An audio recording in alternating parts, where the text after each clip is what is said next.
welcome to an outstanding Thursday of racing at Aqueduct Racetrack, where with each passing card, we close a tradition that has been around for well over 100 years. Welcome to South Ozone Park in New York. While most of New York City is concentrating on a parade, out at Horseshoe Indy, they're just trying to get some decent weather. Yesterday they had to go off the turf. Today they're off the turf again, and the main track is listed as sloppy. Those are two of the venues we'll be taking you to, but back here in New York, I'm Todd Schrupp, very pleased to be with Andy Serling. Andy, I need a moment of honesty from you. I'm gonna ask you a question, and will you promise me just you will give me as complete of an answer as possible? I don't know, it depends how I feel, but feel free to ask. Okay, so as you're leaving your luxury residence in Manhattan today, and you walk out and see all the parade, was there a moment where you thought it was for you? Luckily, I live on the Upper West Side, and so the parade was nowhere near me. It only inconvenienced me in the subway. I'm not a fan of parades. You're not a fan of parades. I just learned that about you. The only parade in New York is the Macy's Day Parade. Yeah, which is a great parade. New York is famous for parades, but New York is also living history. And if we take anything from this, it's obviously 53 years since the Knicks had last won the NBA championship. But this also happens in a month where Aqueduct is going away next week. I mean, there's a lot of change going on in the sports scene here in New York City. I agree. It's maybe the Knicks finally needed us to close for them to win a title and get it done. And I at one time was a diehard Knick fan. I'm not anymore. Things change, but I know a lot of people are happy, particularly people we work with are very happy. My man Ernie Munich, been a diehard Knick fan forever. He is definitely not in the 90% of people that never once watched a game when they won less than 30 games. The city is in a very good mood because of the Knicks, and I'd have to say, looking at this card, you're in a pretty decent mood. Why not? Race number 5 on the card, our feature. We are on the turf. We're also going to mile 3/8 optional claiming company here. Let's take a look at Harrow. Yeah, this is Harrow going back to Delaware last June, almost exactly a year ago, June 14th.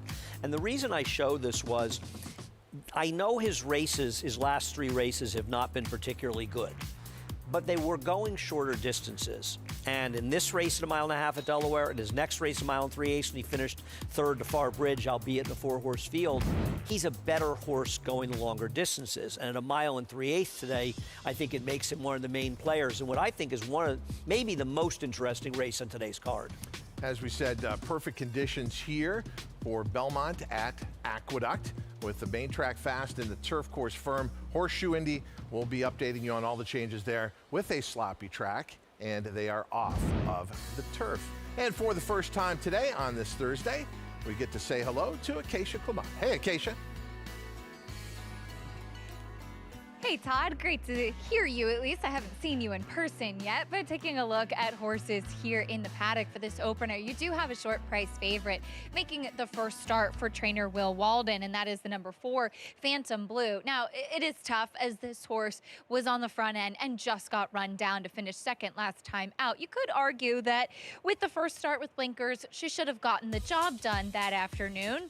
Like I said, she was forwardly placed and just got run down by Soaring High, who's a decent horse, and they put a lot of separation from the rest of the field. Now, Will Walden does win at a high percentage, but takes off of a very strong barn in Brendan Walsh, and I did appreciate that stretching out in distance and with the blinker, she showed a lot more speed last time. She is a tall, leggy individual. She's definitely a horse that wants distance. I'd say even further than this mile that she will go today, as she's actually shortening up. Incredibly fit. I'm not familiar with her, obviously, my first time seeing her, but she's a lighter framed type. We'll see if she can sustain her early run perhaps today to win at the mile in her 3rd start for the new barn. The number 3, Jador Linea, coming back off of a layoff. Not easy to debut at a mile, and she faced a pretty tough field on debut as well. And she wasn't the quickest from the rail. She was chasing. She got shuffled back a little bit, but she did run on with some finish. She was given a lot of time, and while she hasn't kind of grown and gotten too much taller, she has filled out a ton. Incredibly strong and well muscled coming back off the layoff, and she's acting much more focused and clued in 2nd time out. Does look ready off the bench. We'll see if it's ready enough to get by your favorite. Thank you, Acacia. A call for riders up and a live post parade here to start the day. The first of 8 races, mild maiden special weight event for fillies and mares 3-year-olds and upward. There's the one full of tact. The horse has finished first in the race, was disqualified. I don't know the reason this horse was disqualified from Burst Money, but even that win, probably not good enough to win here. Here is a look at the 2, Jiminy, Dr. Glick. Chad Brown horse that's had a few chances in the turf. He's now going to try dirt. It is more of a dirt pedigree, though, I will say that. Yordelina is the 3 for Miguel Clement, Lasix for the first time. This is my top choice near. I'm happy to take a shot at 8-1 with this one. I think she's a lot better than that figure suggests. We can talk more about it after the post parade. Phantom Blue beaten as a favorite last time out at Churchill Downs. Any excuse that you saw? No, and I don't like that she lost that race at 3-5, but she has run good figures in her starts. The winner came back and ran 3 by her points worse. And listen, he's switching to Will Walden, and the guy wins at a very, very high percentage. Yeah, that would be 30% on the year. There's Long-Term Market, our second choice right now, 3-2. Was favored in the debut. Yeah, and maybe it was a little bit Chad and Klarovich type money with Flavien Prat riding. You did that again. I thought ran very well. Chased around a 2-1 first-time star for Brad Cox and a fast race. A horse from that McKinsey should be better. I'm surprised there's that much difference in the prices between the 4 and 5. You told me you don't like parades, and yet every day you talk about post parades. Post parades don't disrupt traffic. Here's Phantom Blue. Or foot traffic, even. Phantom Blue. The debut is at Keeneland. We're going to go back to the most recent start at Churchill Downs. I was asking you in the post parade, any excuse when this horse lost as the favorite? They were already putting blinkers on in the second start.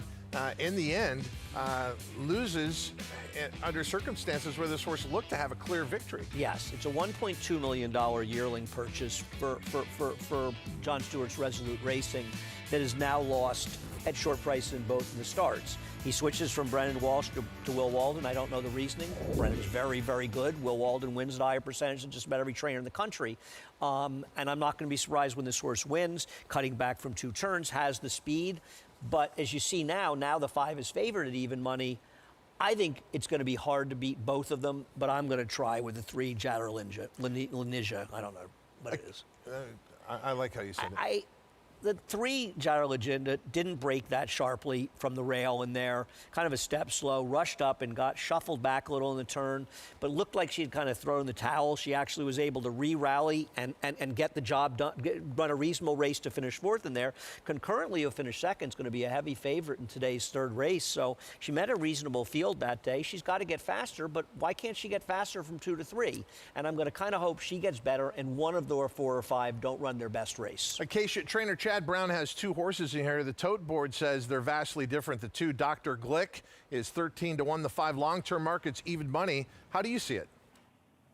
Yeah, short price. And for the conditions, I do prefer the one who is the shorter price on the board, even money right now with the number 5, Long-Term Market. As Andy touched on, she's a daughter of McKinsey.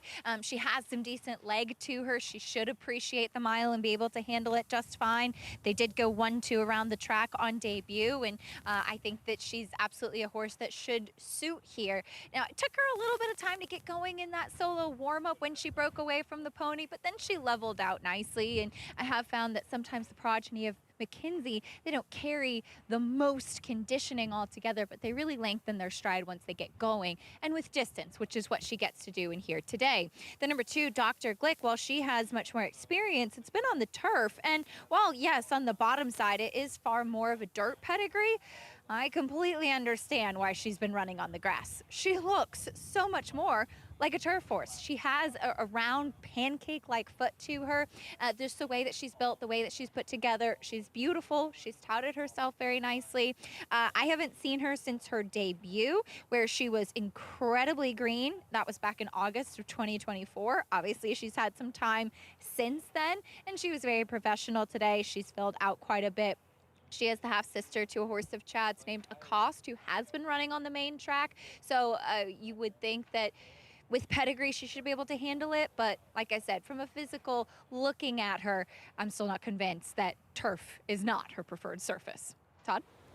Now, inside of a minute to post for race number 1 here at Belmont Park. Let's talk more about the horse we're looking at now, the Chad Brown trainee Long-Term Market, the debut. Yes, this horse was favored, but it took a pretty good effort to ultimately beat her. The winner goes 6.5 furlongs in 1:15.4. And I'd even talked to Chad before the race, and he said, I think she's talented, but she probably wants a race, needs a race, and needs more distance. Well, I think she ran better than he expected and did run well that day, but I think with more distance, she'll probably be more effective. Now, whether or not she's going to beat the 4, I don't know. You know, the 4 has run well in her starts as well and coming in for a very dangerous trainer. It's an unusually tough group between these two, even though I'm trying to beat them with Jador Lanisha, or at least get her to be second to one of the short prices in here. As far as Dr. Glick, some people might remember the Damn More Mischief was a Mark Casse horse. I believe that on Travers Week in 2021, she won a stake, and a lot of people thought she broke through the gate early. It was like the critical eye. It was one of those New York bred stakes up in Saratoga, and she ended up, I believe, she may have run second. She might have lost, but it looked like she beat the gate, and they ended up not doing anything. And I remember it was a bit of a situation, but it is a dirt pedigree. But Chad ran this one on the turf. But as Acacia said, as a half-to horse, Acosta's actually kind of a horse I'm waiting to bet on, that I'm way against the track trip up in Belmont Stakes Week, and is a dirt horse. But I also wonder if this was a good spot to try the dirt, because it made sure the race went so that the 5 could run. You know, so it's killing 2 birds with 1 stone. Andy, you have a beautiful mind. There are many things people could have remembered about Travers Weekend 2021. I'm not sure many people had come up with a horse that broke the gate early. I had a lot of time that week because I had COVID and I was miserably sitting in my apartment in Saratoga while during Travers Week and missed it. But I believe that the More Mischief, and I'm sure there's plenty of people that remember it.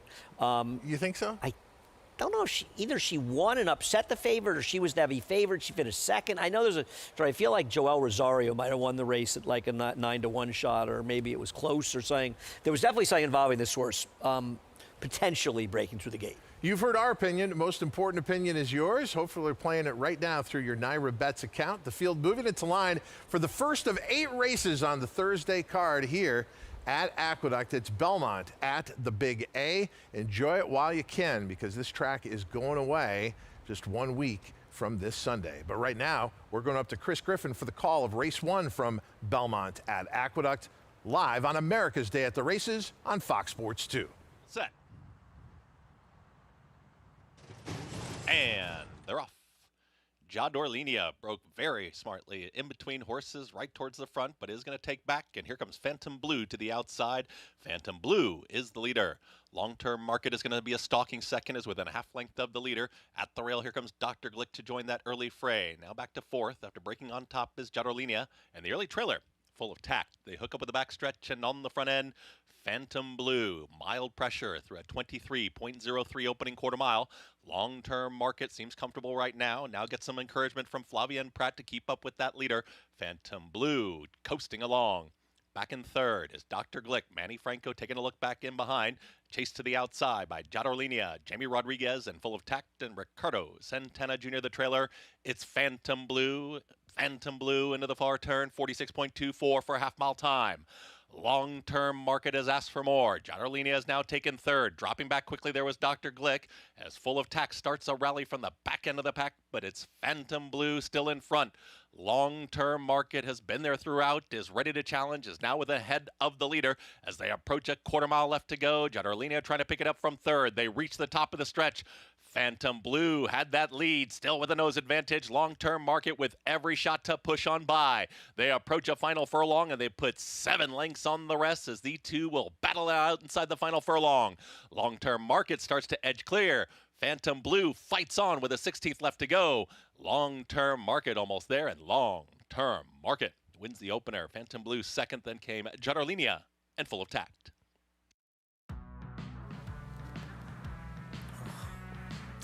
Well, sometimes these races turn out how they look on paper. The 2 favorites have it to themselves here. Yes, they did. They were just too good. I think the 3 did run an improved race, just not good enough to beat these. But the horse with the experience around here, Chad was right. Probably did benefit from a race, a little more distance, and is the second choice. Long-Term Mark is able to run down Phantom Blue, and thanks to Acacia, I think it was Make Mischief. She's saying not More Mischief. Back in so I had the wrong 2021 name. So all Travers? that was for nothing. The 2021 No, the day Travers? before New York Bred Showcase. Okay, I got you. I'm trying to keep up with everything here. 5-4. There's a lot going on. I get it. We got a Knicks parade. You don't like parades, but you like post parades. Just who likes parades? 5-4. Then you made a comment about my salmon jacket. You said I'd be swimming upstream You all looked day. like you showed up. You were like, I thought you were swimming upstream. You look like a salmon. I didn't say. Five. Listen, I like salmon. But you know what happens I might after have come over they and take go a bite. upstream and they deliver their eggs? It's over. It's over for them. 5-4. Speaking of people, it's over I for. need to make it at least through 3 hours of this show. 5-4, 3-1 here in the opener. Even money over 4-5, over 10-1, over 14-1. Final time for the mile, 1:35.3. His amazing career with the New York Racing Association was almost a career that didn't happen. He answered a contest. He won a contest. Talking about the great John Embrial. He'll be joining us on the set when we return on America's Day at the Races.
The field is at the top of the stretch in the Wood Memorial. Here's Wayburn. Here's Dynamic One on the outside. Brooklyn Strong is down at the rail. And Crowded Trade is coming on now as they come for the 8th pole. It is Dynamic One. Here's Crowded Trade on the outside. Wayburn continues to battle down at the rail. And it's a 16th to the finish. And here's Bourbonic, who was last, making a late run out in the middle of the track. It is Dynamic One and Bourbonic. Dynamic One and Bourbonic. A photo finish. Bourbonic got there. Andy Serling, I see your 2021 Travers Weekend and raise you a memorial, the Wood Memorial Weekend here at Aqueduct of the same year. That was when Bourbonic pulled off an upset, an exciting finish, and called perfectly by Johnny I. And poor Todd Pletcher had to go to the winner's circle with Bourbonic after having beaten Mike Rapoli and Todd Pletcher's horse finishing second. And one of my favorite people I ever worked with is joining us here on the set. We had to close Aqueduct to get you to come back and visit. And you had to have a parade in the city. It was very nice of you to put Well, on you're a a big Nick fan. Yeah, a big fan. Nick fan. Exactly right. So, Big Yankee fan. We're counting down to the closing of Aqueduct, which will be next Sunday. Hopefully, many of you can get out here and come back and share some of your memories with us. But Johnny, obviously you have a lot of memories here. Can I go back to where your association with the NYRA started? This contest in the Daily News, can you tell us what that was and how it started this amazing career? Yes, it was the summer of '79 and my uncle saw the ad. If you won an announcer's contest, you got a job in the press office. So I was working at Sportsphone at the time, 976-1313, but that was before the internet and before ESPN and all that. But anyway, so I made a tape in my brother's house and, just fudged it or whatever, sent it in, finished in the top 3. We all called the race for real at Belmont. The most nervous I had ever been up until that point in my life. Marshall Cassidy there with us. And anyway, I was able to get the job, and started on November 5th, 1979, and Andy and I are having fun looking through the program. Well, Genuine Risk won the Tempted that day over Love Sign, who was a lot of good horses in there. Lafitte was riding. Yep, Lafitte. Boy, we're old, aren't we? Very, very. Leading rider at the time was Lafitte. Pancho Incredible. Mart was leading trainer at the time. And the other thing about November 5th, historically, nothing to do with horse racing, was that the day before was when they took the Iranian hostages, which meant that the start of the Nightline show with Ted Koppel, that's why it started, because he was following that, was the same thing he started. Ted and I have a lot in common. So do you feel as though you have some responsibility for the Iranian hostage crisis, being that you came? I mean, now that you bring it up, I'm just wondering if in some way, you could have been linked to it. I have to, okay, since we're all going different directions here, when I go to break and I go, we'll be back after this, that is an homage to Ted Koppel. I love Nightline. Okay. 11 years later, you're now officially the backup to the great Tom Durkin, and now, being the backup track announcer is a huge responsibility. How difficult is that, being the guy on the bench waiting to go in? It had its pluses and its negatives. The plus was, if you happen to have a good day or a good time, whatever, you then had that for a while. If you had a bad day, you had that for a while too. It wasn't like, and it was sometimes that I would call sporadically. So that was really the case early on, when I was calling. Once he started to take off full winters, that changed a little bit. He was still calling sometimes down in Florida.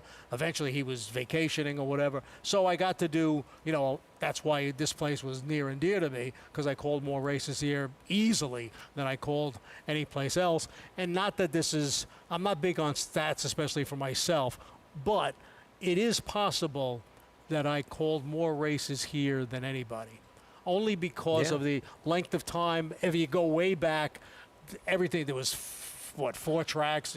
There wasn't that many days here, and all the time that I called from early 90s until even when Larry was here, I called the winter. So I did that for 25 years, I guess, all those races, and then when I did become full-time with the announcing. I found this: when you're on a certain circuit, you got to explain to other people why a racetrack is important to you, because some people dismiss racetracks. As we get to Aqueduct here in the end of this era, it's easy to dismiss it and look to, the new Belmont Park, and obviously Saratoga continues on. As a person, yes, professionally, this track means a lot to you. How do you explain it to the outside New York racing fan, what Aqueduct means to the horse players here? Well, I'll do the horse players second. From a working and personal standpoint, Saratoga, everything is so crazy and everybody's running around. You don't really get to spend any time with anybody. Belmont was so big that you very rarely saw anybody. If you didn't work, at Belmont you don't work near somebody, you might not see them for 4 months. For the whole meet. It's true. Very true. Here, everything was condensed. You had coffee in the morning. You would see people. You would talk. Maybe you did want to avoid some people sometimes, but it was much more of a community here based on the size of the plant, and and that was good. I mean, that you got to see people. From a player standpoint, this main track was always considered a top-notch track, very fair. Best dirt tracks in the country, right? Honestly. Exactly. And from an announcer standpoint, it was golden, because you had the best sight lines here. You could see the horses on the back stretch, as opposed to Belmont when they were in another county. And Saratoga just had its own difficulties in there, as you know. If you have not been in the announcer's booth in Saratoga, I don't think you can understand how difficult a job it is up there. And the big advantage for me was my height, because guys like Tom or Frank, they virtually touch the ceiling when they go in there. I have a lot of extra headroom, but there were a lot of difficulties with the booth at Saratoga. That's not changing anytime soon. No, it's a tough place. I don't think people realize you get bigger fields and you get those things, but it's also hard to see when they go around the first turn. You Right. kind of lose them a You're little blocked bit. a little bit, yeah. Plus all the trees on the backstretch Right. and stuff like that. But I know we're not here to talk about Saratoga. Well, we're here to talk about an amazing career that you've had with the NYRA and how much you've meant to racing fans. What does retirement look like for you?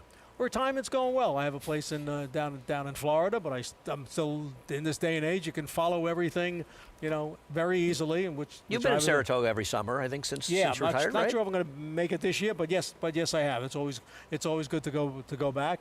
And this place has, again, when you start somewhere, this is where I started.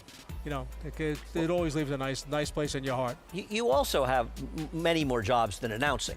I mean, you did the Inside Racing show with Harvey for years. You used to fill in and do the nightly show, and you used to do the Prattles in the afternoon for a lot of years. So it wasn't just announcing. I mean, you did the handicapping here, and I think a lot of people don't realize that you actually do know how to handicap. You're not just an announcer. I mean, I don't mean that I may know how to to minimize handicap, anything. doesn't mean I had any winners. Well, Yeah. no, you really have you're very well. You've done a lot of different things in the game. I mean, you could be sitting here doing the show with us.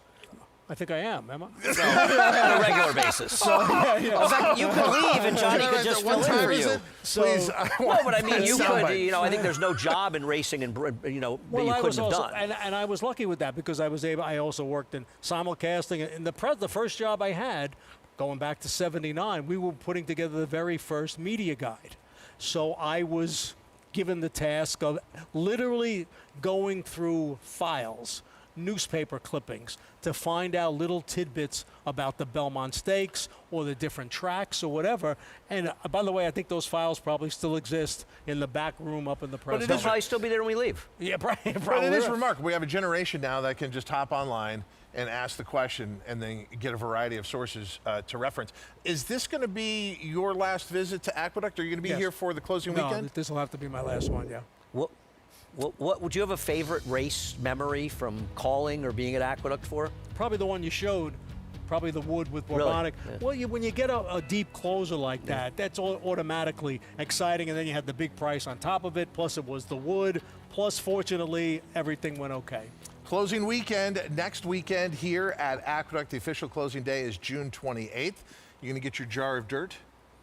Probably. I could get one just in my apartment, but I have to get Steve Christ one. He's doing the Talking Horses for closing day, so maybe that's good. he'll get my jar of dirt. John I Embrion. worked for him, too. You did? Steve was my boss. Oh, yeah, for, Steve for a worked couple here of years. briefly. Exactly Yeah, of course, right. Johnny, you are truly one of the Thank best. you, Todd. Thank you for Thank your you very service much. to the NYRA, and thank you on behalf of horse racing fans, what thank- you've done here at Aqueduct. Thanks so much for having me, really. And a great friend of mine, too. Somebody who, when I worked here for a few years back in the 90s, you were instrumental in helping me be the person I am. So if you hate what I'm doing, blame Johnny. In the first race, it is Long-Term Market, who goes off as the second choice at even money. The two favorites turned it into a virtual match race, and that dollar exacta comes back $3.60. Congratulations to the connections of Long-Term Market, owned by Klarovich Stables Incorporated, trained by Chad Brown. Flavian Pratt aboard, a bay filly by McKenzie out of the Kozan mare. Minetta was bred by MKW Racing and Breeding in the Commonwealth of Kentucky. Race number 2, a 5.5 furlong maiden special weight event on the outer turf. We already have 2-year-olds on the grass. This is one of those first opportunities out here in this part of the country. And we'll be talking about the Empire Trillium Series, which will be coming up at the reimagined Belmont Park. Canadian horsemen and women getting a big opportunity in New York. We'll explain when America's Day at the Races returns, Ted Koppel style, right after this.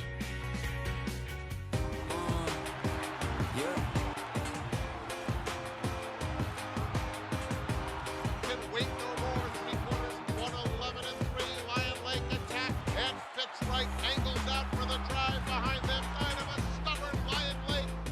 And Charlatan is the leading second crop sire by stakes winners, graded stakes winners, and graded stakes horses. Charlatan, ultra impressive. It's a new day for a new king. You bet with NYRA Bets. Bet any track, anywhere, anytime. Download the NYRA Bets app to play today and get a $200 deposit bonus. Watch live horse racing, get expert picks, Boost your bankroll with weekly promotions and hone your handicapping skills with exclusive tips and tutorials. Sign up now and use promo code MATCH200 for a $200 new member bonus. You bet with Naira Bets. And here's Tama in the final stages. The Santa Anita Derby goes to Tama.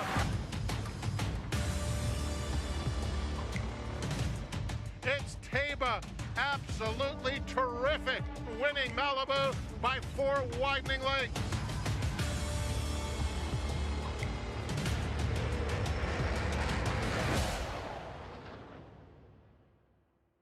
Tickets to a day at the track are on sale now. Reserve a table or secure seats for a historic summer at Saratoga Racecourse. Saratoga Summer begins with opening day on Friday, July 3rd and runs through Labor Day.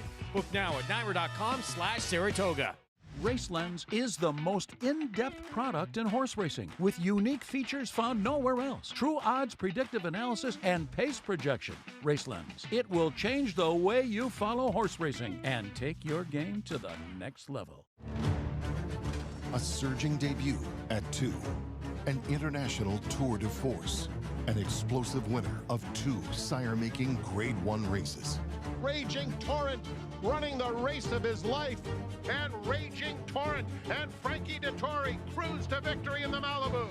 Raging Torrent's coming out party is in the Metropolitan Handicap. Raging Torrent, the next wave in the Lane's End stallion-making tradition.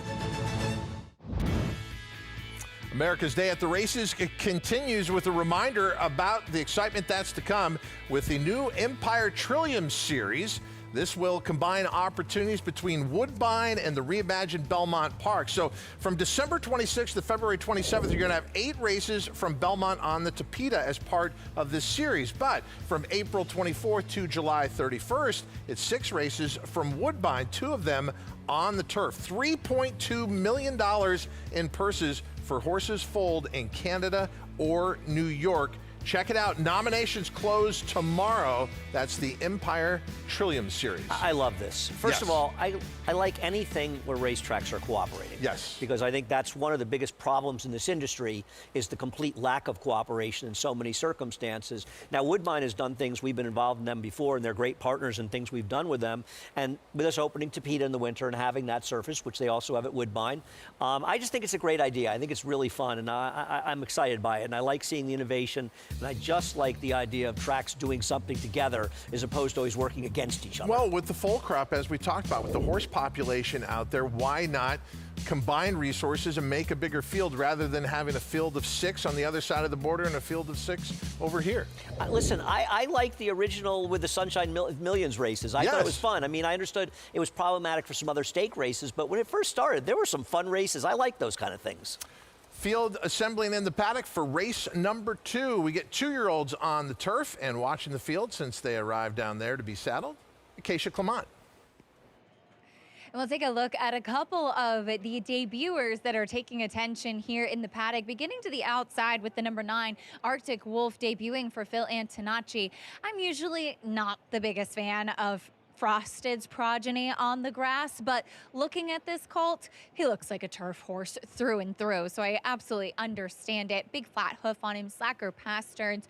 He's not the biggest, but he carries a lot of substance with him, and if you look on First TV, the only available works are ones back in Palm Meadows, where watching him, I thought he moved like a turf horse that day as well. There is a little bit more pedigree into the second generation, as the Dam is the sister to a graded stakes quality horse, and some better horses into the family in there, but sold for a modest $47,000. Like I said, I think he's very well spotted, and typically when you see Phil with horses that have been prepped at a racetrack and then going back over to Lindy Farm in Connecticut, they come in knowing their job and are ready, and he looks like he's ready as well. The number 2, Fire Marshal, the first debuter, as far as I can tell, for freshman stallion Fire at Will, who stands in New York, was a Breeders' Cup Juvenile Turf winner. This guy does debut with blinkers on, but he looks very fit for his first start. I actually really like what I see from him. Kind of has a similar kind of look as his sire. Absolutely a turf horse. Like I said, really well prepared. According to the DRF Clocker report, he has been working steadily coming into this as well. And he's been sharp without being over the top, especially as the one Johnny Hockey has been quite green next to him. He's handled himself very well. Unfortunately, cannot say the same for the number 4, River of Deceit, who just acted up quite a bit, getting the call for riders up.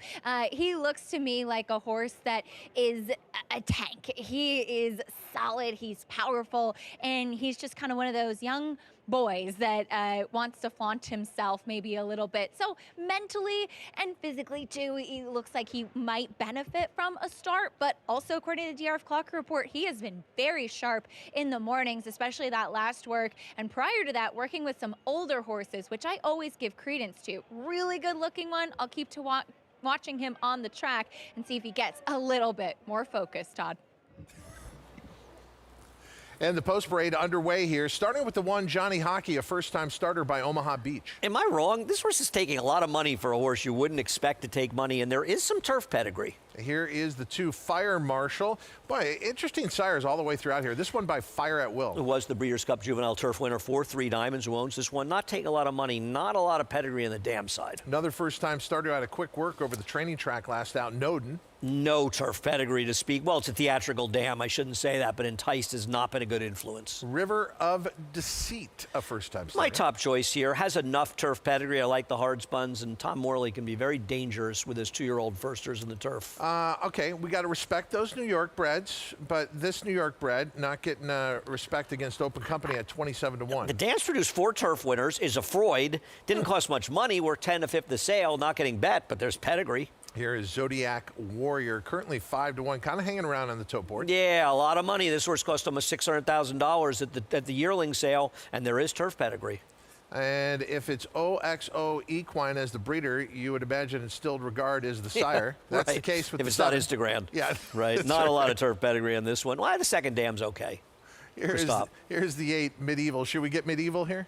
This horse is going to have to improve off the dirt debut. Does have the experience, and there's a little turf pedigree in the second dam, and the dam herself won on the grass. And then finally, the 9 Arctic Wolf, who's been working out at the farm. Well, Phil Antonacci, taking a lot of money with a first-time starter, is a very dangerous man, so I have to imagine where there's smoke, there's fire with this one. Yeah, steam pointing towards the 9 Arctic Wolf, the first-time starter by Frosted, currently up on the board at 5-2. I find, though, and this is, I think, the 3rd 2-year-old turf race we run, I find the money a lot in these 2-year-old turf sprints to be less meaningful in result than maybe some dirt races. It's a little bit more of a crapshoot. There's more pedigree involved. And I always feel in these races, if you have some idea, like let's say you look at the 5's pedigree and you say, you know what, this horse after a bunch of turf winners is a Freud, is almost 30-1. I don't mind taking the flyer. These horses have a way of paying off. I picked the horse 4th. I picked the 4 River of Deceit. Tom Morley had maybe the best looking 2-year-old turf sprinter run. He brought her to Ascot, did not work out. It's very hard for things to work out over there, especially for the American-based horses. That horse is still a good horse. I thought this one could be dangerous, a hard spun, and enough turf pedigree for me to put on top. But these are tricky races. And this horse is getting play. The 2 horses that are getting much of the play amongst the first-time starters, the 4 River of Deceit and the 9 Arctic Wolf. And if you're a Mad Season fan from the grunge era, River of Deceit would make a lot of sense here, but also looks very good on the racetrack. And Acacia, how does the field look to you out there warming up?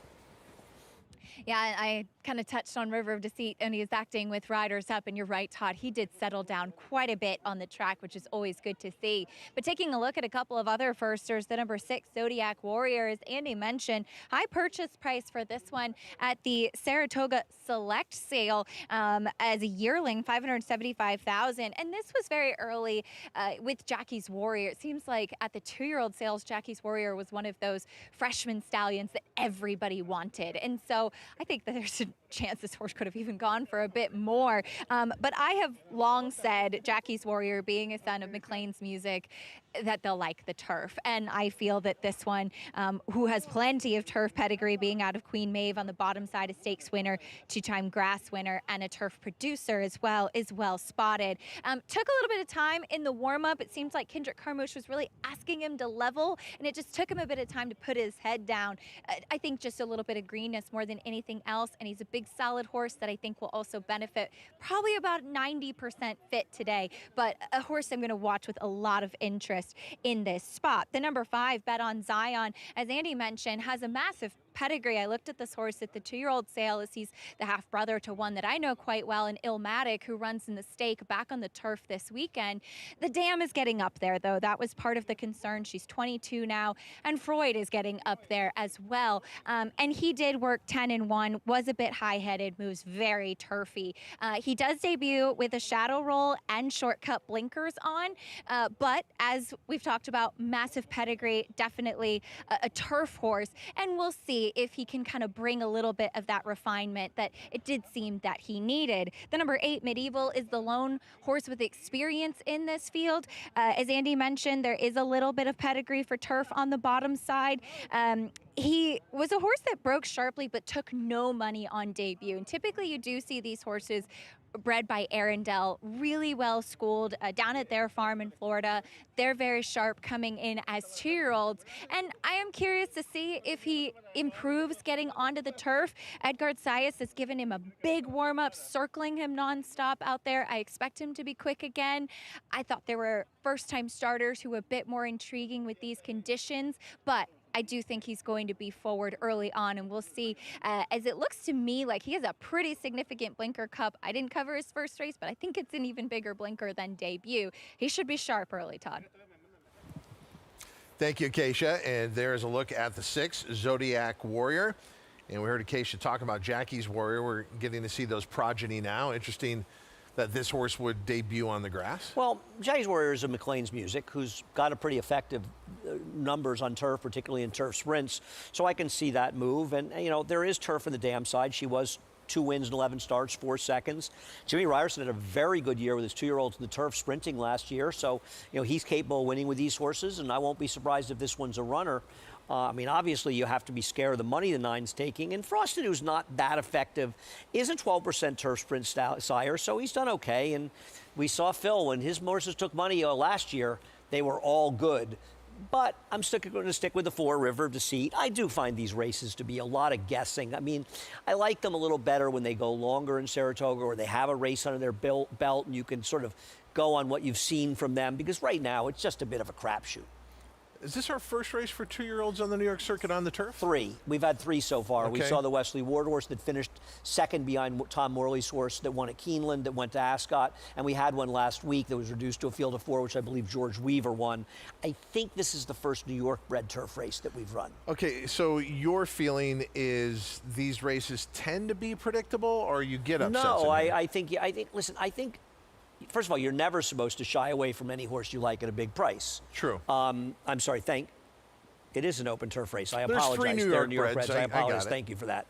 I'm really on my game today. Font of misinformation. I think these are hard races to predict, you know, and the only thing I'll say is, don't be afraid if you like a pedigree or you like something to take a shot at a price. Over time, they will pay off. Well, one thing that pays off are turf pedigree horses that can move up on the grass. I agree with that. But the money has indicated the 9, Arctic Wolf, has some ability. This horse has now been bet down to 2-1 as our post-time favorite from a 7-2 morning line, the Son of Frosted. There is a look at our favorite, Arctic Wolf, one of 8 making their career debuts here in the second at Belmont at the Big A. Let's go up to Chris Griffin for the call live. Race number 2 from Aqueduct here, Belmont at the Big A, America's Day at the Races on Fox Sports 2. Goes in, all set.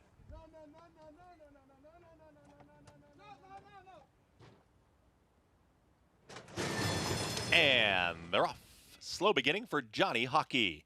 From the outside, Arctic Wolf is flashing early speed, and right there, Medieval. These two hook up early, and Fire Marshal, well slotted as in third, is stalking the early duo.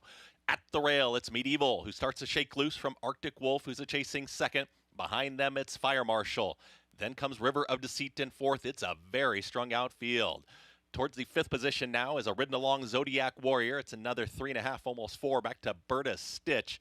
Towards the back end of the field there, Noden is trying to run on with Bet on Zion, and slow starting Johnny Hockey. 21.32, the posted opening quarter mile. Arctic Wolf has seized the lead from Medieval, who fights on towards the inside. It's Arctic Wolf at the top of the lane. Fire Marshal, who is chasing the pace, is running on, and here's River of Deceit on the grandstand side. Arctic Wolf will have to deal with the strides of River of Deceit and Junior Alvarado to the outside. A 16th left to go. Arctic Wolf still there and battles on to the inside. Arctic Wolf has a bit more. Arctic Wolf wins it. River of Deceit second, Bird of Stitch up for third, and Zodiac Warrior. What a debut by Arctic Wolf, because River of Deceit was having a pretty good debut as well and could not go by. I agree. Arctic River of Deceit looked like a cinch top of the stretch, and Arctic Wolf was just best in here. I mean, 21:32 is quick. To be fair, these fractions in the turf course, it's getting baked. It's been very warm. We haven't had any rain, so don't get too carried away, but that's still moving up front. And you look at the other horses that were on top of the pace, totally fell apart. The winner was best in here. I had no excuse for River of Deceit, who ran fine in defeat, but had no excuse not to get by this horse with the big price. Bird of Stitch getting third. Well, as you said, there's certain barns, when they're showing money, you have to take notice. This is one of those barns. No, this is a very dangerous barn. They can win at high percentage in New York. Phil Antonacci's been very sharp with the ones he's shipped over the last couple of years. This one was best. I mean, the margin probably belies how well this horse ran. No knock on River of Deceit, but the winner was absolutely best here. The two horses who got the most steam finished 1-2 here. The 9 Arctic Wolf at 2-1 over the 4 River of Deceit at 3-1, 9-4, 7-6 in the second. Belmont at the Big A. We'll be back.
Welcome back to America's Day at the Races. And our program today is brought to you by America's Best Racing, making the sport easier to follow. Explore stories, betting tips, and race day insights at americasbestracing.net.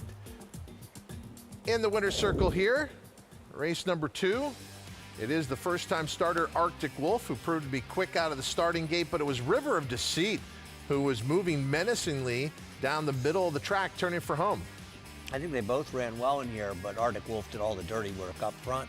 2 nice performances, but the winner was good. 9-4-7-6. Let's get more with our winning trainer, who's with Acacia. Yeah, pleased to be joined by Phil Antonacci as Arctic Wolf ready to roll on debut. Phil, he was so professional. Just really seemed like he's a horse that knew exactly what he was doing today. Yeah, exactly. Our plan initially was to get him started at Keeneland in April, and he just had a little bit of setback there in Keeneland. We missed that race, but he had been working with that filly that won first time at Keeneland, so he had plenty of experience shipping there, and I think it really paid off today. He was kind of like he had a start, even though we didn't run him there. But yeah, he was very professional, and a lot of those horses, they just have that or they don't. He did a lot of the dirty work today, too, being forwardly placed and then game late. You had to be pleased with what you saw. Yeah, absolutely. I think, coming for home, you're a little worried that, a lot of horses can pack the bag right there and go home. But, he went the other way. He fought on, so I think it's an encouraging sign moving forward. I know you said this is probably your final trip to Aqueduct, so nice to do it with a nice 2-year-old winner. Yeah, exactly. It's bittersweet, like I was saying to you before. I think we're all ready for a new place and a new start, but there's a lot of good memories here, and a lot of people have a lot of nostalgia coming here, so it's good to kind of cap off things in another positive note. Couldn't agree more. Well, congratulations. Thank you. Todd? Well, with closing weekend next weekend, we're thinking about how the sport has changed just in the time that Aqueduct has been around. Well, here's a good example. 2-year-olds on the grass. There's a lot of money in that division. Yeah, no, I mean, if you look back, you're right. It used to be, if you go back 30 years or whatever, the only earliest turf races, they'd run 1 or 2 turf races at 7 furlongs at Belmont, right at the end of the meet. And then, going back a ways, we finally started running the mile and 16 turf races for 2-year-olds. But I think one of the biggest changes in racing for me over the last 20 years or so is the proliferation of turf sprints. Yes. I mean, Keeneland never ran maiden races until fairly recently. They never ran turf sprints when I first started going there back in the 90s. We barely ran turf sprints. Now we run an abundance of turf sprints. And now it seems like we also cater ourselves towards trainers' programs. Wesley Ward has changed everything at what happens at Keeneland. Like, those races, a lot of them are written for Wesley Ward to get ready for Royal Ascot. Well, I mean, Wesley has been a trendsetter in many ways. He was certainly a trendsetter in bringing 2-year-olds over to Ascot, and he was a trendsetter for the Europeans even in teaching them we better put more speed into our horses or Wesley's going to come over here and trounce us like he did when he first went over there. So he's changed a bit the way some of the trainers have trained over there, and he's dominated dirt racing and now turf sprinting over in Kentucky at Keeneland. But I think he's made other trainers adapt a little bit, and he doesn't have the same edge he had. You're never going to keep an edge that long. People are going to figure out what you're doing, and they're going to follow suit. And Royal Ascot going on right now. Wesley Ward not showing that dominance. He ran third. He did. He was an okay third. Brought Juan Hernandez over there to ride as well. While we have some time, let's look ahead to this Saturday. And it is part of the New York Stallion Stakes Series. It's the Spectacular Bid.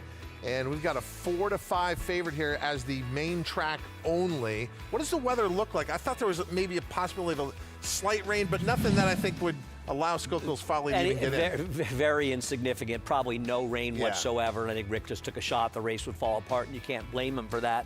Fortunately, we look like we are good to go for the rest of the week in turf racing. And obviously, Spirit of New York, who's I assume going to be the favorite coming back off the layoff for Adam Rice, is going to be favored. But this is by no means, Todd, an easy race. No, exactly. I thought there were a number of directions to go in here. And then you talked about how the turf course has been. If we're not going to get any rain, to maybe have some give in it, then I would put the emphasis on horses on or near the lead. What about as you look at Spirit of New York?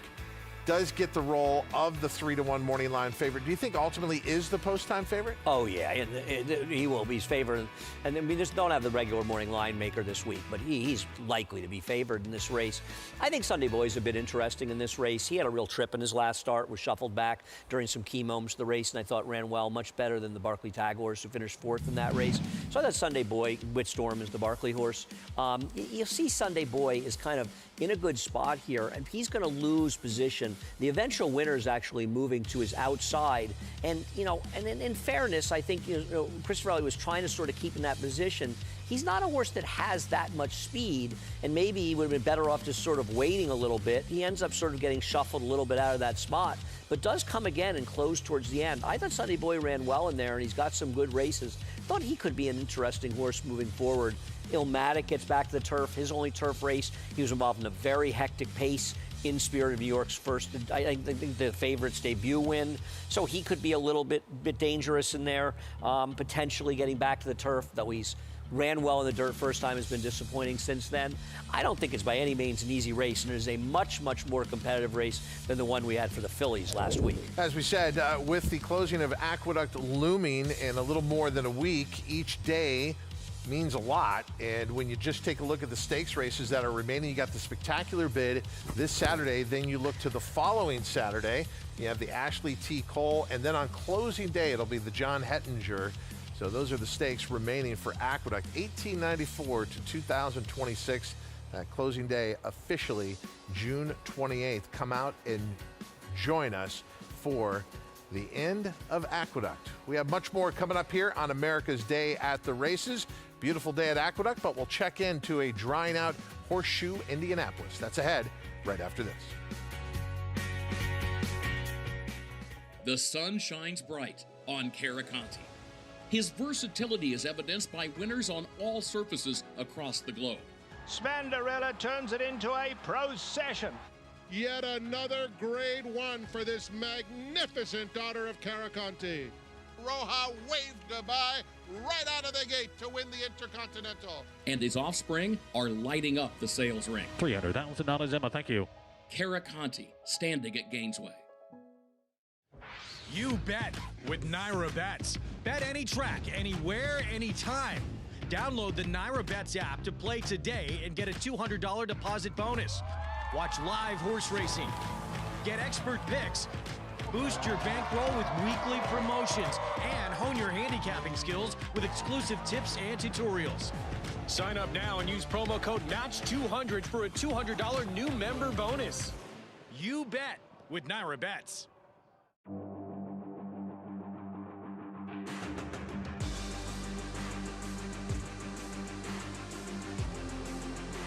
Bright future indeed. Bright future, the son of Curlin to win by 4. Bright future, Proxy, here's the line. Photo finish, Bright future. Bright future, look at that. Bright future, the class prevails. Bright future, standing at Claiborne Farm. Gather your group and head to Saratoga Racecourse this summer. Enjoy a private suite in the 1863 Club or take advantage of flexible seating options in the Trackside Rail Restaurant.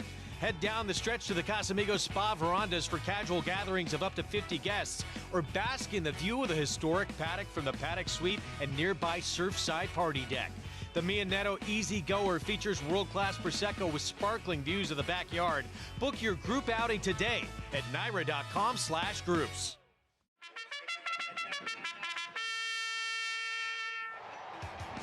Monmouth Park summer season rolls on with live racing action every Friday to Sunday. Monmouth's 2026 season proudly features a low player friendly 15% takeout on all daily doubles and pick threes. Play our new $3 late pick three and $5 late double. First race 2 p.m. Fridays, 12:50 p.m. weekends. Get in on the action at Monmouth Park Racetrack.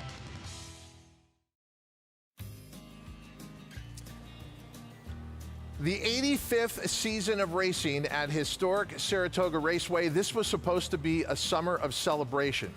But this past Tuesday at 2:30 in the morning, this 85th anniversary season of racing up in Saratoga Springs, New York, took a tragic turn. A barn fire. 17 horses lost on June 16th. 2:30 a.m., a barn fire broke out, and the results were devastating. And for anyone who follows the sport, be it thoroughbred racing, be it quarter horse racing, be it standardbreds, whatever discipline you're talking about, we all love the horse. And we are all part of one community because we love the horse.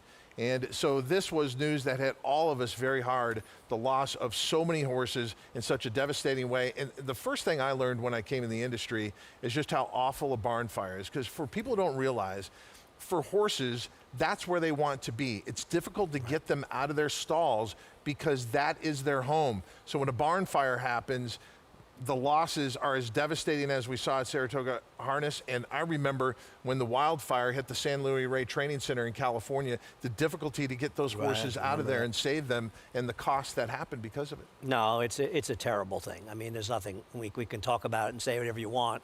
And you're right, you are a community. Everybody in racing needs to work together in these situations. And obviously the proximity, Saratoga Harness across the street from our barnyard, the backstretch at Saratoga, unfortunately, there were people there, there were guards there that were able to come and help out and help get some horses to safety and save some horses. But that's a huge loss, and it's heartbreaking. It's a story like this, and there's obviously the equine toll, but there's a human toll as well. The people that are so close to these horses and care about them, and it's really rough. The president and CEO of the New York Racing Association, David O'Rourke, issued a statement immediately offering whatever help that the NYRA can provide to those who are affected by this. And then everybody started to step up. There are a lot of fundraisers going on. Whatever you can do to help, it is needed right now. In fact, you can go online, shop.nyra.com/home, and we, for Saratoga Barn Relief, have available on track starting July 3rd, 100% of proceeds to go to Saratoga Harness and the Horsemen's Association. This shirt that you see, but again, you buy and the proceeds go. There's also other fundraisers. There's a GoFundMe, yeah, there's a GoFundMe that is going on. You can scan that QR code right on your screen. We also have Kentucky Derby and Belmont winning trainer Cherie DeVoe. She's put something together as well. Well, her family obviously involved in harness racing as well, but whether you're in thoroughbreds or harness, and I think people don't realize the crossover. Chad Brown began his first working in racing, was working at Saratoga Harness with the harness horses, and as a kid I went there, I went to Saratoga Harness 3-4 nights a week a lot of the time going there, but beyond that, it's a community that has to stick together, and that GoFundMe had already raised a lot of money, but there's no amount of money they can't use, so if you can afford to give a few dollars, there's no donation is too small. Head on over to that. We put that up, maybe we can put that up again with the for the GoFundMe, but I agree, and the shirts and everything, and it's nice to see people coming together, but of course it would be nice if they didn't have to come together for something like this. Yeah, and our thanks to Jessica Hallett, who organized that GoFundMe page. Again, scan the QR code on your screen. So many people need help right now during this very, very difficult time. We'll be back in just a moment.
We're back on America's Day at the Races, brought to you in part by Claiborne Farm. 100 years of doing the usual, unusually well. As we have horses in the paddock for race 3, Belmont at the Big A, going a mile on the main track in this allowance for fillies. And we'll take a look at the 2 Chad Brown runners, beginning with the favorite, the number 2 Concurrently, as she comes back to make her 3-year-old debut. We last saw her finishing 3rd in the Grade 2 Demoiselle behind Zany, who did turn out to be a disappointment as a 3-year-old, but around that time seemed like she was going to be one of the major contenders leading into Kentucky Oaks season, and obviously has done some good running. I do like the cut back to the mile for her coming back, and she is a horse that mentally continued to improve with each start as a 2-year-old. She's acting very well here, and she's filled out quite a bit from 2 to 3, which I always like and appreciate. You like to see them take that step forward. Like I said, I think that the mile suits her well, and she was really seeming to have to be urged to keep up with her company last time out, kind of losing some ground when going the 2 turns. So I think the 1-turn mile should suit her really well. Now her stablemate I'm seeing for the first time, the number 6, Hand Over Heart. She is lovely, just so beautifully put together. A tall and leggy filly, incredibly elegant. A lot of the progeny of Constitution that I've seen are a little bit more of the burly, almost kind of squat and compact type of build, and that is not her at all. A lot of length to her frame, a lot of leg to her. It's not easy to debut at the 7 furlongs, which she did pretty easily on debut when winning. She is a homebred for Vinnie Viola's St. Elias Stables. Not much in the immediate pedigree, but the second dam is the great Serena Song. So I'm very curious to see what she does facing winners for the first time. I love her getting a touch more ground, and you could almost see in the stretch last time out when it clicked, when she figured it out and she pulled away from her company. Very impressed with what I see from this lightly raced filly in the paddock, Todd. I'm bringing up Serena's Song. Second dam here. Yeah. In case you're talking about, we were talking about. You posed a very good question to me at their peak. Lady Secret, Serena Song. I'm going to say Serena Song. Another guy that I really respect, Kurt Hoover, who loves the history of the game. Serena Song, he counts amongst the best mares that he's ever seen in his time in the game. That race, unfortunately, Flanders never ran again. I was going to say, Flanders did beat her. Yeah, but I mean, but she went on to one of the most remarkable careers. Well, no, because we always make a big deal when the fillies take on the boys. She took on the boys several times throughout. They were glad when she didn't.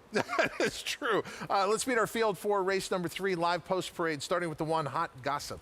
Yeah, I mean, listen, if the favorite runs a race, she's going to be tough to beat, but I think Hot Gossip is one with a chance, if not. Here is the favorite who you're talking about, Concurrently. I think 1 to 2 is a little overdoing it. She showed flashes. She could be a decent 3-year-old filly, but she's going to have to prove it coming off the layoff. Pinky Briar was just overmatched last time, right? My friend Paul Verderosa likes this horse more than I do. We'll see if she can be forward here. Scratch the 4, People Watching. That brings us to the 5, Chrissy Star. Always afraid of horses for Bill Morey, and this one who's run at 7 different racetracks, or I think this is her 7th different racetrack, and she's run some fast figs. Okay, they're almost making a 2-horse race on the tote board. You got your 1 to 2 favorite. Here's your 2 to 1 second choice, the 6, Hand Over Heart. Is this horse a threat to wire the field? I would think that Dylan's supposed to be aggressive here and try to wire the field, and I'm going to have to improve a little off the debut, but a Constitution distance should not be a problem. As the field goes out to warm up, a reminder about how you could be playing the races with us each and every day with your Naira Bets account. Bet on any track, anywhere, anytime with Naira Bets. And if you sign up today, you'll get up to a $200 deposit match bonus with the promo code MATCH200. Again, the promo code you got to enter, MATCH200, and then you could be joining all the action we bring you each and every day here on America's Day at the Races. Join now at NairaBets.com. There's a look at our favorite Concurrently. We have not seen this horse since December 6th, 2025 here at Aqueduct. And taking a look at the November effort prior to that, which was the maiden victory which is more appropriate because it was a one-turn mile like this. Yeah, these were solid races. Her race before it where she lost an absolutely brutal head bob, and this one. But, these were figures in the high 60s. Now, these numbers can turn into 80 figures when they become 3. And I thought her Demoiselle, even though Zany never, really didn't live up to the performance she ran the Demoiselle, I still think it was a very good race, and she ran a respectable third. The second-place finisher in her second start back was second in the Black-Eyed Susan, so she's kept some good company. Distance shouldn't be a problem for her, but she's a short price, and she has a stablemate, the number 6, that has a little more early speed than she does, not that she's slow. Acacia concurrently is 4-5. A lot of people looking there. Where else would you be looking in here?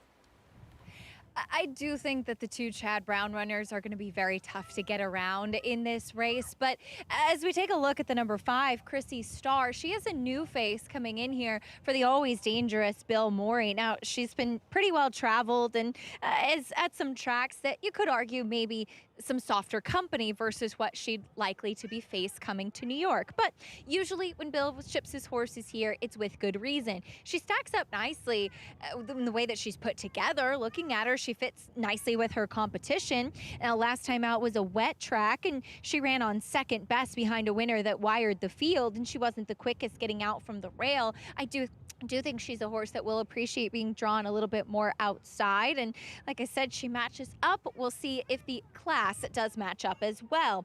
Now, Pinky Briar and Hot Gossip both faced each other, but the 3 Pinky Briars had one more race since trying the Bowery last time out, and she was just in over her head that day, facing some very good horses. Thought that Pinky Briar ran very well 2 starts back behind Galinda, who would come back to run 3rd in that Bowery, improving her Beyer figure 7 points. And the benefit with Pinky Briar is that she does have some tactical speed. Now, coming back in 15 days, I didn't see her last time, but I thought 2 back, she looked arguably the best that she had throughout her career. She's not the smoothest moving type, but just looking like a horse that's doing really well. And I feel that yet again, off of a relatively quick turnaround, she looks great. She's moving well out there. Super coat on her. Looks like Gus Rodriguez just has her doing well at the moment. Again, the class will be my question as they will try to get around those 2 favorites, Todd. And now even money. How about the money shifting more towards the 6 Hand Over Heart here? Well, I think potentially Hand Over Heart, especially with the 4 people watching scratch, can be the speed. I understand what Acacia's saying, that Pinky Briar can be forward. I think Hand Over Heart is quicker. Maybe I end up being wrong. Maybe they won't be as aggressive with her. But listen, she got the job done first time out. The horse who was second is a Todd Pletcher horse who, to be fair, had run Buyers in the 60s before running an 82. Before running an 82 in the subsequent start. So that horse improved a great deal. Sarah Lopardi finished 3rd. Is just sort of that horse. Ran a race. But I think this horse could be better second time out at Constitution. She has more recency than the 2. I think in all likelihood, Concurrently is probably the better horse, but I'm not certain of it. Because keep in mind, Concurrently was running those figures as a 2-year-old. This horse ran as a 3-year-old. I think Concurrently has the potential to jump up easily 10 points here and run in the 80s and maybe propel herself to some bigger and better things, but she's got to do it on the racetrack. We talk a lot about trainers and their strengths. There are some trainers who aren't necessarily pointing off a break to have a horse fully cranked. They may need a race. But with Chad Brown consistently, the longer the layoff, the better his numbers tend to be. But is there anything you could point to and tell the handicapping audience, okay, when you have a Chad Brown horse coming off a layoff, this is the work you want to look at? Because I look at Concurrently, and it seems like the same half mile just spaced consistently apart. That's the way Chad works his horses. You're rarely going to see them working fast. So what's happening in that half mile workout that gets them ready off a long layoff? I don't know, but they seem to work. Seems to work. I'm not a guy who asks why questions in life. Somebody says, I can't make dinner tonight. I say, okay, is tomorrow good? I don't ask them why they can't make it. I don't need an excuse. And I'm certainly not going to ask Chad Brown why he does certain things. I have at times asked him things because I want to be educated about it. But, So you just accept it on faith. Look, this horse has not raced since December of last year, but because of Chad Brown, will absolutely be ready. 4 to 8 month layoffs, 120 days to 240 days in dirt routes. Chad Brown is 15 for 48 over the last 5 years, 31%, $1.49 ROI. It fits this horse. 4 to 5 is not a bargain at 31%, but if you've got a trainer winning at 31%, they're doing a very good job. They can't control the prices their horses are. And, you know, I'll tease Chad because, you know, there's people who like to say, oh, he's a turf trainer. It's one of the dumbest comments I've ever heard. You know, they used to say it about Christophe Clement. He's a turf trainer. No, they get a lot of turf horses. They've also won some of the biggest dirt races in the country. That misnomer existed with Bobby Frankel for a period of time. He changed that rather quickly. All right, they're about to break out of the starting gate. Race number 3, Belmont at the Big A. Concurrently, off the long layoff, is our solid favorite. Let's go up to Chris Griffin for the call. Set. And they're off. Good beginning towards the outside from Chrissy Star. Is challenged immediately by Pinky Briar, who wants to be forwardly placed. Here comes the Pink Blinkers of Pinky Briar now to take the lead. Challenging to the outside is Chrissy Star, and these two hook up early, and now Chrissy Star back and neck in front. Just behind them, Tight Hold, Hot Gossip. Manny Franco rides the rails, and to the outside of them comes Concurrently. Also in that trailing group is Hand Over Heart as they're tightly bunched. 22 and 4. That quick opening quarter mile to the outside, Chrissy Star, to the inside, Pinky Briar. Pinky Briar now puts a nose in front as these two bandy back and forth, and Hot Gossip patiently ridden still at the rail.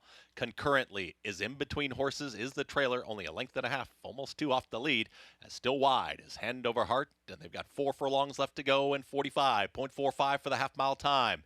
Into the turn together still, Chrissy Star now challenges right back. Pinky Briar does not want to go away, and these two continue to slug it out here on the front end, and here comes Hand Over Heart with the first move, is 3 wide and ready to challenge. Concurrently, waiting patiently in behind horses, nowhere to go yet as they reach the top of the stretch. Hot Gossip switches to the outside.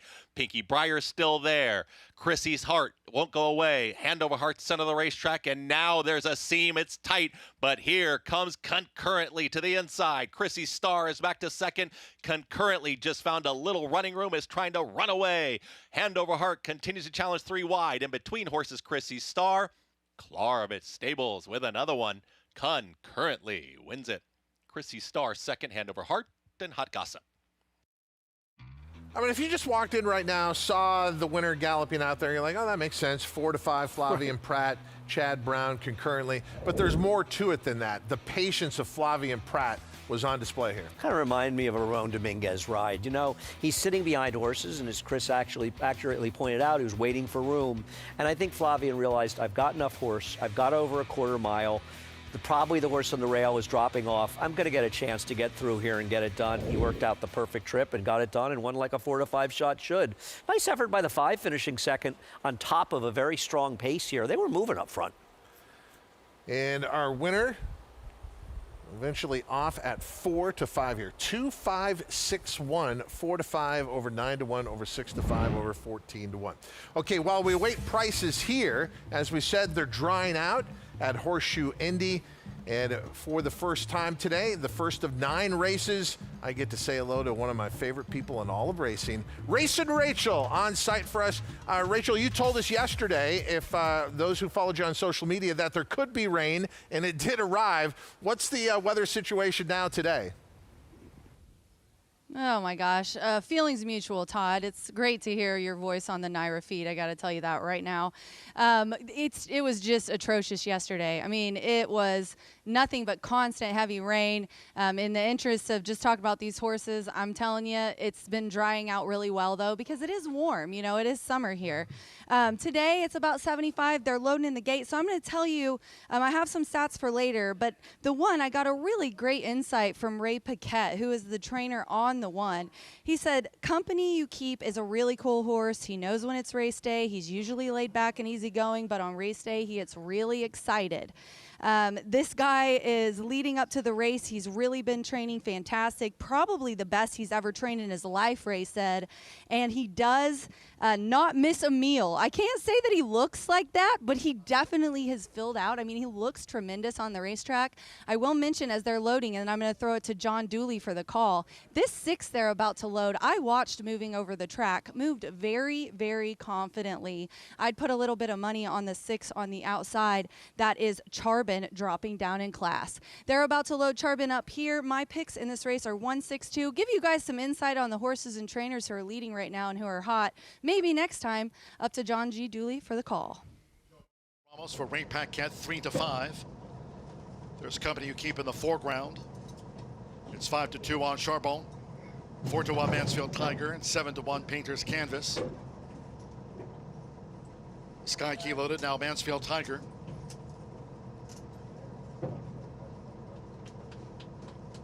The first of 9 here in town at 1 mile and 70 yards. Company You Keep holding the 3-5 first favorite. Pink with a black cap, worn by Joe Ramos. Okay, one more. Charbon, leading jockey Fernando de la Cruz with 23 wins here this season. 3-5 Company You Keep. Well, main track hard, main track good to start on America's Day at the Races. Hello to all. 2-5 now on Company You Keep.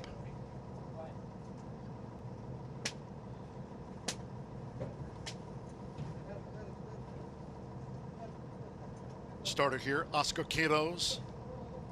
That's the trigger in hand. 1 mile and 70 yards, main track good.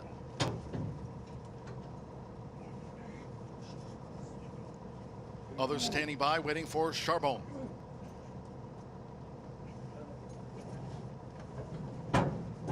Ready now.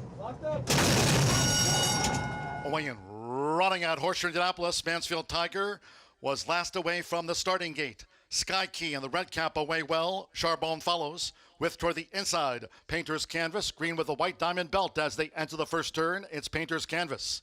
With Mitchell Murrill, Painter's Canvas to the early lead from a close-up Sky Key with Charbon running in third now at the 6.5. Star Review is running in fourth. Mansfield Tiger, who was last away, running second to last, while Company You Keep at 1-2 trails here in the Thursday opener. The quarter good track. 24.23 seconds, making this backstretch run. It's Painter's Canvas. Painter's Canvas generates the pace, leads by 3/4 of length. Joseph Bielmire keeping Sky Key close to the front runner.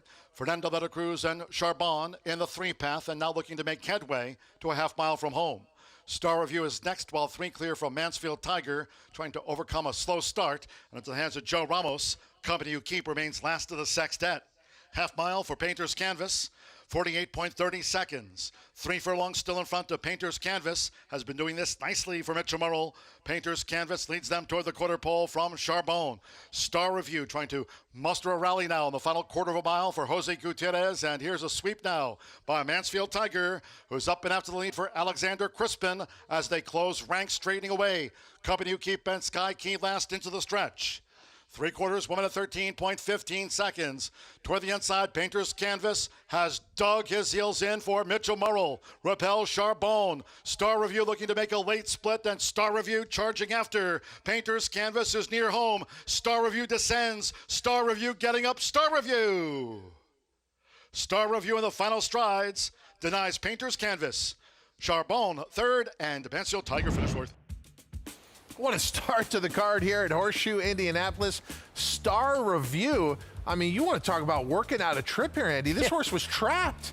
Absolutely, and able to get through at the right late, get off the rail when the 6 sort of drifted over a little bit and get through and just nailed the 2. Ran way too well to lose this race. A tough beat if you bet the 2. And if you bet the 1-2-1, you barely ever got a sniff. That horse was terrible. 4-2-6 to start the day. So you're taking off for a little bit? I'm leaving for a little over half an hour. I'll be back to relieve you for an hour, and then you'll have Jonathan Kinchin. You know, it's always a relief when I look on the schedule and see I get to work with you. It's a pleasure Thank to see you, you. brother. I'll see you again. All right, see you later. Andy Serling stepping out. Jonathan Kinchin will be stepping in, and we'll be getting back into the action here. Belmont at Aqueduct as ahead. Prices from that third and race number 4 just 20 minutes away. It's America's Day at the Races on Fox Sports 2. New to McMahon Thoroughbreds for 2026, champion Uncle Mo's undefeated 2-year-old, Showcase, named a TDN Rising Star on debut, and winner of the Grade 2 Saratoga Special. Showcase is awaiting racing room, trying to get out of there, and Showcase gets out for a crack at first resort. Showcase lengthens his stride. He bounds home with plenty left. Showcase ultra impressive in the Saratoga Special. Showcase, standing for $5,000 at McMahon of Saratoga Thoroughbreds. Get with the New York Bred program that supports farms across the state and puts more babies on the ground. The program that lets your New York Bred race against other New York Breds on the same tracks where Manor War won the Travers and Secretariat completed the Triple Crown in the Belmont Stakes, but at a beautiful new facility offering the new Empire Trillium Series. Get with a program that respects thoroughbreds from the foaling farm to the starting gate to the second career.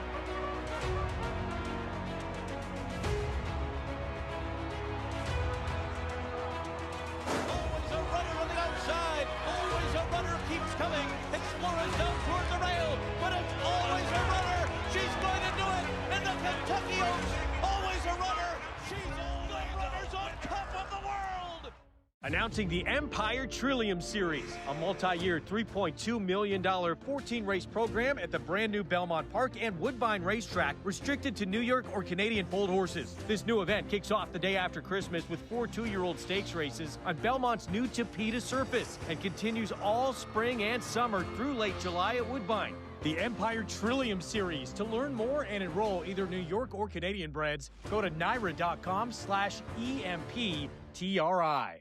Racetrack Television Network brings you every race, from every track, on every screen, every day. With monthly packages starting as low as $5, RTN gives you great value and access to more live HD streaming and race replays than anyone. Visit RTN.tv today to sign up and watch on almost any device, including Roku and Amazon Fire. RTN has packages that start at $5 per month.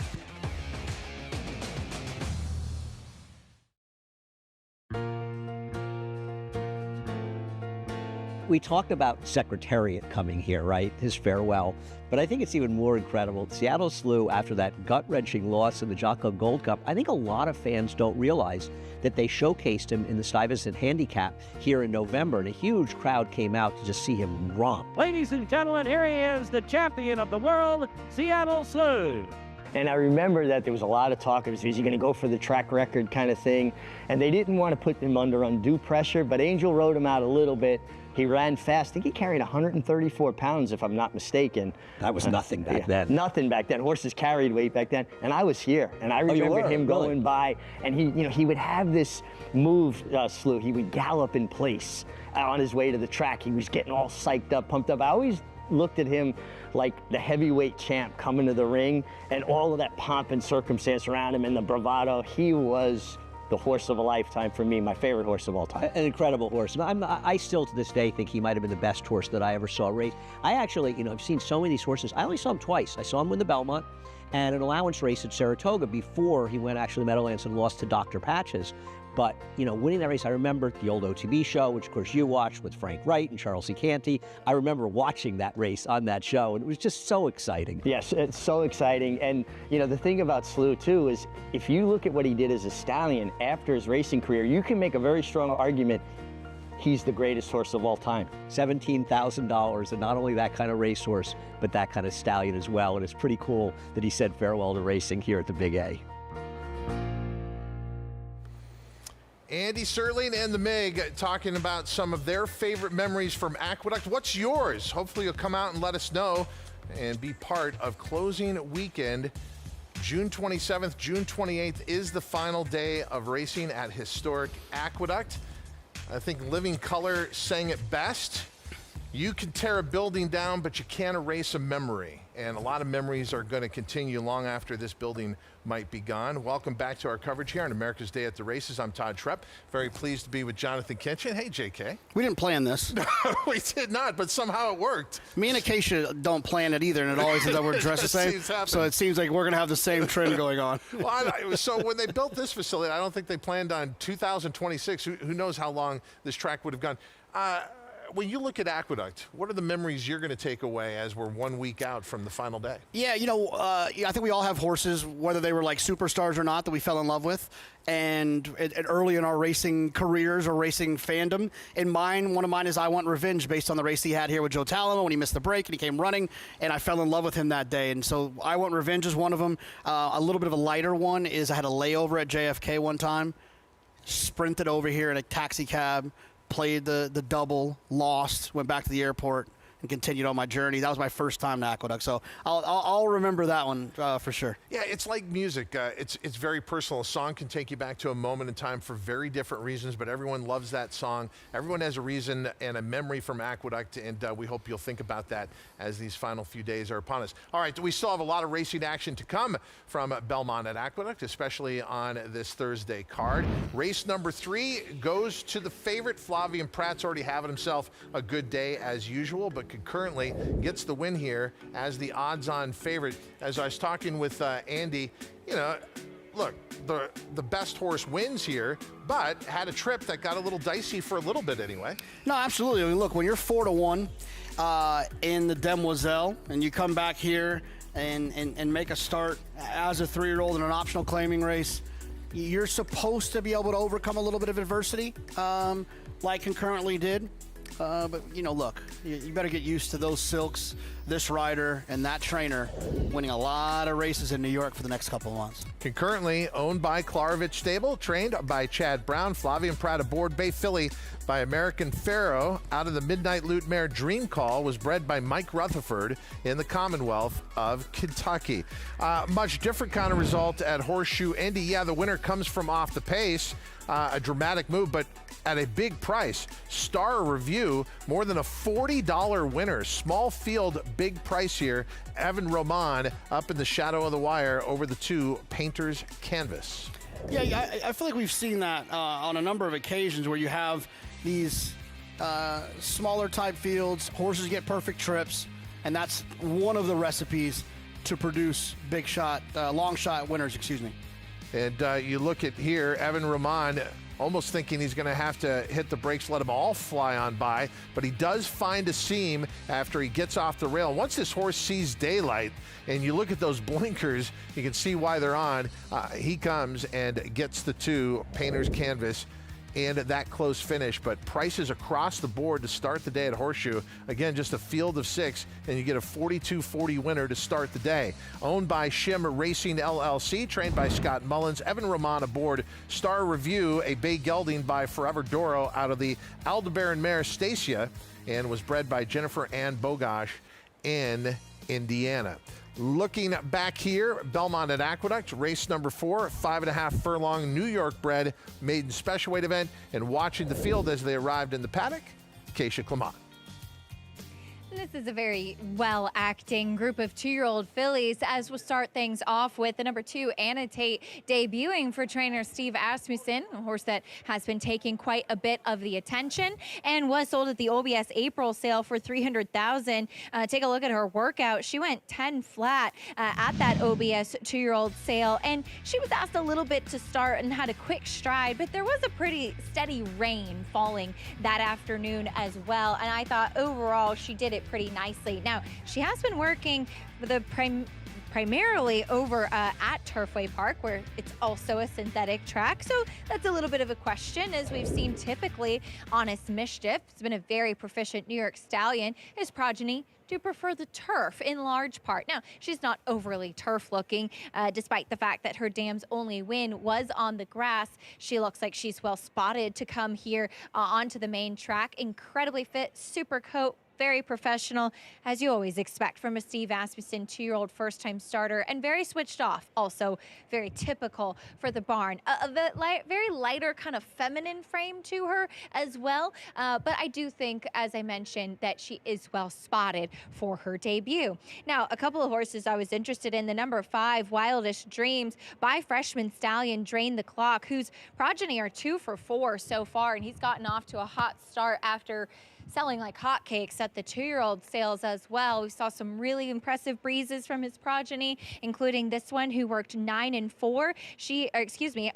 Looking at the wrong horse, was not sold at the 2-year-old sale. She was sold at the Kentucky October yearling sale. But Drain the Clock, a new stallion that does seem to be very exciting and very promising. Wildest Dreams coming in for Jeremiah Engelhart, very good with his 2-year-old debuters, and she's been training up in Saratoga and coming down here. Very athletic and has some good size to her as well. She's a little higher up behind, looking like she's still kind of growing into that frame, but another one that's been incredibly professional. And like I said, I'm a big fan of this new stallion. The number 6, Blessed Not Bothered, also by a freshman stallion, Greatest Honor. He's just had 1 starter so far, and it seems like he's a stallion that is a really promising value stallion from what I've seen at the sales and his progeny that I have gotten a chance to look at, and maybe one that you might want to keep an eye on with some of these horses that don't always sell for a ton. But I like this horse. I know we typically don't see a ton of Anthony Ferraro firsters coming in, but he's very proficient with 2-year-old first-time starters, can absolutely have them getting ready, and this filly looks quick. The dam was more of a turf horse, but she was precocious, winning at 2. This is her first foal. This one maybe could handle the turf down the line, but I certainly don't mind the main track, and she looks very ready for this first start, Todd. Well, going back to your point about Drain the Clock would make sense. On the day that the Knicks had a parade, Drain the Clock was bred and partly owned by Nick Casado, who was a huge Knicks fan. That's why the name of his ownership group was Slam Dunk Racing, and you can imagine Drain the Clock, how that figures in as well. When we come back, more on race number 4, Belmont at the Big A. It's America's Day at the Races.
America's Day at the Races continues on Fox Sports 2. I'm Todd Schrupp. Very pleased to be joined by Jonathan Kinchin and Acacia Clement, giving us her observations from the paddock and a live look as we get a call for riders up in race number 4, New York bred Maiden Specialway Company for 2-year-old fillies going 5.5 furlongs.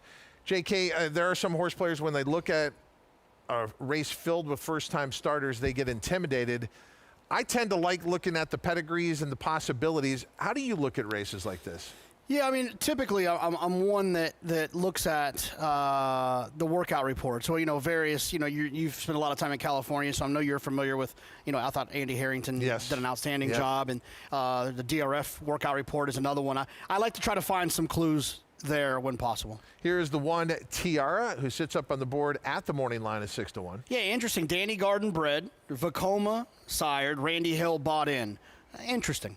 And Annotate, there's the Steam, 5-1 in the morning line, 2-1 favorite. Yeah, you can't argue with Steve Asmussen with 2-year-olds. You can't argue with the 10 flat work as well. Here is the 3 Comets Choice, one of our long shots at 18-1. Yeah, another one that doesn't have a lot to offer from a pedigree standpoint. John Terranova, only 9% with first-time starters throughout his career. What do you make of Legacy Lady, all the workouts being at Monmouth? Yeah, it's not too crazy to me. When you have a New York bred, that's the biggest thing I look at. You're working at Monmouth, you have a New York bred. Why wouldn't you come up here and take a shot for all that money? Here is Wildest Dreams, the daughter of Drain the Clock. Yeah, look, you grab Flavian Pratt with a first-time starter, you better have a good story. Here is the 6, Blessed Not Bothered, who is getting play from the 10-1 morning line. Yeah, why not run this one up at Finger Lakes? You think this horse is 6-1 coming down here to the big city. And then Pinetown Road, it gets the attention of rider Manny Franco, but not getting the attention of the betting public. Yeah, I mean, I'm going to pick this horse. Not that I think the horse has an unbelievable chance to win. It's hard for me to ignore the Manny thing, the Joe Sharp thing, and a few other things we'll talk about before the race. There is one horse in here with experience. That's the 8 Miss Money Pants. 6-1 that day. Didn't do much running. It's one of those situations where I feel like people just kind of gravitate towards the horses that have experience. But still, horse is only 11-1. The 9 is Golden Athalia, currently 22-1. That makes this one the longest shot in the field. Yeah, this one feels like it'll probably be better when they get to the grass. Maybe this is a starting point to get to the grass maybe later this summer. I feel looking at the pedigree of the 10, you could take those same comments you just said. I think would be better on the grass, but is getting some play. Yeah, this is a move that Bill Mott will do, right? He'll give a horse a start right around this time with the goal of moving to the grass when we get upstate to Saratoga and start pointing at some of those other races. This one feels like turf to me. Drawn well, I'll say that much. It might just be a better animal than some of these. I would probably look elsewhere, though, at a shorter price. Okay, you know the contest world very well in horse racing. I want to remind everyone that we have a Friday feeder coming up. Again, Friday feeder contest. Enter in tomorrow's online-only Friday feeder contest. It's a $40 buy-in, and the winner earns a seat in Saturday's $300 contest. Visit NYRABets.com/contests for more information. We got the World Series of Poker going on right now with several events out in Las Vegas. And I look at how the tournament world in horse racing has been set up. It's been set up in a similar way as to the World Series of Poker in those circuits. Yeah, I mean, I think that one of the things I love about contests is look, I think by nature, horse players are a little bit arrogant, right? It's true. It's a parimutuel game, so by nature... Not Andy Serling, though. Yeah, not Andy Serling. Yeah. But it's a parimutuel game, so the whole idea is when you're making a wager, I'm saying I'm smarter than the public. So I think that one of the things I fell in love with about contests is being able to compete with other people. See your name on a leaderboard, it feels nice. Hitting it exactly at home by yourself is cool. Hitting one where your name ends up on a leaderboard and everyone gets to see it is a little bit cooler. Well, she has no ego. She's a true team member. Talking about Acacia Clement. Thank you, Todd. As we take a look at the number 4 Legacy Lady debuting here, though I am about to lose my dress in the winner's circle with this wind, which is not so great. But Legacy Lady, one of a couple coming in here that have been training at Monmouth. And as Jonathan mentioned, when you have a New York bred, it makes sense to bring them to New York here. But both of these horses that have been training at Monmouth are from barns that are based at Monmouth. So I don't read too much into that at all. This one worked a fast 9-4 at the OBS March 2-year-old sale. She had her ears pinned.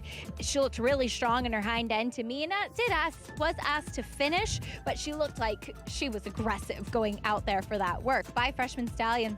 highly motivated, who has had a winner. He's 1 for 13 with his progeny. So that was a turf sprint at Santa Anita, the lone winner so far.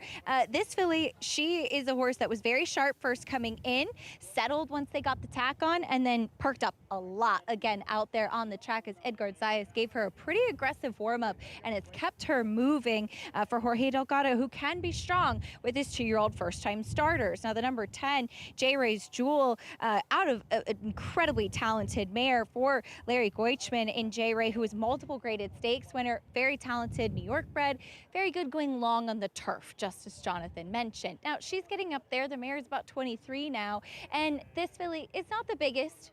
She looks more like a turf horse.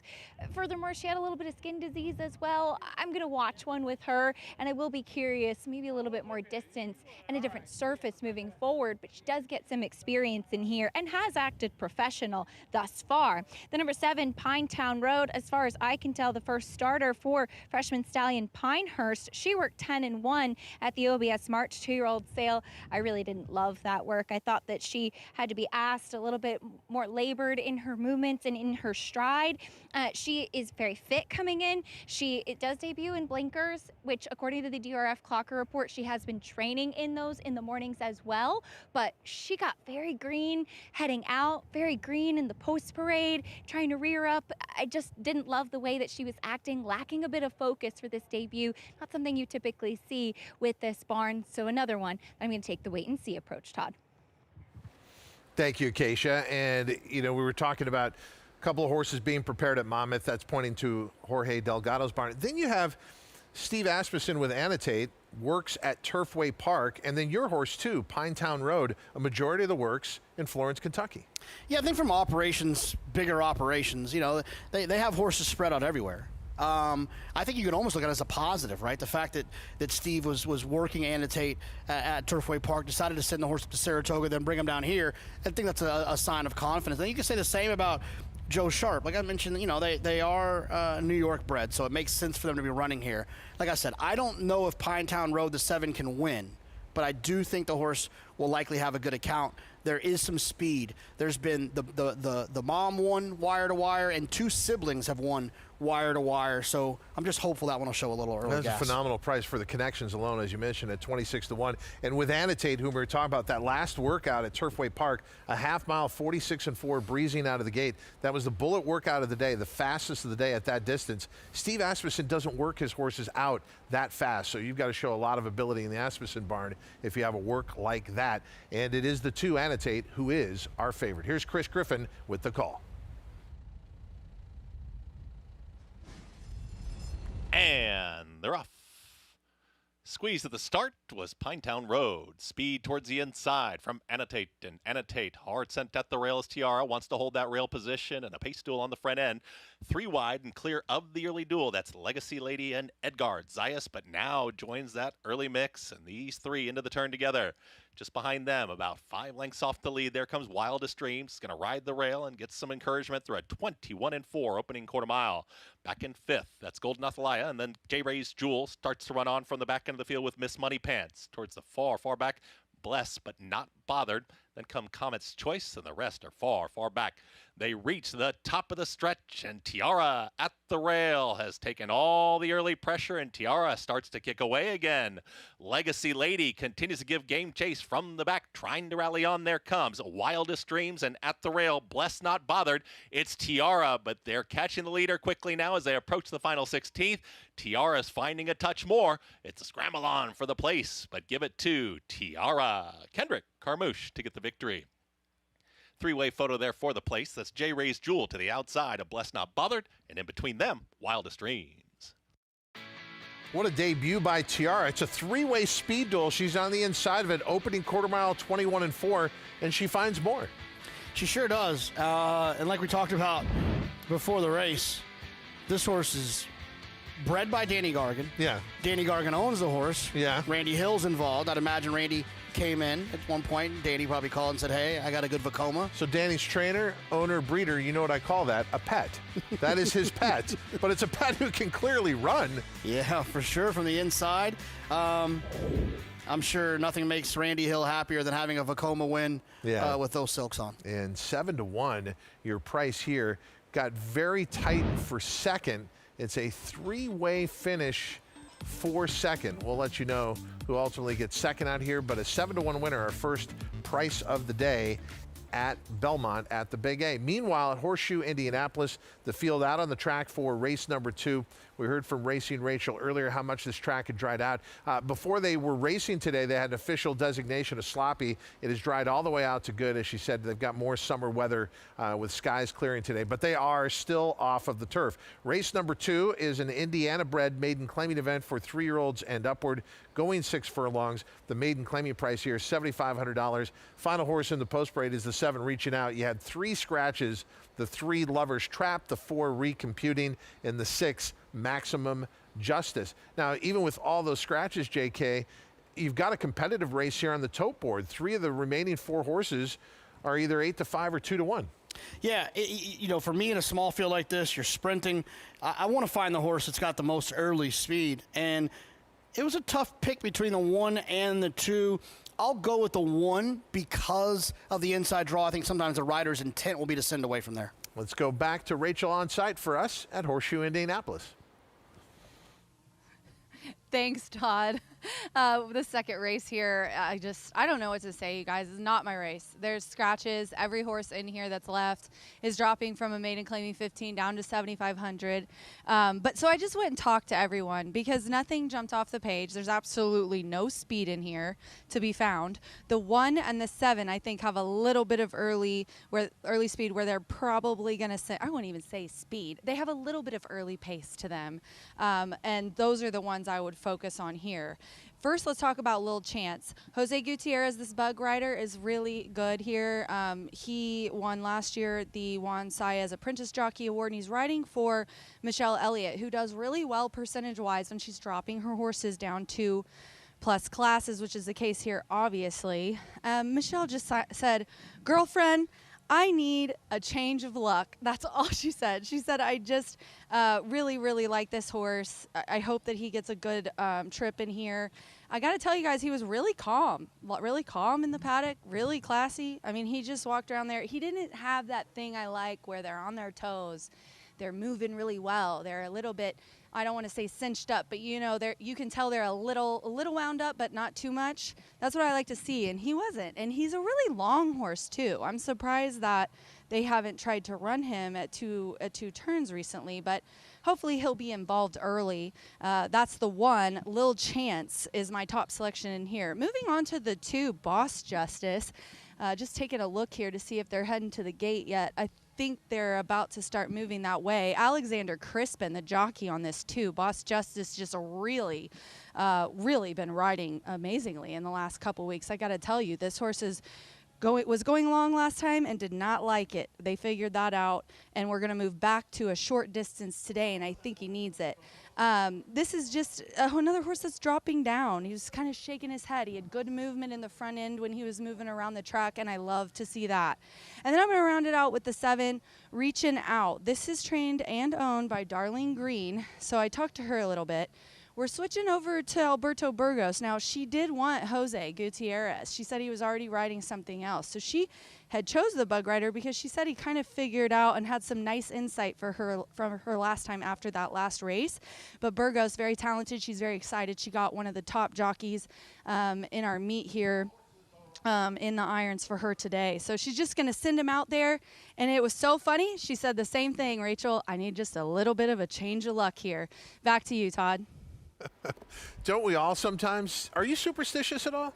I'm not superstitious. I'm just like a little bit stitious. Okay, so let me come at it from another direction. If you go into a prolonged losing streak, what are some of the things you do to try to get out of it? Do you just set everything aside and take a break?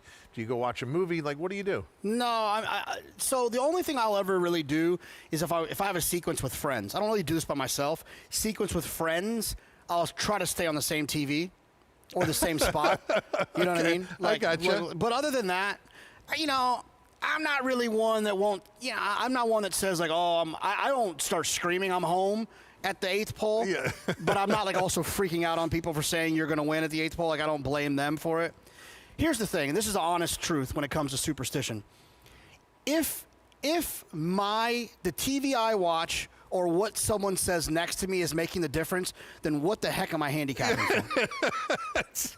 You're right. It defeats the whole purpose of what I spend hours doing. Yeah, you found a good superstition. The bad news is it destroys your life's work. Yeah. I just like it for fun, just to keep it cute, but I don't. But even a guy, Tom Amoss, one of the most competitive people either of us have ever been around. When he was training, he had the same monitor at Keeneland every single time. So even with all that hard work he put in, all his talent as a trainer, he had a lucky monitor. All right, here's the second in Horseshoe Indy. John G. Dooley with the call. And they're off. Reaching out, caught a flyer for Alberto Burgos. It's reaching out to crosses over. Well, just ahead of toward the inside, Lil Chance was the white dots on the black sleeves. Boss Justice and Jackson's Buddy trails the maiden quartet. It's reaching out. Reaching out leads them to a half mile from home. Leading here on the outside, Boss Justice in the orange cap, and Lil Chance is right there now, battling in between horses. Jackson's Buddy remains last of the 4. They round the far turn just over. 3 furlongs to go, and these 3, the battle ensues. The quarter was 22.91 seconds. Here comes Boss Justice on the outside for Alexander Crispin. Jose Gutierrez and Lil Chance between horses, and toward the inside. Sharp starting, reaching out, tries to rally on from 3rd. And with Irving Moncada, Jackson's Bunny is last, tipped to an outside path as Boss Justice spins them in.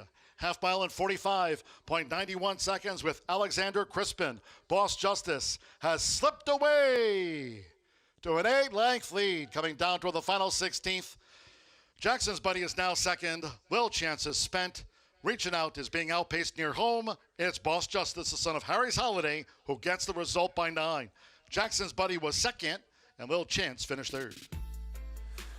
Boss Justice, a made no more, 0 for 7 before today, but drops to an all-time low claiming-wise.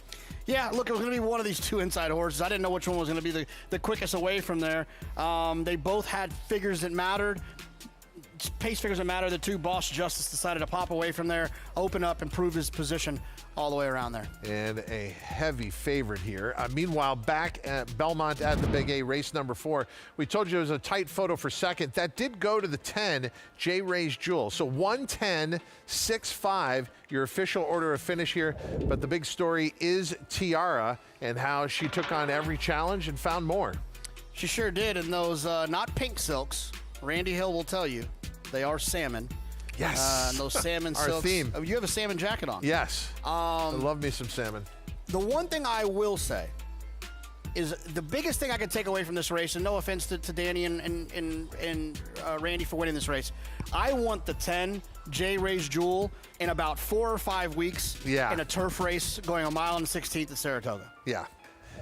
This is just a starting point for many horses, but it's a good start for Tiara, going 1 for 1 thus far, returning $16.18. As you mentioned, the daughter of Vacoma, out of the Curlin mare, Elegant Curl, bred by part owner, full trainer, Danny Gargan. It is Tiara. Respect the New York breds. Race number 5. 1 mile 3/8 on the turf. This qualifies as our feature today. Optional claiming company, non-winners other than twice. Optional claiming price, $80,000. Scratch the 6 Hall monitor. Scratch all the also eligibles, 9 through 12. I'm going to be stepping away, so I want to know, who are you looking at in this race? Yeah, I thought Emergence was a little bit interesting. The horse got a really fast race on the dirt last time, but does have some back turf races. Sometimes when your best last race is dirt, but you have turf form, maybe it's just a sign that you were getting into the right form, and getting back to the right surface will help. 18 minutes until our feature race. Jonathan Kenshin will be here. Andy Serling will join him when we return on America's Day at the Races on Fox Sports 2.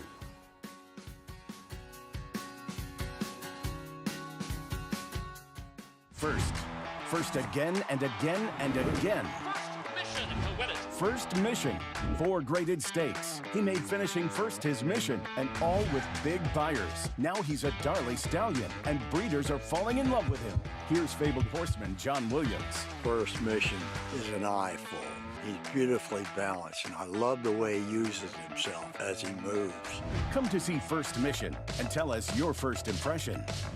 Consider it your mission. You bet with Naira Bets. Bet any track, anywhere, anytime. Download the Naira Bets app to play today and get a $200 deposit bonus. Watch live horse racing. Get expert picks. Boost your bankroll with weekly promotions and hone your handicapping skills with exclusive tips and tutorials. Sign up now and use promo code MATCH200 for a $200 new member bonus. You bet with Naira Bets.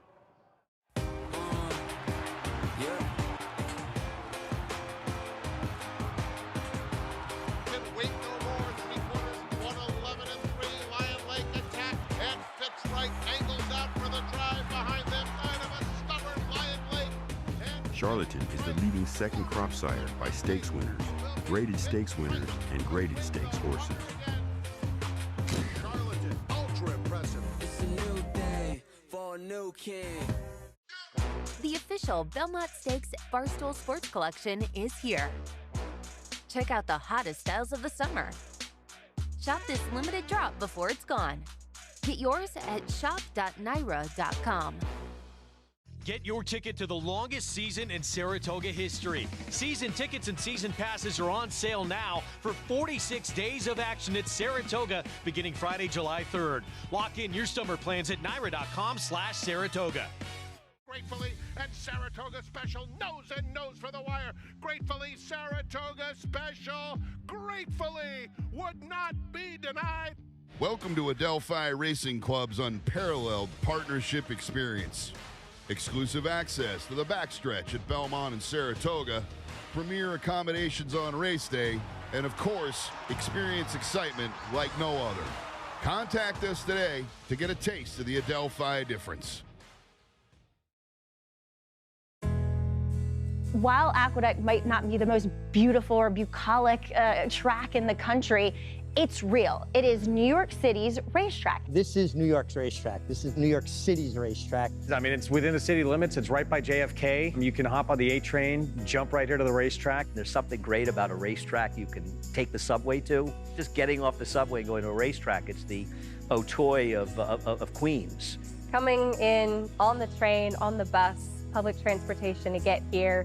Like I said, coming for the love of the sport, the love of the horse, first and foremost. I think those are some of the things that really make Aqueduct so special. Aqueduct fans are hardcore, they're smart, they're knowledgeable, and they're not afraid to call you about it. And I appreciate and love the fans because as much criticism they can give you, 99% of the time they're spot on in their analysis. It has the New York kind of tough guy attitude, maybe on the outside, but it is warm and fuzzy on the inside. And to me, that's so quintessential New York. I'm going to definitely miss taking a subway that drops me off here, that's for sure. You know, this is the greatest city in the world, and to have a racetrack with premier racing right in the city limits is a special time. It looks like, it feels like the city, and we really don't have many racetracks in cities anymore in America.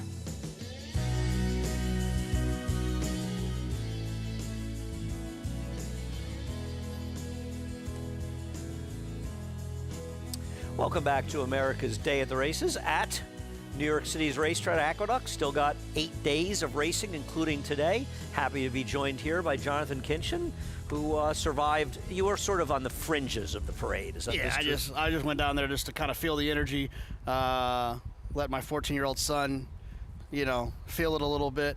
I'm not trying to be weird, but I will tell you this. It is, to me, if the rest of the world operated like what I saw today, different people from different walks of life, just having fun, celebrating a common thing, we'd all be better off. I agree. It's nice to be reminded that people actually can get along and have a good time together. And I'm no longer a Nick fan, once a diehard Nick fan, but not anymore. But still, happy to see so many people we work with that are Nick fans, and people are happy about it, and that's not a bad thing. No, not at all. But I will ask you this, though, before we get going. I haven't had a chance to ask you, are you starting to feel emotional yet about what's coming in the next 8 days? Oh, here? I'm not that guy. I mean, I'm going to miss Aqueduct. I think the fact that we've been here now for over 3 years, pretty much, we've been here a lot, and I have many fond memories of Aqueduct. But I think, you know, the thing is, the track can close. the memories don't die. You know, you're always going to have the memories. I think we're so looking forward to getting to New Belmont Park also. I mean, this is a rare summer where we're going to leave Saratoga and not have a letdown when we get back to New York because we got the excitement of New Belmont opening. I'm going to miss Aqueduct. I'm going to miss it more in the winter when I'm schlepping out to Belmont and I could take the A train out here. That's when I'm going to get more emotional about it. I don't think, but I have so many great memories. You know, I've been coming here, and the Mig and I are very similar in that regard. I've been coming here since '74 and been here, you know, thousands and thousands of times, but the memories will never die. I agree. Anyway, we've still got some racing left to go here. I'll be here for an hour, filling in for Todd. We'll be back for the last couple of races. We've still got 4 to go here. 1 3/8 on the turf, Jonathan. I thought this was a really fun race. I like a horse that's currently favored that I wouldn't bet it is 2-1. Let's find out more from Acacia.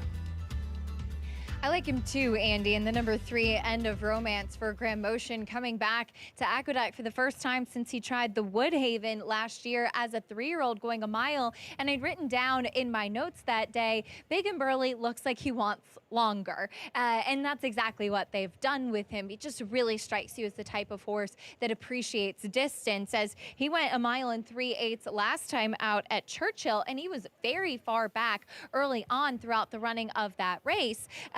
And kind of weaving between horses and kicking on late in a pretty game performance, all things considered. It was his first start with the blinkers off in a while, and so when he kind of dropped back and he kind of threw his head up a little bit and lost a few more positions, it took him a while to get into his stride, and I'm wondering if it is as a result of that equipment. But I like him at this distance. I don't think we're going to see him quite so far back today, especially with Jamie Rodriguez in the saddle. He's even gotten bigger and stronger now as a 4-year-old coming back from 3 to 4. So I think he's a major player, and he is taking a lot of attention on the board. The number 2, Mucho Weed, is another horse that's shown proficiency at the distance.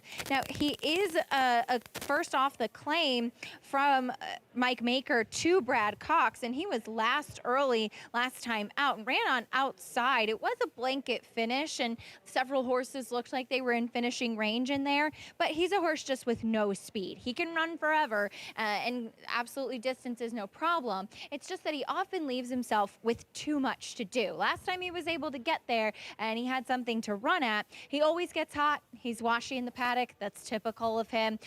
But again, I do wonder what kind of setup we will see from him in this spot. But going from one good barn to another, and absolutely always pay attention with Brad Cox and Sandy Goldfarb, new claim. Andy?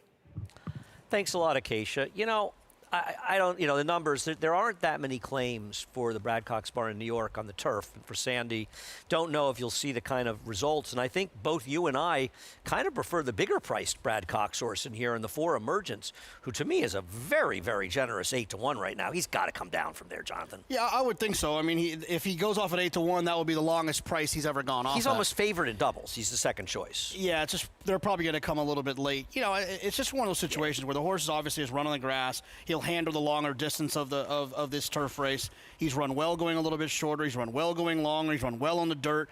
I just think maybe he's in good form right now, and if he could translate that back to some of his grass racing, I think he could be tough. It is a long layoff. I mean, he's off 8 months, you know, so we'll see if he can run it. But I agree. I liked his route race at Kentucky Downs. I think distance is very important when you discuss Harrow, because while the last 3 races for Harrow are not good enough to win here, when you go back, a distant third in a 4-horse field in the Bowling Green behind Farbridge. But even this second in the Cape Henlopen at Delaware, 5 back, I mean, this race would make him a huge contender, as would prior races. Now, to be fair, he had run okay at the slightly shorter distance race on turf in the past, so maybe his form has declined, but I wonder if this horse is going to improve getting back to the route races, the marathons. Yeah, I think you nailed it when you said maybe his form has declined.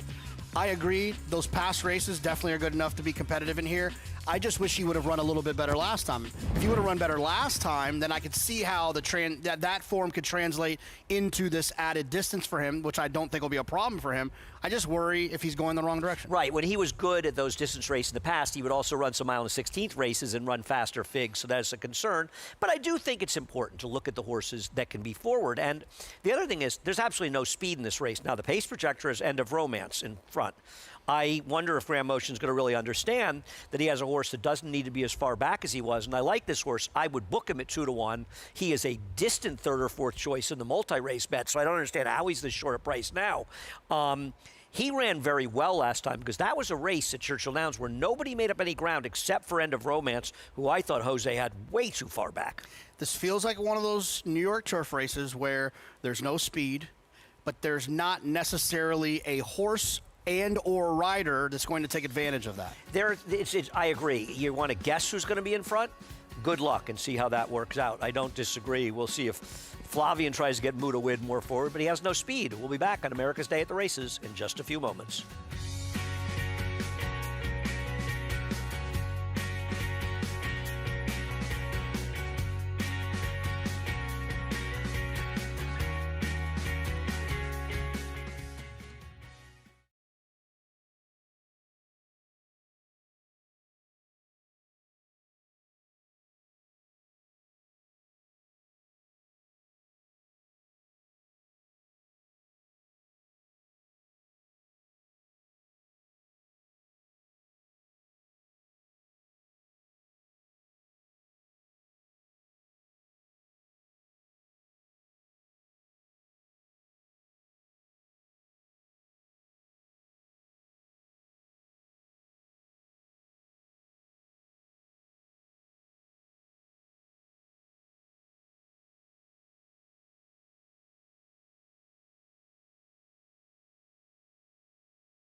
Welcome back to America's Day at the Races. Jonathan Kinchin, Acacia Clement, and Andy Serling here in New York.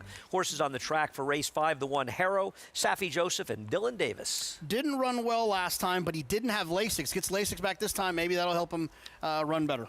Mutawid, who probably will be favored by post time, going out for Brad Cox with Flavien. You'd like to see a little bit more early speed from a short price horse in a race that has no speed. End of Romance, who is a dramatic underlay, even though I like him right now, for Graham Motion and Jamie Rodriguez. I mean, maybe the price is suggesting that everyone else, they know that he's going to make the front. Yeah, I don't know. He's going to drift up from there. A horse is going to drift down is the 4 Emergence. Also for Brad Cox, this one with Junior. I was about to say I like him at 6-1, but I'm not going to like him too much less, and he dropped to 5-1, and I'd imagine it won't stop there. Yeah, he's a clear-cut co-favorite with the 2. The 5 is Daunt for Bobby Roboto. Yeah, he gets back in Bobby Robato's barn. Bobby had some races with him in the past that were okay. The number 7, Coiled, going out for Arnaud Delacour with Jorge Ruiz. Arnaud Delacour is one of those trainers that in races like this, I always give a little extra attention. He's a big price for a horse that's got credentials. And the 8 Mayor of Midnight, one of those horses moved out of Chad Brown's barn for Peter Brandt. This one to Riley Mott, and he can certainly handle the distance. He's going to need the aggressive version of Manny Franco to get this horse involved in the race. I think the typical style this horse runs with, he'll be up against it out in the clear, losing ground. We'll see how he does in this race. It is a very, very tricky race. Where are we going here, Bob? take a look at the number 4, Emergence, that race at Kentucky Downs you and I talked to, and I thought he ran well. I mean, he lost by a length and 3/4. I know it was Kentucky Downs, the Navy SEAL, who finished second in the 2-mile race up in Saratoga. Navy SEAL is no, let me put it this way. Navy SEAL would be the favorite in this race, Jonathan. Yeah, I mean, you know, it's funny. Kentucky Downs is one of those places where if a horse runs well there and I want to like him here today, then I'll take the race at face value. If a horse runs well at Kentucky Downs and I don't want to like him today, then I'll blame it on Kentucky Downs. I'm very, very, selective when it comes to that. I think the point you're making is a fair one, which is races at Kentucky Downs sometimes happen in a vacuum. And it's not a knock on Kentucky Downs in any way whatsoever. It's just a very, very different course than we have in America. And some horses can adapt to it well. And that's why you'll see some random results down there sometimes, and it can be a little bit tricky. But that race itself was a pretty solid effort, and he did run well going long, his only time going long on the turf. The one thing you can't argue with about Kentucky Downs, whether you like it or not, is the races are extremely competitive because of the amount of money that they're running for. I would argue that some of their allowance races are more competitive than grade 3s you'll see across the country based on the amount of money they're running for. It's extremely competitive, but extremely hard to win. A lot of money if you're a Kentucky bred, but it's not easy to win, as Acacia knows, because her husband shipped a few down there. Absolutely. Tawny Port, who ran twice in the meet, finished second both times. Got a pretty good paycheck, even finishing second over at Kentucky Downs when going a distance. But taking a look at a couple of horses in this race, including the number 8, Mayor of Midnight, who comes back for his 4-year-old debut, and he does make his first start for Riley Mott. He's been training at Keeneland, where Riley is based, and this is a horse that typically, when he's been with Chad Brown, he's one that I've always written down in my notes, really switched off, burly, heavier bodied, a lot of substance. That's just typical of who he is. And while he's not the tallest horse, he acts like a horse that wants to go long. This is by far the most talked up that I have ever seen him, and the most animated as well. So we'll soon find out if that's a good thing. He was disappointing in the Hill Prince when going 1 mile and an 1/8, as he was last early by several lengths. He typically has not shown any speed.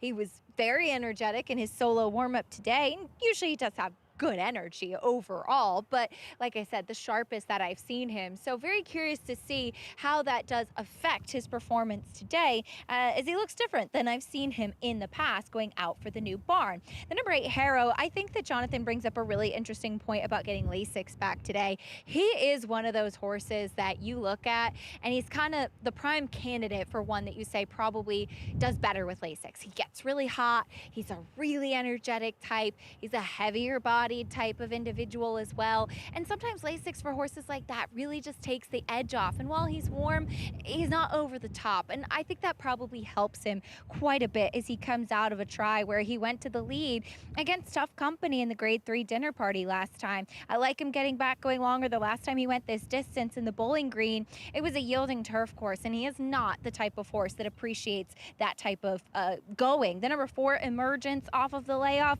I watched him for a long time. He's a really good looking horse, tall and leggy.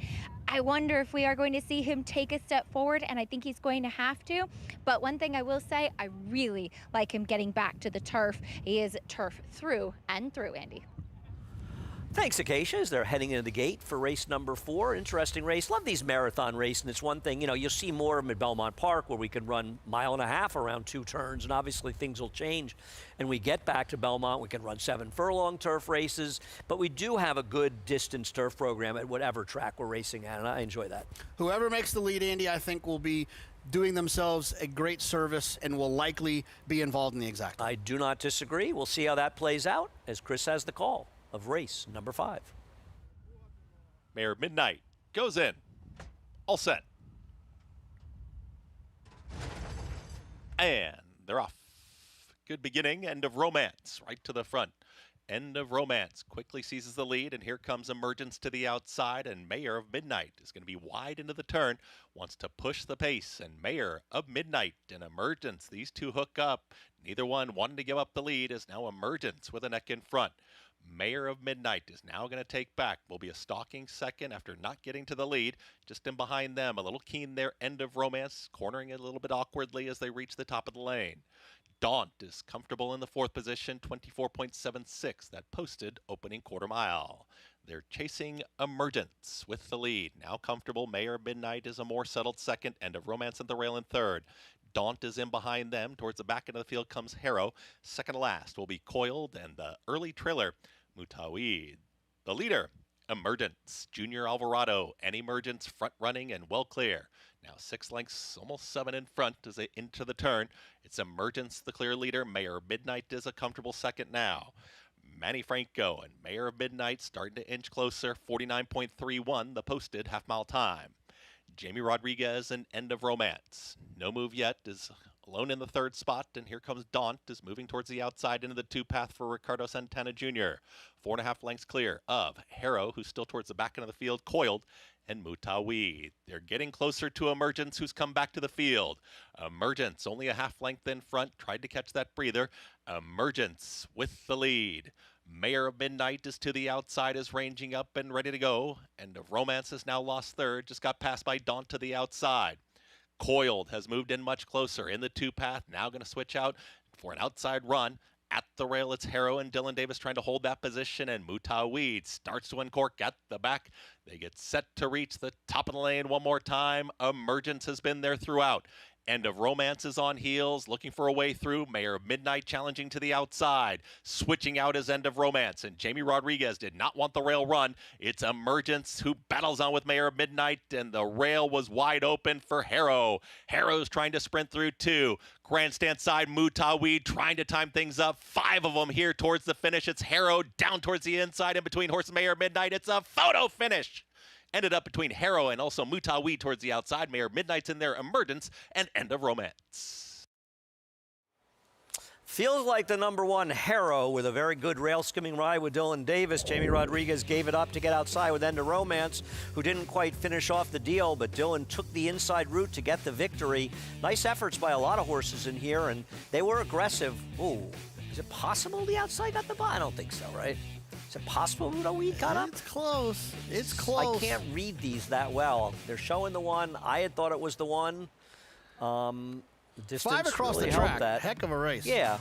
Nice race. I mean, the 8 didn't get it done, but Mayor Midnight ran very well first time out for Riley, getting the horse. And good ride on the 4, just not quite good enough to seal the deal. And I think the same for the 3. I think the 1 got it. I don't think you got to really have an advantage on the outside, but who knows? I mean, the 2 got all of the bob. Yeah, the 1 got it. I would bet money the 1 got it, which means they'll probably put the 2 up.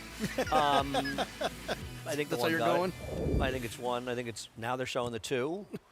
I think it's 1-2, but have we put up anything yet?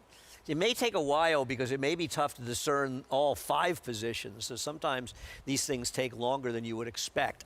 I felt like the inside got it, but I actually think the 3rd place horse was very clear. The 3rd horse was Mayor of Midnight. Let's take a look. Yes, the 3rd horse is definitely Mayor of Midnight. You're absolutely right. And very close for 4th, though I think the 3 got it over the 4. So it's blank, blank, 8, 3, 4, right? But I think it's the 1. You're not taking a position? You don't want to be wrong like me? No, I don't. I say it's the 1 or a dead heat, but I believe it's the 1. And I think it's taking more time because they're looking at all 5 of them. And this is one where a mirror can be deceptive because... No, we're at it's the... 1 on the rail, 2 on the outside.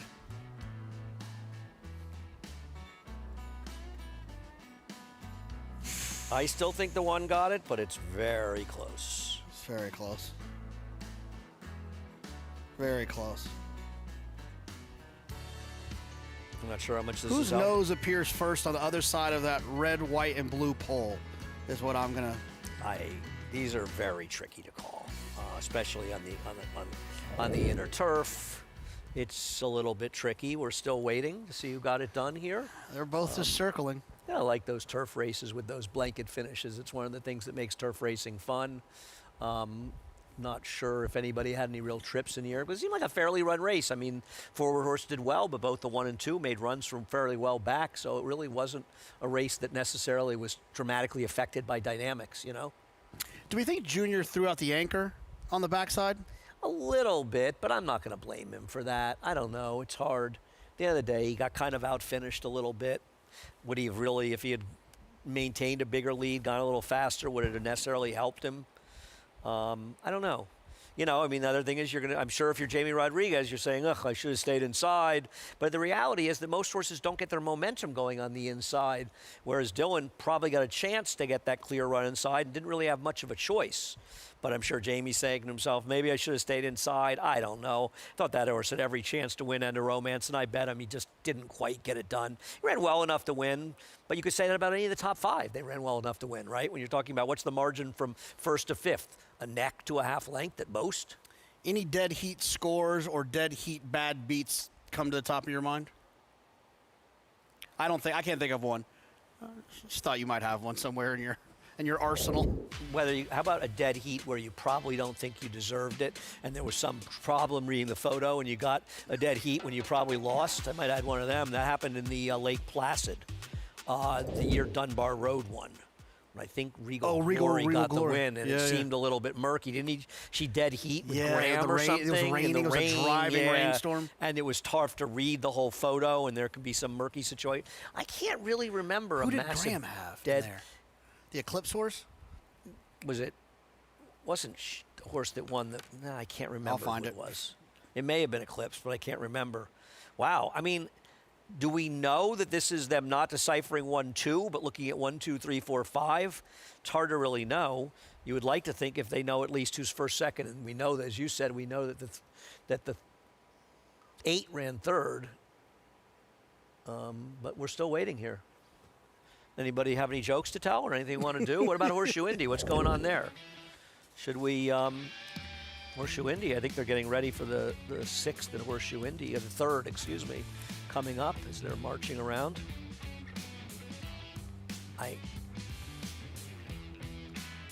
Boy, I'll tell you, if the 2 got this or is a dead heat, he got it because he got all of the bob moving in the outside. But at this point, isn't it supposed to be a dead heat if it's taken this long? I would think so. Well, that's the 5th race here going forward. Anything much going on going forward? Well, we can answer the trivia question. Okay. Varinka. For Graham Ocean was in a dead heat with Regal Glory. Yes, I would not have gotten that name in a million years. Not in a million years. Yeah, it was not. I don't believe it was a... I think it was a situation where they were lapped on.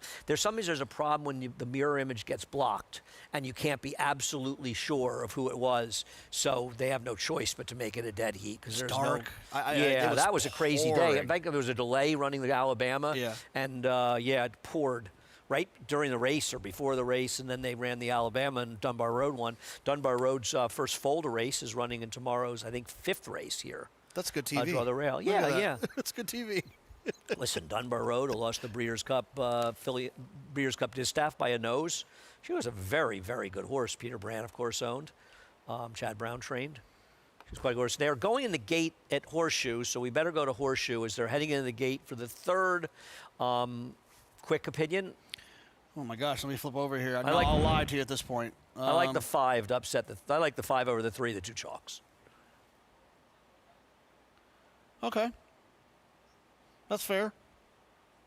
I don't have any argument against that. John G. Dooley from Staten Island with the call of the 3rd. Alberto Burgos run, David Run. Huevos Doro 6-5 favorite. The track here remains labeled good. We're over the 6 furlongs, one more. First time starter, Quiet Empire. Jose Gutierrez won the opener at 20-1 on America's Day at the Races, all in mind. They're off and sprinting. Huevos Doro away well. Run, David, run. Part of the early plot. And J. David is right there. And here's Arkansas Dave coming with an attack from the rail. And right there, Flaming Embers now stoking up the pace. It's Huevos Doro under the gun from Flaming Embers. And Sorbetto chimes in. Run, David, run on the green cap is a wide 4th. Making this dash past the half-mile pole. Arkansas Dave in his 10th run. He holds the rail, and J. David is in between them at the 3.5. And in his first voyage, beaten for pace, Quiet Empire trails. 3 furlongs away. The quarter 22.94 seconds. It's Sorbet for Rodney Prescott. Sorbet just leads the way from to the inside. Huevos Doro coming past the quarter pole. Run David running. Arkansas Dave running in fourth. Dropping back was Flaming Embers from his early efforts, then J. David, and finally Quiet Umpire. These maidens have straightened half mile, 45.54 seconds with Rodney. It's Sorbet, who's kicked away to a 3-length lead past the 8th pole from Arkansas Dave, who's running on between horses. Run David Run is third. Huevos Doro dropped right away. They're close to home. It's Sorbet and Arkansas Dave. Photo finish, Arkansas Dave, with Amir Mendoza came with that late thrust to photo with Sorbet. Run David Run third, and Huevos Doro finished fourth. Feels like the one, Arkansas Dave may have nailed Sorbetto, but meanwhile back here it was 1, 2, 8, and the 3 and 4 dead heated for fourth. And I wonder if this is one of those ones where you couldn't really see the mirror particularly well, but so that's what it was, the photo that they were looking at. Yeah. I don't know why they can't just put up 1, 2, 8, but that's another discussion. I'll have to ask our steward about that.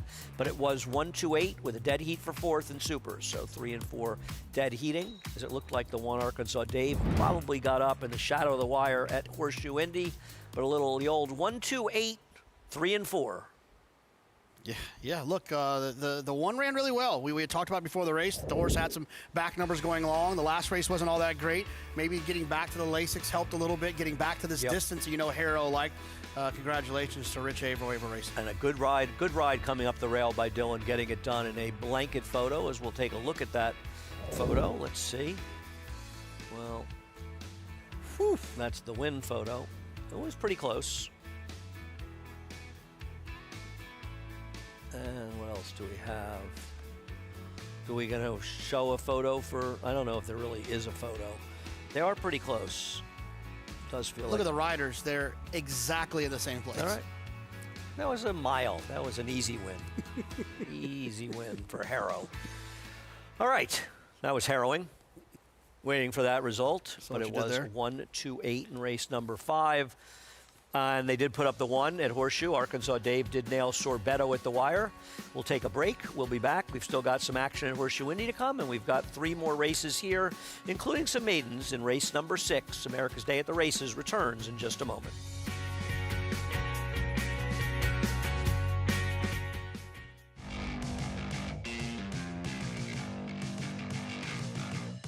Charge, it is pouring it on, winning the Dwyer by the length of the stretch.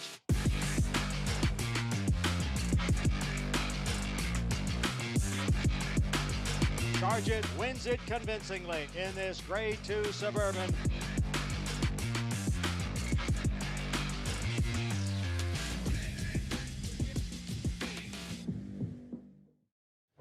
You bet with Naira Bets. Bet any track, anywhere, anytime. Download the Naira Bets app to play today and get a $200 deposit bonus. Watch live horse racing. Get expert picks. Boost your bankroll with weekly promotions and hone your handicapping skills with exclusive tips and tutorials. Sign up now and use promo code MATCH200 for a $200 new member bonus.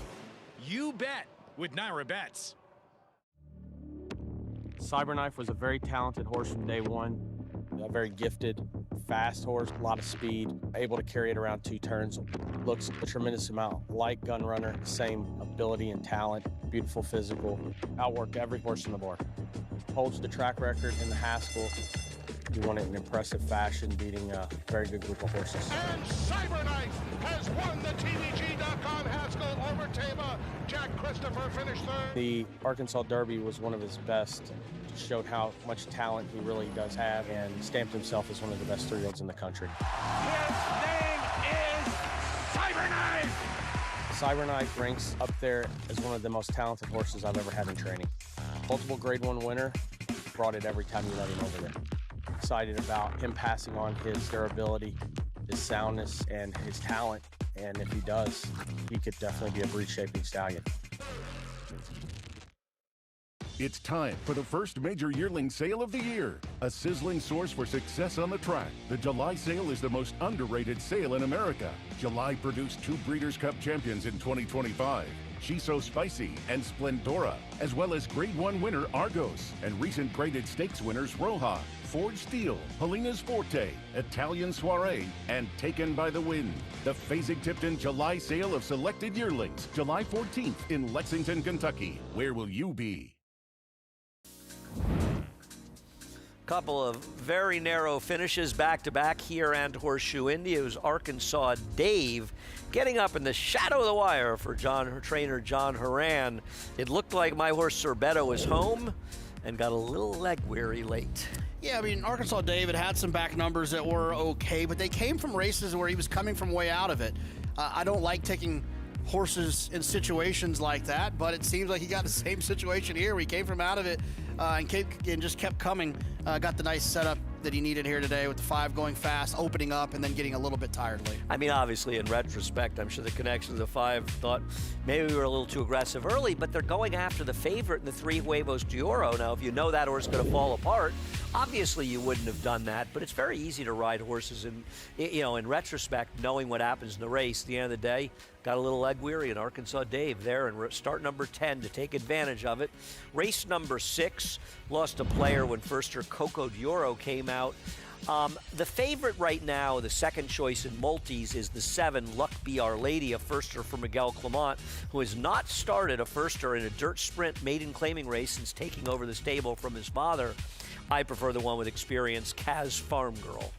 Yeah, I mean, when you see looking at Lucky, you don't think first out sprinting. 7th time in a 1 3/8 on the turf. Yeah, exactly. So, you know, I think it's probably a name recognition thing. You get the Clement, you get a little Manny Franco, you get a 5-2 morning line, you get an outside draw. I get it. I'll look elsewhere. Not exactly a field with a whole lot to go on in race number 6. Post time coming up in just over 15 minutes. We'll take a break. We'll be right back on America's Day at the Races.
So this is Newgrange, 5-time graded stakes winning son of Violence with earnings over $1 million. As the only son of Violence standing in New York, the first-year stallion of 2026 proved popular with the state's breeders. Supporters hope he proves as successful as the horse who headlines the stallion roster at the Hudson, New York farm, Honest Mischief. He was the first son of leading sire Into Mischief to stand here. He now is the leading sire in the Northeast with black-type horses and black-type winners. Sequel reached out for more Into Mischief bloodlines when it welcomed Mullion to the stallion barn. Mullion only raced twice, but demonstrated brilliant speed. Mullion ran a 4 reg in his maiden special weight win at Churchill, giving him a TDN Rising Star. He's the full brother to Juddmonte Stallion and Kentucky Derby winning Mandaloon. Breeders hope that brilliant speed will make his New York runner successful at tracks in Saratoga and at the new Belmont Park on Long Island. Welcome back to America's Day at the Races. Gotta love the New York breds, and Honest Mischief off to an excellent start at sire. A nice sprinter that ran for Juddmonte and Chad Brown, proving to be efficient, particularly with his turf sprinters, which is always a good thing with the New York breds. Always good to follow the New York Breds at NewYorkBreds.com. So we head back to the 6th race, and speaking of New York Breds, Kaz Farm Girl going out for Demetrius Sinafius. Looks like the horse to beat, Acacia. What's going on down in the paddock? Yeah, she does, and get to her momentarily. We'll talk about a couple of horses dropping in class, beginning with the number 4, Tiffany's Gem, whom I wanted to point out because this is a horse that is taking a drop in class and has had the tendency to break slowly out of the gate, and she does get some equipment changes in here today. The blinkers come off, and she will be running in a hood, so that has her ears covered, muffles out sound, see if that does help her. But she dropped to this class level last time out and was off of a layoff, and I'd written down in my notes that day that she just really needed to strengthen, particularly in her top line, and she has done that. She looks a lot better today, so we'll see with the equipment change if that will help her with the hood on and the blinkers off. Again, I think her Achilles heel is getting out of the gate as she's been slow, and then she got headstrong running up on heels last time and hasn't shown any finish, but is a horse that I am optimistic second off a bit of a layoff and run a bit better today. The number 5, Camille's Legacy, debuted on the turf, so also doing something different today too. On the bottom side, it is a bit more of a turf pedigree. The dam was 0 for 5. Most of her starts were on the grass though, and the sibling was 1 for 16 with a lone turf win, though that one being by War Dancer. And while King for a Day is the son of Uncle Mo, he's actually, looking up on Formulator, yet to have a turf winner going any distance. So I'm guessing that is part of the question about trying the dirt in here today.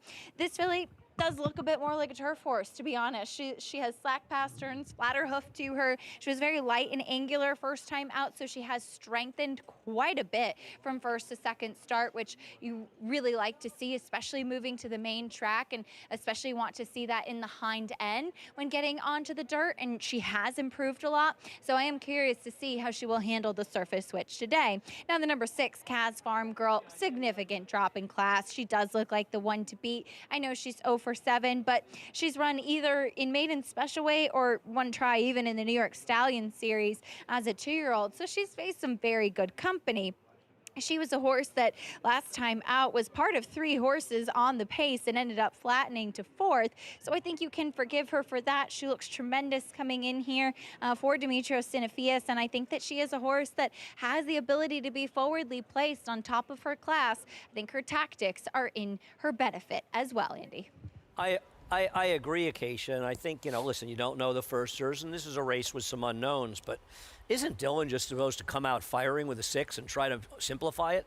Yeah, I mean, look, it's something that comes up often, Andy. I know we've seen it for years as horses that just have these 0 for 7s, 0 for 12s, 0 for 15s. One of the things that I've tried to look at recently is what price are they? You look at Kaz Farm Girl. Horse is 0 for 7. The average price for this horse in those 7 races is 24 to 1. Right. He wasn't supposed to win. You throw out the 5 to 2 and you throw out the 68 to 1. This horse has never been favored, and this is a horse, right, has not really been running in a whole series of races that she was supposed to win. So it's not one of those situations where I don't think she wants to win. I think she was running against horses she couldn't beat. She's not a proven loser. I completely agree with you. I picked her on top for basically the same reason. I look at her, and it's like, I don't know what to do. I mean, listen, I respect Jimmy Ryerson, who has the one, but there's not much pedigree for a first-time, first foal. The 2, Peggy Castle. I even watched the race at Churchill last time. I love the horse switching to Dave Donk, but I have no confidence this horse can run at all. Tiffany's Gem. What indication has this horse done that she can do any running? Sure, Camille's Legacy ran once for a good trainer, Dave Duggan, and absolutely, with what Acacia said, King for a Day has not sired any turf winners, but it's really not really particularly a dirt pedigree in the damn side, and even she's talking, Acacia, about saying, kind of looks more like a turf horse than a dirt horse, and I'm going to default to Miguel's horse, who's going to take money because it's Miguel, and there ain't exactly a lot of pedigree on this one. I have to 2 bad horses and 3 that never ran. Yeah, give me the horse who's proven to run okay 7 times. Don't get me wrong, there's some 7 beating 19, but 5 never beating ran 10. a maiden claiming race either. No, of course. I mean, I think there's the truth of the 6 is I'm not sure that she's not supposed to be even money in this race. And I think maybe the connections and all these things are going to keep her price higher than she should be. And I think she should be a substantial favorite. We'll see if it plays out that day when America's Day at the Races returns after a quick break.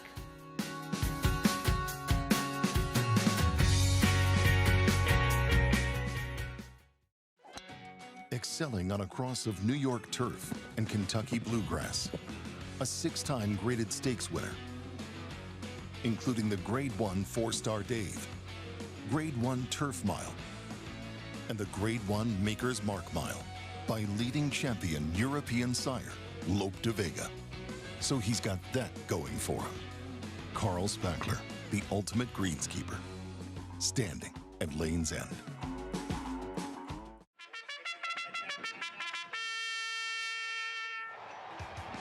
Monmouth Park summer season rolls on with live racing action every Friday to Sunday. Monmouth's 2026 season proudly features a low-player-friendly 15% takeout on all daily doubles and pick threes. Play our new $3 late pick three and $5 late double. First race 2 p.m. Fridays, 12:50 p.m. weekends. Get in on the action at Monmouth Park Racetrack.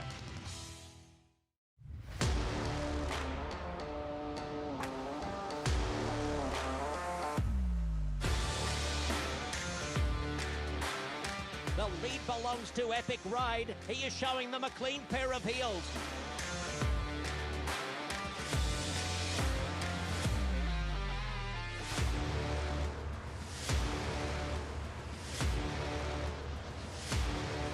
Eclipse champion Blame, standing at Claiborne Farm.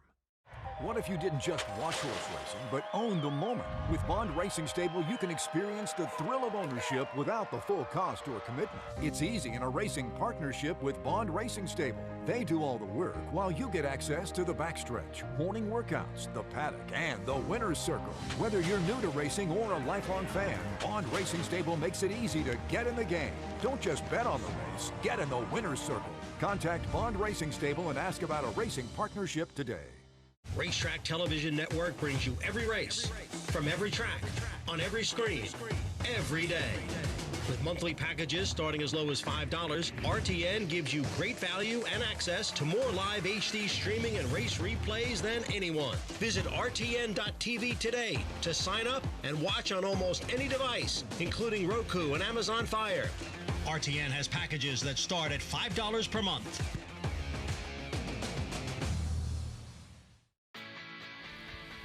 Welcome back to America's Day of the Races, brought to you in part by NyraBets. Head on over to nyrabets.com and use the promo code MATCH200. We'll match the $200 initial deposit. Play any track, anywhere, anytime, through NyraBets on the track for race number 6. Starting out with firster Fire Baton, Jimmy Ryerson, and Christopher Elliott. Yeah, I mean, there's just nothing really to grab onto here, and I don't think the rail is any bargain for a horse that doesn't have some early speed. And the way this horse is being bet, I don't think he probably does. We'll see. The 2 is Peggy Castle for Dave Donk and Ruben Silvera. You'd like to think the horse will improve for Dave Donk, but it's going to happen in the first start off a horse that was 73-1 and a maiden 30 last time. I was need some more so time. hoping I saw something when I watched that replay, but I did have her as my second choice with the scratch. The 4 is Tiffany's Gem, going out for Jimmy Bond and Edgar Zayas. Back-to-back slow starts doesn't bode well for this one. Katie Davis rides Camille's Legacy for Dave Duggan. Yeah, long price on the turf, now trying the dirt. Wild card taking respect for the trainer, which I do understand. The number 6 is Kaz Farm Girl. Wish I had more courage to single horses like this because they're hard to trust, but I just don't see how this horse gets beat unless one of these other ones is much better than what I'm seeing on paper. Yeah, now is even. They're heading back to the paddock. Let's find out what's going on when we go to Acacia. Yeah, they have brought the whole field back over to the paddock, Andy, and I'm told it's because there is no ambulance chaser available out on the track. You cannot run a race without an ambulance there to follow the field in the event that something should take place. So they have brought the entire field, everybody's fine, back to the paddock, and they're going to take the weight off while we are in this holding pattern. So all the jockeys are jumping off their mounts, and as soon as we get the all clear that everybody's on track and all systems are where they should be, we will get the call for riders up once again. Thanks, Acacia. I'm unclear. I wonder, the question is, where is the ambulance? Jonathan and I are looking and seeing something by the top of the stretch, and I don't know if it's being used. The question is, what has happened to the ambulance, and why are we in this situation? Because there is at least one ambulance here. There's one back there, right? Looks like one. Well, Andy, how about you go down there and you just run behind him? I also feel like there's one right outside the quarter pole. So the question is, what's going on that we don't have an ambulance? I guess nobody here seems to know.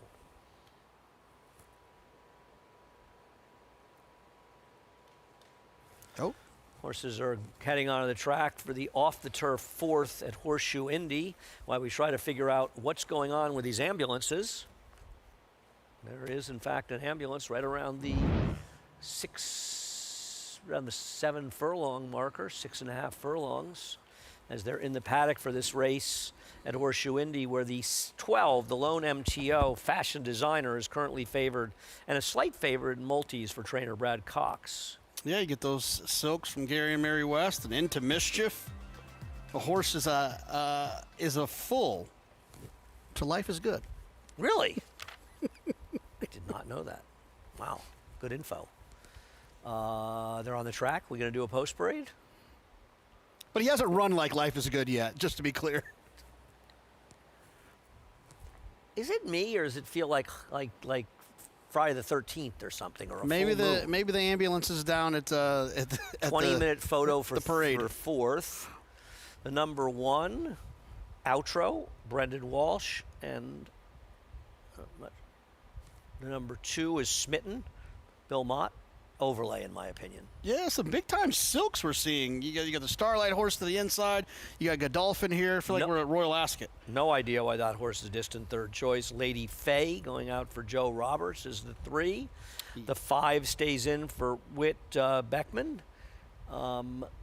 This one ran the turf first time out. J.D. Ramos has the mounts. The number 9, Morimi, another first-time starter. This one probably won't be hurt, at least from a pedigree standpoint, going in the dirt. And the 12 rounds out the field. That's Fashion Designer for Brad Cox. And I do think that Fashion Designer is the conversation opposite of what we had about the 6 at Aqueduct. Is like when you have a horse like this who's so well bred, who hasn't really been that short of a price considering the connections and the pedigree. And the horse is 0 for 3. This is the type of horse I stop wanting to trust. I agree. Stretching out as well at 4 to 5. Let's get more from Rachel. Thanks, Andy. This 4th race here, very happy to see that the Brad Cox trainee on the outside, the main track, only did draw in Fashion Designer. Got to talk to Ricky Giannini in the paddock, and Ricky, he said, well, Rach, this is just a horse that, look at how it's bred. She is such a nice filly. Classy, stood in the paddock with her head forward and even, you know, Ricky said she's very well trained. You can see it in her works. I mean, she just looked really nice. Coming around the outside, he doesn't see a problem, obviously, because since we come off the turf, there's so many scratches. But the dam here is by Distorted Humor and has 3 winners from 5 starters. Now, I did get to talking to Ricky, and this is a full sister to Life is Good, Breeders' Cup Classic winner, obviously good at a route. They're hoping that transpires to her, obviously, as she's only ran in sprints, and in her 4th lifetime start, she's going to finally stretch out. So this one, honestly, I just really like. Obviously, Fernando de la Cruz is our leading jockey. He's got 23 wins this meet so far, and he had a riding double yesterday. So moving on from the even money favorite here, let's see if we can't find a little bit better price to talk about. The 3 Lady Faye right now on the tote board at 11-1 might be it. I got to talk to Micah Meeks, the jockey for the 3, and Joe Roberts, who's the trainer, and he said, you know, Rachel, we ship in here, and I was looking, and I just thought she might have a chance in this spot. She did run well on Polly at Turfway, and he thought maybe that would transpire to the grass, but he said, I really don't have any idea how she's going to perform on a muddy track, but now we're fast, so I think he got what he wanted. Coming from Kentucky to Indiana, I mean, obviously that one looks good. This is easier than maiden claiming for 50s at Churchill. I think we can all agree, guys.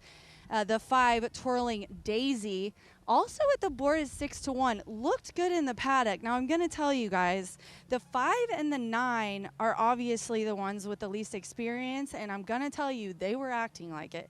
The 5 Twirling Daisy was jumping around. She ended up kicking her saddle off in the paddock. They got her to the opening of it, away from the other horses, and she definitely calmed down. But yeah, she's adding blinkers. She's had a little bit of a freshening with 2 months off, but she was jumping around. And then I got to talk to the jockey of Twirling Daisy, the 5 Joe Ramos. Had some trouble at the gate and was scratched because she would not load. And then Joe said she kind of kicked and they wanted to make sure she was okay, so they took her out of there. So let's see if Joe can keep her calm here today. It looks like he's doing an okay job so far as they're heading to the gate. But I'm going to go with the main track only here. Brad Cox, trainee on top. I know it's been kind of chalky for these races, these first few for us, but maybe underneath with the 3 Lady Faye, we can kind of kick it up a little bit and get us some money back on the under horses in here. I'm going to send it back to you guys as they are headed to the gate for the 4th race here at Horseshoe Indianapolis. Good luck. Thanks a lot, Rachel, as they're heading the gate, and looks like the 4th Horseshoe Indy is going to go off after ours, though I'm looking at horses heading towards the gate here, so they may be going into the gate here. A lot of confusion today. Is it you? Do you feel like it's a little like a Twilight Zone-y show today? My day started at the Knicks parade, which was chaotic, so right. Everything seems normal to me now. You went to the Knicks parade. We had a photo that took 3 hours that turned out to be for 4th. We've got a delay, but they are going to the gate here, so we're going to the gate now, I guess, for race. Todd Schrupp is back. Thank God there's some order in the building. Todd Schrupp is back. Everything fell apart when Todd left. Really, you got to get back together. Keep this place together, Todd. I mean, we don't know. 2 left to load. Let's head up to Chris Griffin for the call of race number 6. Luck be our lady. And rearing up in the gate, there was the 1 Fire Baton. Rider is off, and the assistant starters working with the 1, so there may be a delay here for the start of today's 6. Stand by. Okay, we had an incident with race the 1, Fire Baton, the firster. While we deal with that, let's head back to Horseshoe Indy, where they're going to at least try to get their 4th race off.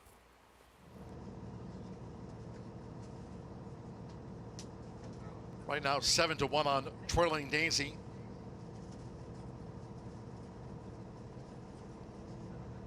Seventh of 9 on her Keeneland Turf debut.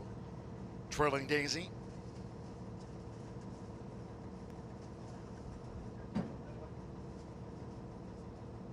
Outro is the first of the 6 to move into the starting gate. The starter here, Oscar Quiros and crew, still working with Twirling Daisy. Let them try to push her over when you're almost right there. This one of 3 taken off the turf course here today at Horseshoe Indianapolis. The main track has been upgraded to fast.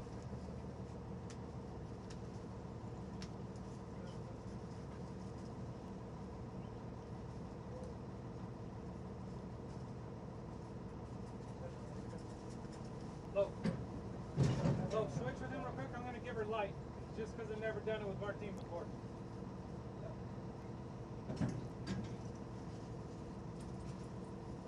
Twirling Daisy reluctant to load. She's out to 8-1.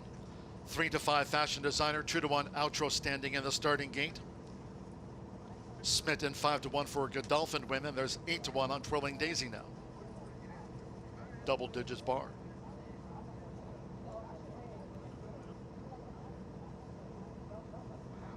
Look, hold on 2 seconds, look. Hey, Jaime, back the one horse out.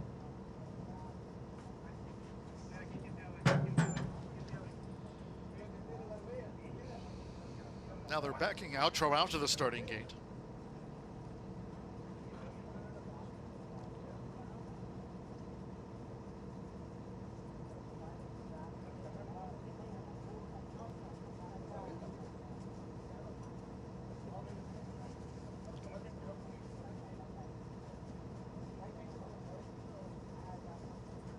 Still trying to coax Twirling Daisy to move into the starting gate. They've backed Outro out. Twirling Daisy has the gate all to herself now.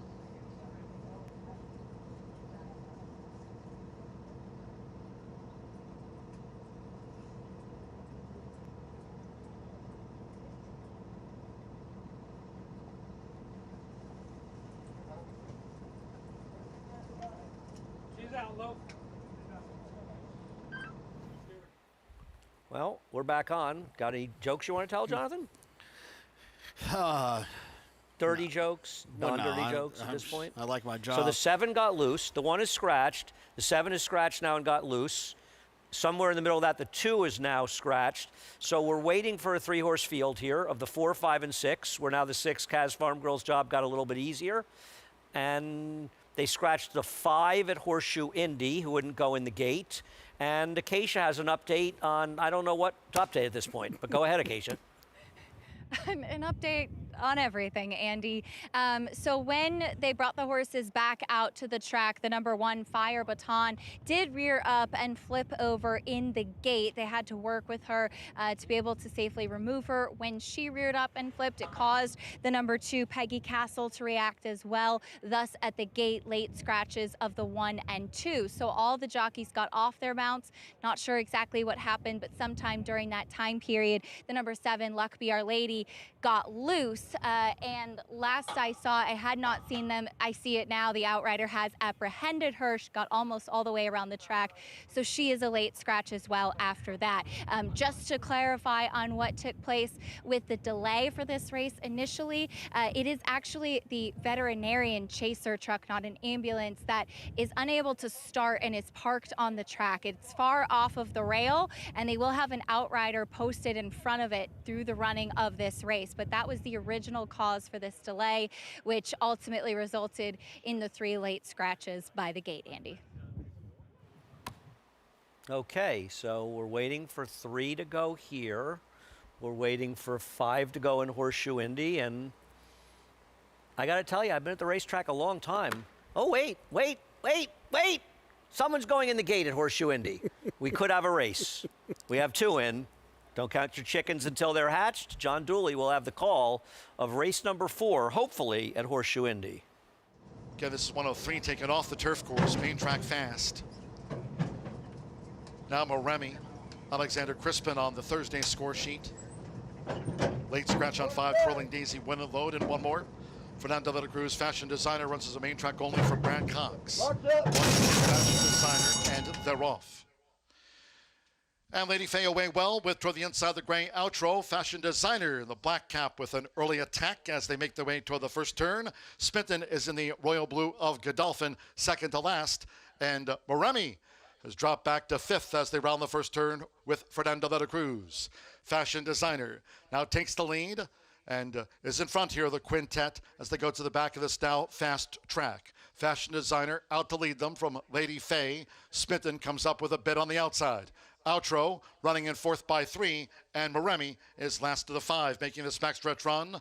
The quarter for Fashion Designer, leading at 4 to 5, 23.62 seconds. Fashion Designer by 3/4 of length. Santos Sanjor sends Smitten up to be second on the outside. As they go past the half-mile pole, Micah Meeks and Lady Faye tracks them from third. Alberto Burgos and Outro holding her position with the rail. And into the hands of Alexander Crispin, Moremi remains last. Half-mile 47.73 seconds. Fashion Designer to 3 out. It's Fashion Designer as Smitten is now being ridden to pick up this leader. Fashion Designer nicely for Fernando toward the quarter pole. With Outro now a clear third. Lady Faye will straighten away in fourth, and Moremi is last. These maiden 3-year-old fillies come for home. It's Fashion Designer in charge. 3/4, 1 minute 11.42 seconds with Fernanda de la Cruz, the daughter of Into Mischief. Fashion Designer has widened by 10 lengths past the 16th. From Outro, who's getting into second, from Smitten back in third, Fashion Designer has scored the winning run by 10 lengths. Outro was second, Smitten third, and then Moremi and Lady Faye. Thanks, John. It looks like 12-1-2 there. They're finally heading the gate here, so let's get the call from Chris Griffin of race number 6. Going forward. All set. And they're off. Tiffany's Gem was off a step slow. Cass Farm Girl, right to the front, has the speed, and in behind them, Camille's Legacy. Tiffany's Gem broke a step slowly, is now moving through at the rail, tries to move in closer, but it's a lone leader, Cass Farm Girl. Cass Farm Girl leads the way. At the rail, there comes Tiffany's Gem and Camille's Legacy, a little keen up on the outside in the green silks. They approach 4 furlongs left to go. Cass Farm Girl 23.01 for that opening quarter mile. Moving in closer. Here comes Camille's Legacy, is trying to square off with the leader. Still at the back of the pack will be Tiffany's Gem, tightly packed as they're approaching a quarter mile left to go. Cass Farm Girl has led throughout, and Cass Farm Girl approaches a quarter mile left to go. Drafting right in behind Tiffany's Gem, is now shoved along trying to chase. And outside of them comes Camille's Legacy down the center of the racetrack, but Cass Farm Girl still holding a comfortable margin and opening it up. It's a confident look back there from Dylan Davis with a furlong left to go. It's all Cass Farm Girl front running. Will open up in the late stages, geared down, and will win this one easily. Cass Farm Girl to win it. Cass Farm Girl over. A photo, Camille's Legacy and Tiffany's Gem. Well, they finally got it off, and Cass Farm Girl went to the front in the remaining 3-horse field and got the job done under Dylan. Those are back-to-back wins for Dylan. It's been a little easier. Yeah, that was, you know, it's unfortunate. There's a lot of scratches in the race. Yeah. The horse ends up going off at 1 to 5. So the clever nature of those who believed in this horse getting with her friends was going to make the difference. She didn't get rewarded for it at 1 to 5, but she was going to win no matter who else was in the race the way she ran here today. Probably the case, but she did get it done in a depleted field. Close photo for second, but of course win wagering only, and along with, of course, you know, pick 3s and doubles as well. I tell you, I was only back for an hour here, but I feel like I got a lot of action. I do notice once Todd Schrupp showed back up around the set, things kind of calmed down. We got some races off. It was a pleasure spending a little time with you. I'll see you later this week, I assume. Yeah, I'll see you not tomorrow, but this weekend. Todd, I'll see you later as well. I'll see you later tomorrow, too. We'll take a quick break. America's Day at the Races. We still have a couple more here and a couple at Horseshoe Indy as well. We'll be back in just a moment.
Aqueduct is actually a really special place for me because this is the first place that I learned that I could actually have a career in racing.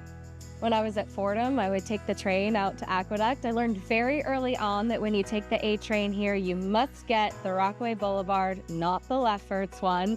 And I just remember sitting by the window, looking out on a cold winter day and falling in love with it. I think the 2013 Cigar Mile is a favorite memory because of what it became.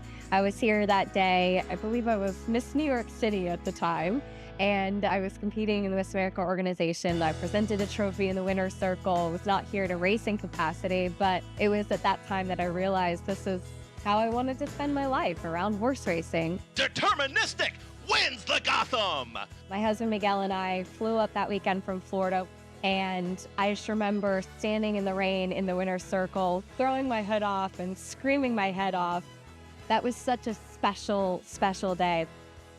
But I will really miss the feeling of this place. I'll miss the fans, and I'll miss the fact that people come to Aqueduct for the pure love of racing.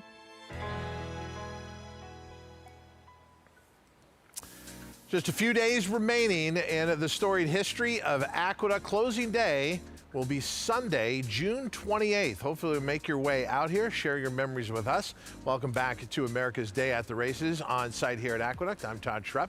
Very pleased to be with a very cool, laid-back Jonathan Kenshin. It was very tense over here for just a moment ago with Andy Sully, but we finally got that race going. A lot of scratches. Yeah, well, I was very happy to see you here. Andy likes things to go as planned. Yes, he has a train to catch. No matter what time of the day, he has a train to catch. All right, so we got to catch you up on some of the results here. Let's start with Horseshoe Indy. Head back there and show you the results from race number 4.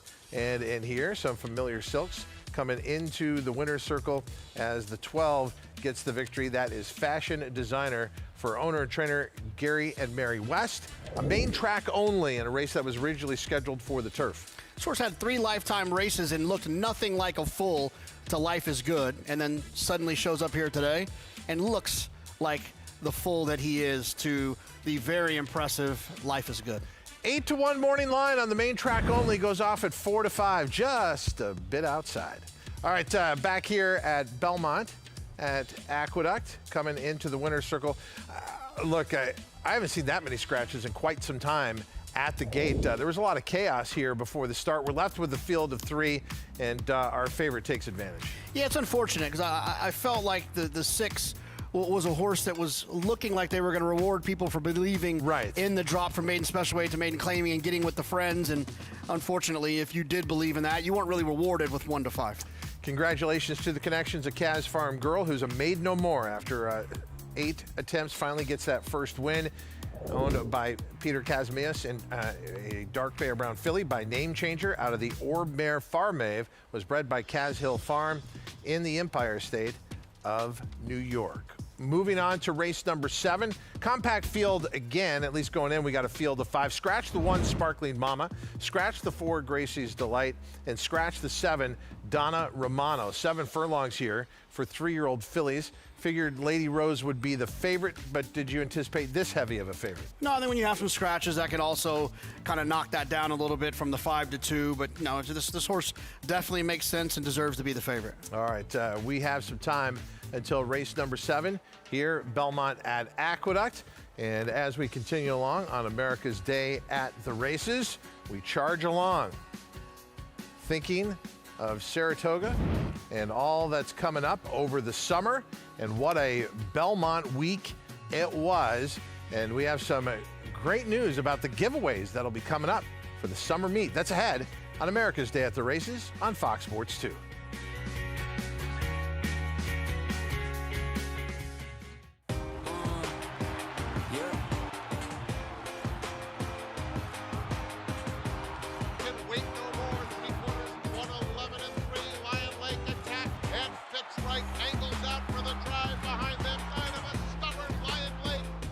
Charlatan is the leading second crop sire by stakes winners, graded stakes winners, and graded stakes horses.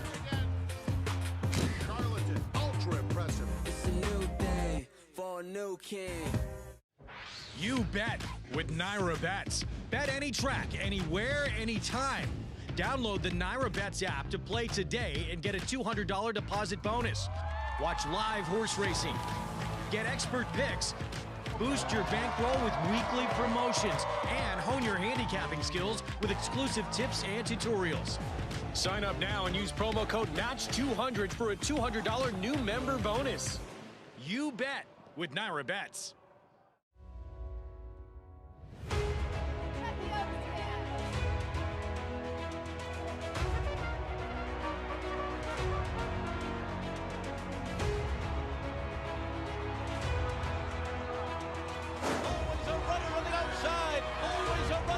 Coming, Explorers down toward the rail, but it's always a runner. She's going to do it, and the Kentucky Oaks, always a runner.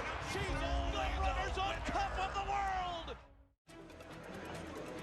This is where it all begins. These are the recruits for next year. They're going to be part of our roster, part of our team. The pavilion, it was jam-packed. It has remained jam-packed. Phenomenal feeling in the pavilion, on the grounds, in the back ring. You have a chance to make 5, 10, 100x. Big sale with a lot of quantity, but they're going to sell over 4,000 horses here. We had quality racehorses today, I believe, that will go on and we'll be reading about in years to come. Keeneland sale. You got to be here.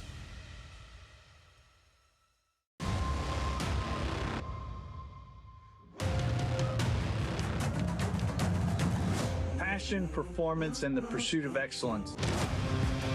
At West Point, the horses are the heart of what we do. The partners really are the soul.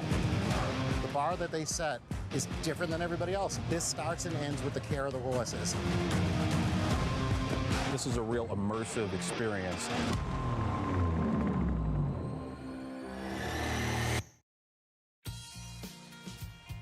Saratoga is the summer place to be. We were just there for the Belmont Racing Festival, and we'll be back there on July 3rd as we have that 4th of July festival that leads in to opening day of the summer meet. And JK, if you catch me on the right off day, I'm decked out in all the giveaways from racetracks around the country, and Saratoga has some phenomenal giveaways this summer. I got some good news. Come work with us. I'm gonna you don't gotta wait in line. That's fantastic. Yeah, you know, there's some really cool ones that I'm excited about. I think that's the soccer jersey. That one right there. That's gonna be a popular one. Is that a man purse? Yeah, it's a little man purse. And then a refrigerator magnet. Meet me at the spa. Yeah, the little kids purse here. Look at this. I like that. There's that hat. That's gonna be a big one. Very good. Brooklyn Cowboy, I love that. Whitney Day. To commemorate that, another refrigerator magnet. Oh, the Corgi Cup was awesome last year. And that the little lawn jockey. Yeah, you know what's funny? Those days, getting into the track are insane. Yeah, you can't get it, and then so busy. We used to call them turnstile spinners in South Florida. They'd come in, get 6 giveaways, and then take them back out to their car and come in. So it looked like the attendance was much higher than it was. One person counted for 6 people. Here are the dates of those giveaways. The Tumbler Cup, we're going to get right into it. July 3rd and 4th. The soccer jersey quality there on July 10th. That was the belt bag. That's the official name on July 17th. But looking ahead, the giveaways get bigger as we get to the bigger races throughout the meet. You're going to come to Saratoga anyway, and we want to reward you with these fantastic giveaways that are taking place each and every week. Okay, back here, Belmont at Aqueduct, we have the field coming up in the paddock for race number 7, and we'll also get you back out to Horseshoe Indy for race number 5. So Lady Rose is our favorite in here for trainer Linda Rice, currently at 3-5. Yeah, I mean, look, odds on last time, ran well enough last time, ran second in that spot. This feels like even an easier spot than the last one, considering who's in here, some of the scratches. It just feels like this one's going to be hard to beat. I could try to get cute, try to get creative, but sometimes you got to take what the defense gives you. We talk a lot about the history of Aqueduct, and Linda Rice is inextricably tied into it. How many winter meets she has absolutely dominated here, and she has the 5, Lady Rose, at 2-5. We'll be back with more America's Day at the Races on this Thursday, right after this.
while Aqueduct might not be the most beautiful or bucolic track in the country, it's real. It is New York City's racetrack. This is New York's racetrack. This is New York City's racetrack. I mean, it's within the city limits. It's right by JFK. You can hop on the A train, jump right here to the racetrack. There's something great about a racetrack you can take the subway to. Just getting off the subway and going to a racetrack, it's the Otoy of Queens. Coming in on the train, on the bus, public transportation to get here, like I said, coming for the love of the sport, the love of the horse, first and foremost. I think those are some of the things that really make Aqueduct so special. Aqueduct fans are hardcore, they're smart, they're knowledgeable, and they're not afraid to call you about it. And I appreciate and love the fans, because as much criticism as they can give you, 99% of the time they're spot on in their analysis. It has the New York kind of tough guy attitude, maybe on the outside, but it is warm and fuzzy on the inside. And to me, that's so quintessential New York. I'm going to definitely miss taking a subway that drops me off here, that's for sure. You know, this is the greatest city in the world, and to have a racetrack with Premier Racing right in the city limits, it was a special time. It looks like, it feels like the city, and we really don't have many racetracks in cities anymore in America.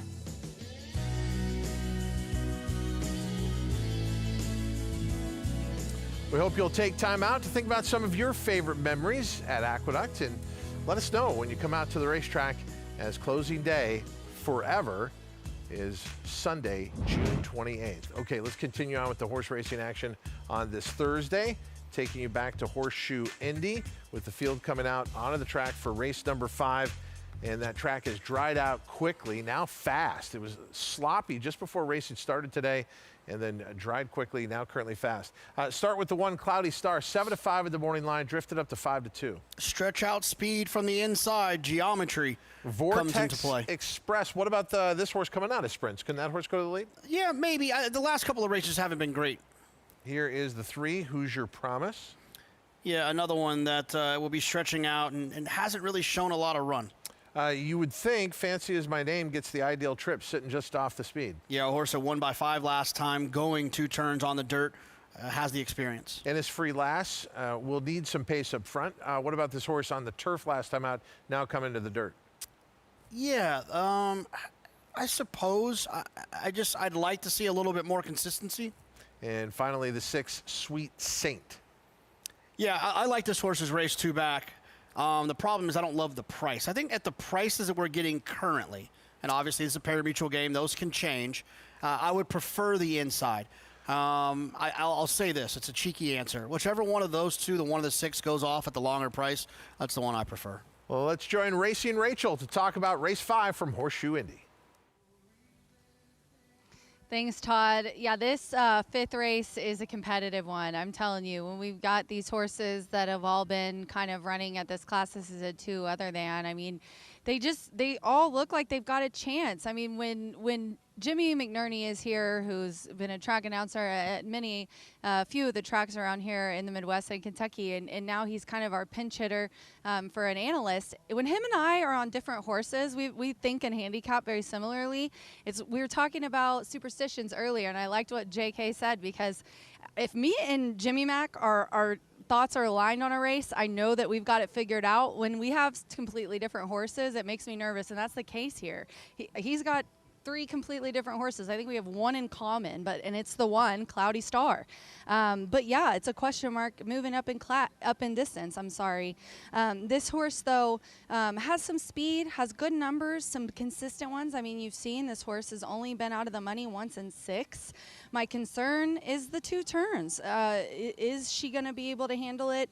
We're not sure, but we're going to find out. And it's a key start, third off the layoff. Didn't get a chance to talk to Tomas, but I know I have talked to him about this filly before, and I know he really likes her. Ramos, just a very gritty rider. I mean, he does what he has to do to get, the win. He tries really hard. And at 2 turns, I think I would almost like a little bit of closing instead of early speed on the rail. So with that being the case, you might like the 4 a little bit more. Fancy Is My Name. This one he thinks has a good shot here. I did get to talk to the trainer, Randy Klopp. He said she's got a good shot. She can close a little bit, so if this inside speed goes really quick, she's going to have plenty to run at. Definitely much better going long, as you can see from that win of over 5 lengths. And she's a really nice looking filly. She's just put together very, very nicely. She's got good conformation. I got to see her a little bit in the post parade and coming out of the paddock, and she just looked fit. And then I'm going to round it out with the 5 Innisfree last. Man, John Horan, the trainer, he cannot do any wrong right now. He had a wonderful year last year. He's had a really good start to the meet. He is 3rd in the standings behind Randy Klopp and Gennaro Garcia, and he just really has been getting these horses in spots where they just have ran phenomenally, and it's not favorites either. This one actually coming off the turf and returning to dirt, which is always key. And then I just have to say something about the 6, Sweet Saint, right now on the board at 5-2, was the favorite. We've flip-flopped over to the 4 now. But the 6, Sweet Saint on the outside, also a little bit of speed. And Klopp said that, we tried the turf last time, and it's pretty obviously she didn't like it, Rach. So I think she's got a good shot here, too. So Randy really pleased with both of these. Tickled to death at how he got them in and how they've been running. And if you go back to the April 21st try, look at her. She's got nice speed. She was patient. She set off, and she had a driving win by almost 5. So she does bounce a little, but that's fine, and I'm not going to take that into consideration because last time I was on turf, and she just didn't like the grass. But yeah, a competitive field going postward here in the 5th race. They're heading to the gate, you guys. I like Cloudy Star, 9-5 right now on the tote board. Man, she was 7-5 on the morning line, but man, just a consistent gal. And if she likes going long, I like her too. So 1-4-5 for me, you guys, here in the 5th at Horseshoe Indy. We like you, Rachel Mack. Good job. As they get to the starting gate here, Cloudy Star, whom you talked about in the post parade, inside post, centrifugal force here, coming out of those sprint races. Does the horse get a clear lead, or do you think this is going to be a contested early pace? I think it'd be a big mistake, right? When you're down on the inside, you have a horse that is stretching out. Why not use that speed as a weapon? Get that inside position, hold that inside position. That way you're in the clear, you can get comfortable, find a rhythm. I don't see why you would want to take back, eat a bunch of dirt, then have to circle horses at some point or get lucky that the rail opens up. Just get out there and get comfortable and use that speed. I think, a lot of times I think it's a mistake when riders do that thing where they want to go out there and walk the dog when their weapon is speed. And I always joke about it. It's like asking Steph Curry to go out there and just take layups. Yeah, it's true. I'm sure he'd still be a good basketball player, but his game, his weapon, his ability to shoot threes. You have a fast horse, use that speed. Yeah, pull up from the logo every once in a while. There is Cloudy Star moving a line, at least for now, our favorite at 9-5. Second choice is the 4, Fancy Is My Name at 2-1. And third choice was one of the last horses Rachel was talking about, the 6, Sweet Saint at 2-1. She said throughout that turf race last time out, and if you do, you've got a pretty nice dirt win that would fit here, that April 21st effort 2 starts ago for Sweet Saint. Now, as I say that, the 1 backs out, Cloudy Star, but it looks to be pretty minor. They're going to reset this horse. So that gives us a few more to load. Let's head out to track announcer John G. Dooley. It's race number 5 from Horseshoe, Indianapolis, live on America's Day at the Races on Fox Sports 2. 9-5 favorite with 2-1 on Fancy Is My Name and Sweet Saint. Vortex Express has gone home in it, 26-1. Marcelino Pathosa Jr. with the Matoli filly Hoosier Promise.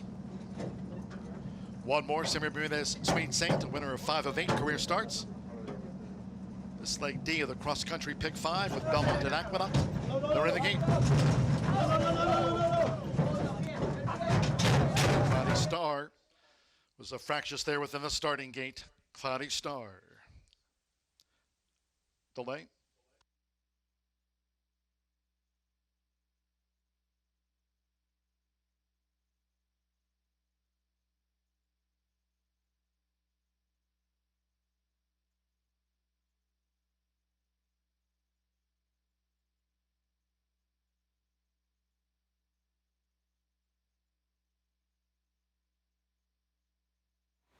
Okay, obviously we've had an incident at the starting gate. The health and well-being of our equine athletes, the men and women who ride them, is always of paramount importance. So I want to emphasize, they're taking the shot away because they need to work this out, but there's always an attending veterinarian that will look at these horses throughout the warm-up process, and then obviously if there's an incident at the starting gate, and if they deem that that horse cannot go, there will be a scratch. So we're going to work on the information for you from Horseshoe Indianapolis, delay for race 5. Meanwhile, post-parade taking place back out here. In fact, this is from approximately 1 minute and 47 seconds ago, the field for race 7. There's our favorite, Lady Rose, now 1-2. Yeah, I mean, she makes sense in here based on her last race, based on her connections. I understand why she's being bet. 2 horses coming up from Monmouth out of the same race. D's on Dow, who got the win over La Eclair last time out by a neck. Yeah, D's on Dow ran pretty well last time. La Eclair also ran well. I think if you're allergic to the 1-2 shot, the 6 and the 8 both make a ton of sense.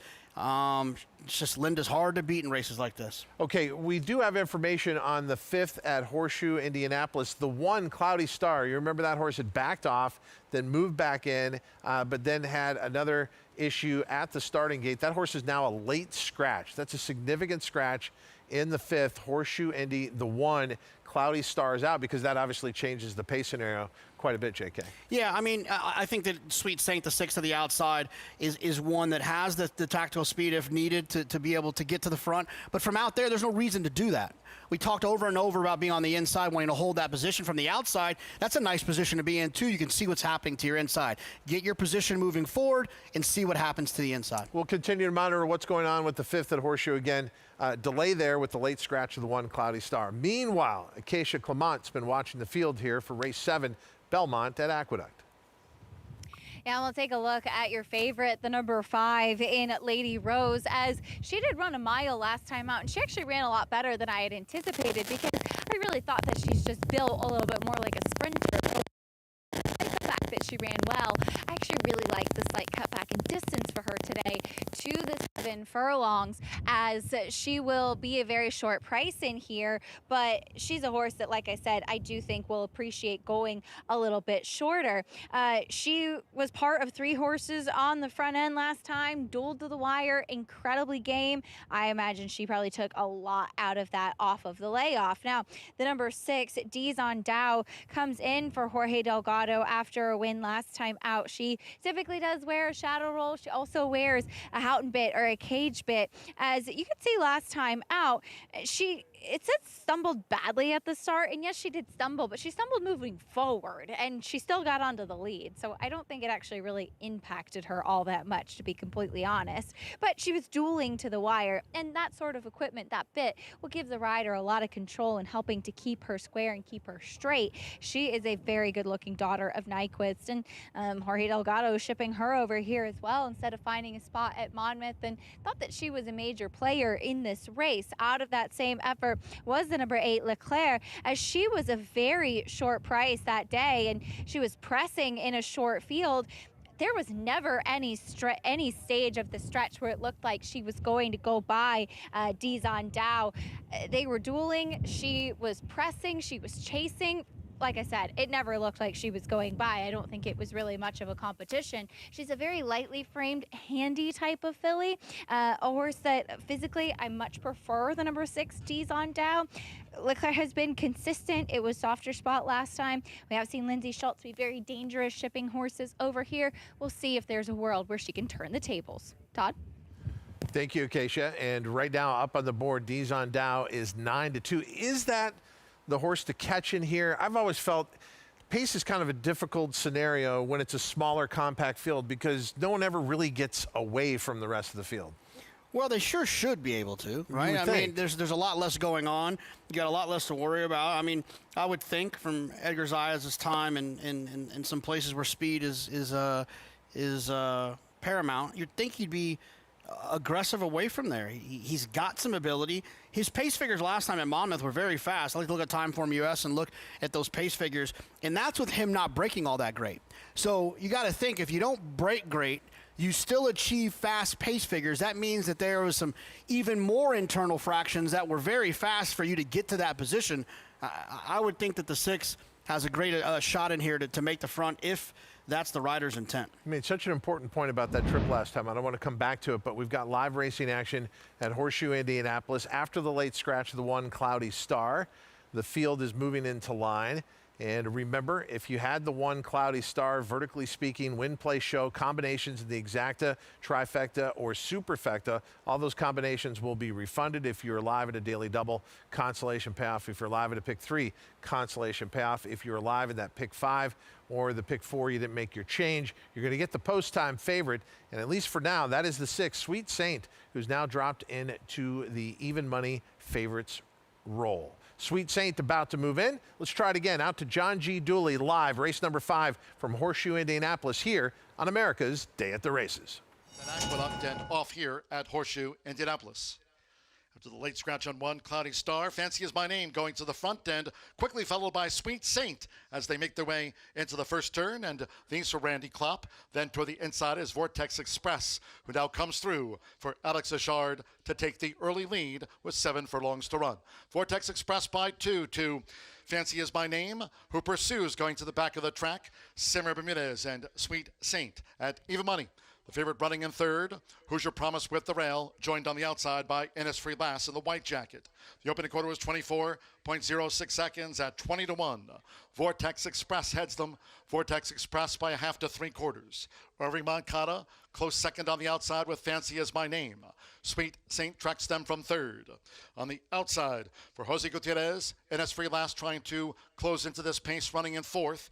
And into the hands of Marcelino Pedroza Jr. Hoosier Promise, orange and the blue hoops, is last of the quintet.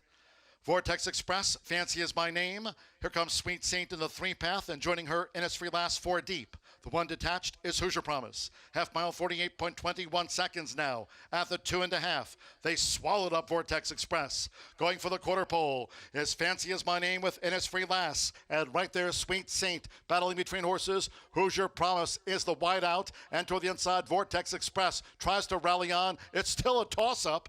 3/4, 1 minute, 12.52 seconds. Fancy Is My Name clings on. Sweet Saint is in dire straits. And here's Hoosier Promise, who's picking them up for Marcelino Pedroza Jr. with power. Hoosier Promise takes the lead and pulls away.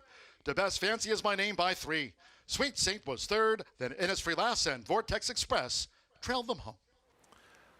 Small field, a big price, and nice move by Marcelino Pedroza Jr. to go to the lead, realizing with that late scratch of Cloudy Star, it was there for the taking. Moments ago, the field breaking out of the starting gate for the 7th here, Belmont at the Big A. All set. And they're off. Good beginning from D's on Dow, right to the front, and Call Me Jal is in that early mix there, 1-2. Leclerc settled off of them in third, and in between horses comes Cravings. The early trailer out in the center of the racetrack is the heavy favorite, Lady Rose, at the back end of the field. Pressure now for D's on Dow, and it comes from Cravings from in between horses within a half length of the leader. Leclerc has lost ground, is back there in third, and at the rail is Call Me Jal, still the trailer. Lady Rose getting the hurry up from Jose Lescano, trying to catch this leader, 22.75 for the opening quarter mile.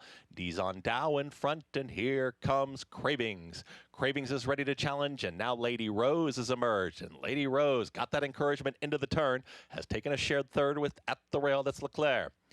Tailing off, and far, far back now is Call Me Jal. They're approaching a quarter mile left to go. D's on Dow is still ahead in front. Cravings is chasing to the outside. The rail wide open here for Leclerc, is going to take the closest route here. And Leclerc is trying to thrust on through. Lady Rose is now picking up rivals on the grandstand side. 4 of them with a shot here with a furlong left to go. Lady Rose, D's on Dow. In between horses, Cravings will not go away. Now Lady Rose has taken a half-length margin. It's now Lady Rose, and Jose Lescano, heavy favorite, will get it done. Photo there for second, D's on Dow with Cravings. Finishing fourth was Leclerc. I mean, the pace wasn't overwhelming. The opening quarter mile, 22-3, 45-3. D's on Dow broke much better today, but couldn't resist when Lady Rose comes calling. Look, if you had the 5, congratulations. If you're involved with the 5, congratulations. If you tried to beat the 5, it's a very annoying result. Yeah, right? I know, The 3 ran well, there were several the chances, 8 yeah. ran well, the 6 ran well, and you get run over late by the 2 to 5 shot. It's frustrating if you liked one of those other 3 horses. If you had singled the 5, congratulations. And Cravings does get that photo for second, so you get 2 to 5 over one of your longest shots in the field, the 3 Cravings at 21 to 1 over the 6 D's on Dow, who finishes third at 5 to 1, and then the 8 Leclerc at 5 to 2. 5, 3, 6, 8 in the 7th here. Belmont at the Big A. So we had a 5 to 1 shot, which seems like eons ago. Since then, it has been 1 to 5 and 2 to 5. But we do have a tremendous get-out race, and we'll be back to discuss the 8th and final on the Thursday card from Belmont at the Big A right after this. Announcing the Empire Trillium Series, a multi-year $3.2 million 14-race program at the brand new Belmont Park and Woodbine Racetrack, restricted to New York or Canadian foaled horses. This new event kicks off the day after Christmas with 4 two-year-old stakes races on Belmont's new Tapeta surface and continues all spring and summer through late July at Woodbine. The Empire Trillium Series. To learn more and enroll either New York or Canadian breds, go to NYRA.com/EMPTRI. Standing at McMahon of Saratoga Thoroughbreds, top young stallion Solomini, a Grade 1 son of Curlin and sire of 2026 graded placed New York Stakes winner National Identity. Inside the final furlong, National Identity. Acoustic Ave is making up some ground. National Identity is almost home. Acoustic Ave second. National Identity wins the Safe Florida Sandy. Solomini, standing for $7,500 in 2026 at McMahon of Saratoga Thoroughbreds. It's America's original sport, and no one covers it better than America'sBestRacing.net. From the sport to the lifestyle, the best races, horses, and destination venues, cocktails, gambling, fashion, and more. America'sBestRacing.net is a sport for you.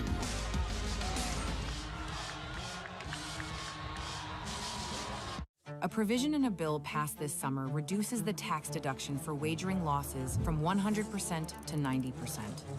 This unfair change would tax horse players on a percentage of their losses, could cost over $1 billion in handle, and threaten thousands of jobs in the racing industry. That's why the NTRA is fighting to pass the Wager Act, a new bill that would restore the deduction to 100%. Tell Congress to pass the Wager Act. Visit ntra.com/wager. Racetrack Television Network brings you every race, from every track, on every screen, every day.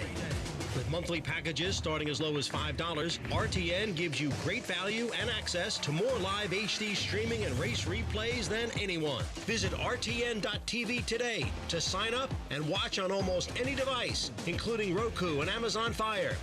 RTN has packages that start at $5 per month.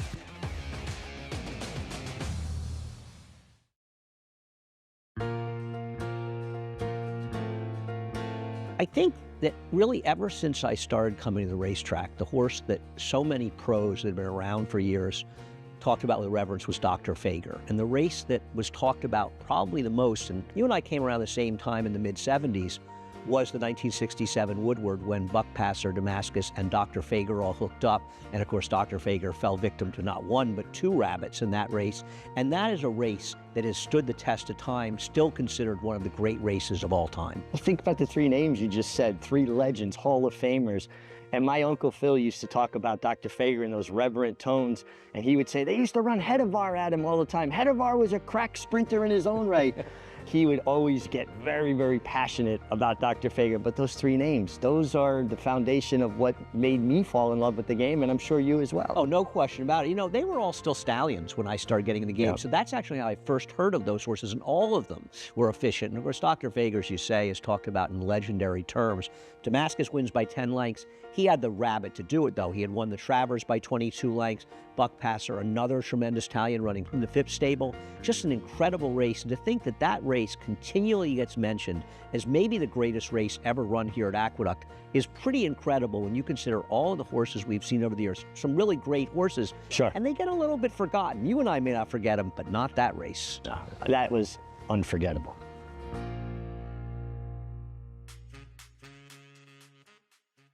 What do you remember about the years at Aqueduct? That was a special memory there with 3 horses that not only had impact on the racetrack, but were phenomenal in the breeding shed as well.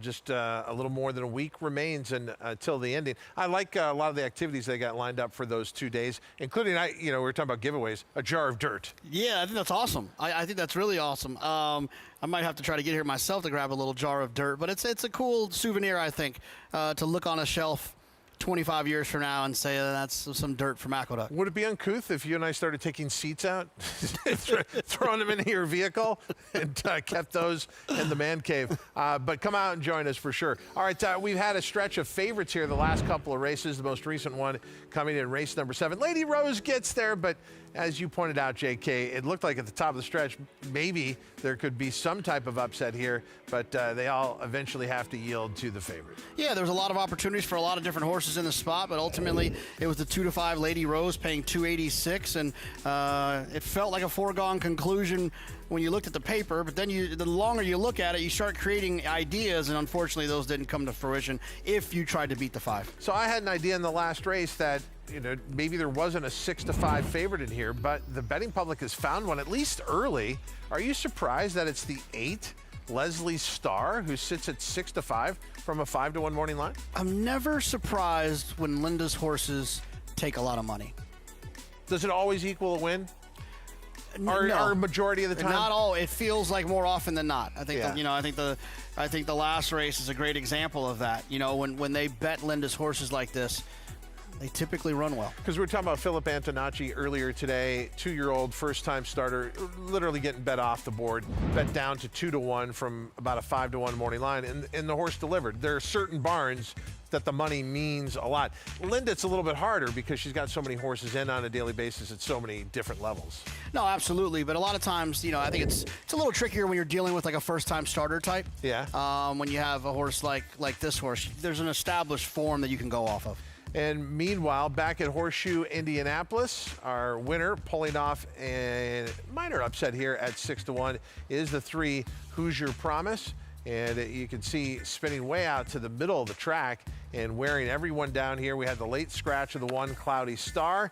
And so for the 3 Hoosier Promise to remain at 6-1, that's a decent kind of upset in this field of 5. Congratulations to the connections of Hoosier Promise, owned by Richard Perkins, trained by Anthony Granitz, Marcelino Pedroza Jr. aboard Hoosier Promise, a Bay filly by Matoli out of the Ghost Sapper mare. Ghost Stone was bred by Swifty Farms in Indiana. Back here at Aqueduct, it's the 8th and final. Eventually they're going to step onto the turf. We'll see who Jonathan likes. We'll also get some observations from the paddock. The finale from the Big A when we return on America's Day at the Races.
On June 6, 2019, a new chapter began at Alapa when Hillendale transferred its operations to the famed Kentucky Station and Thoroughbred Nursery in Paris, Kentucky, on a farm that traces its origins to 1827.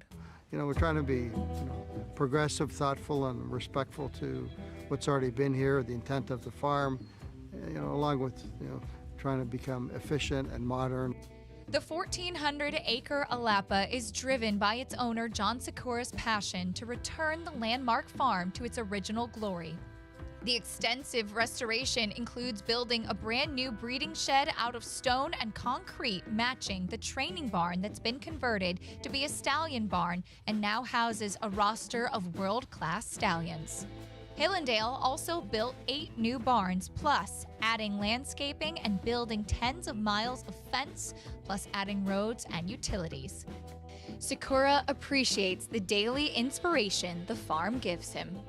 There's the ruins of an old dairy barn, which is it's like a beautiful relic. It's peaceful and quiet. There's waterfall ponds behind the house, behind the office. There's many unique, peaceful, great parts of the farm that create peace and a sense of understanding where you are and how unique the farm is.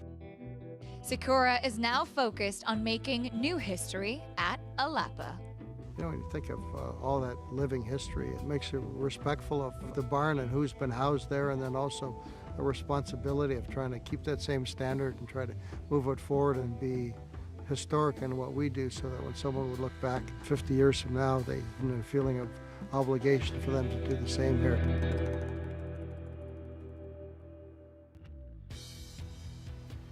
And they're the perfect stewards for that farm. I've spent some time with his son, Jess, and his sons are very involved in what that farm means and in the industry, and that is great for thoroughbred racing, what's going on with Hillendale at Alapa. Back here at Aqueduct, our final race of the day after a couple of favorites. This might be pretty difficult. I mean, on paper, it looked confusing. We need every edge we can get. So to help us out, Acacia Clement.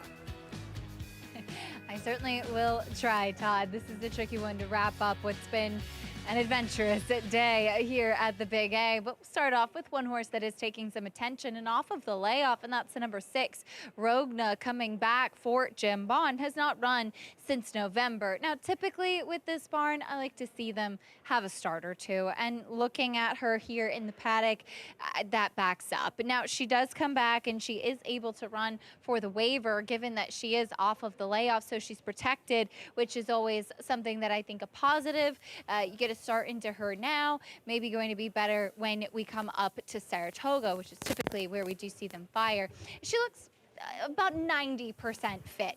Good coat on her, completely dappled, just thinking that she will do better for a start. And while she's had a lot of chances, most of them have been in tough New York 1X company and against much better fields. She's only run once for the 35,000 before being sidelined for the season. So I think that she is absolutely a horse that has some upside coming in this spot. The number 8, Leslie Starr, will make her second start off of a layoff, and she ran in an off-the-turf race last time out, and I had just really thought that A, she's a horse that wants to go longer, and B, she's a horse that really looked like she needed to start off of that layoff as well. Very weak in her top line and in her hind end, just lacking a lot of muscle mass and conditioning, and she's done very well since that last start, and I think that's why in large part we saw Linda Rice leave her in the race, even though it was taken off the turf, to get her that start, because sometimes a race, whatever surface, can just be so much more beneficial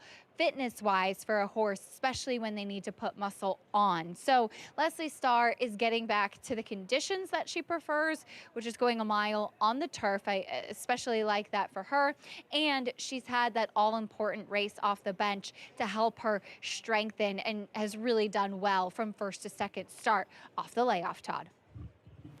Yeah, to your point, most trainers will tell you that one race equals 2 works, so you can get a lot more done by even getting into a spot that may not be your best. Leslie Starr, good look at this one, currently up on the board at 9-5. Meanwhile, the field is coming out onto the track at Horseshoe, Indianapolis, and race number 6 was originally scheduled for a mile on the turf. It's now a mile and 70 yards on the main track. As we said, the main track has dried out to fast. First horse we're going to see in the post parade to go 1 mile and 70 yards, this maiden special weight group for 3-year-old fillies, is the one, Diamond Rock Hill.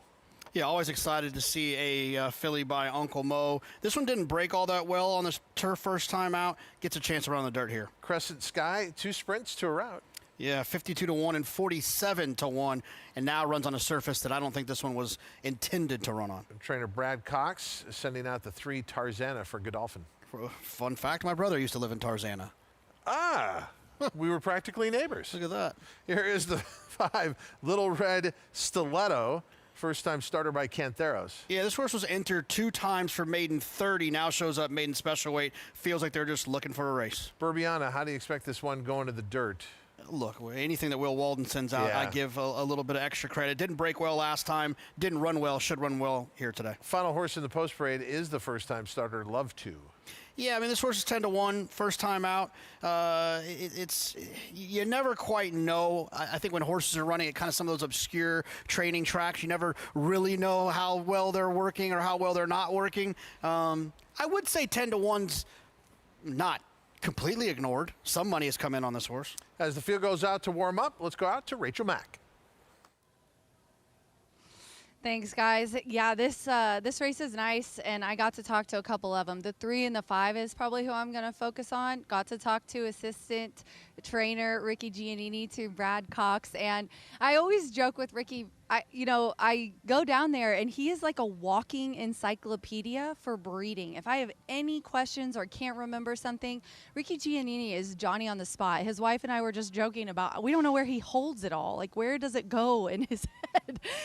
But he always has great info, and he did on this one. First, let's start with the last race when he won with the 12 with Marcelino aboard Marcelino Pedrosa. He said, I'm just going to tell Marcelino to ride this one just like he rode the last one. He said the last time it was pretty obvious.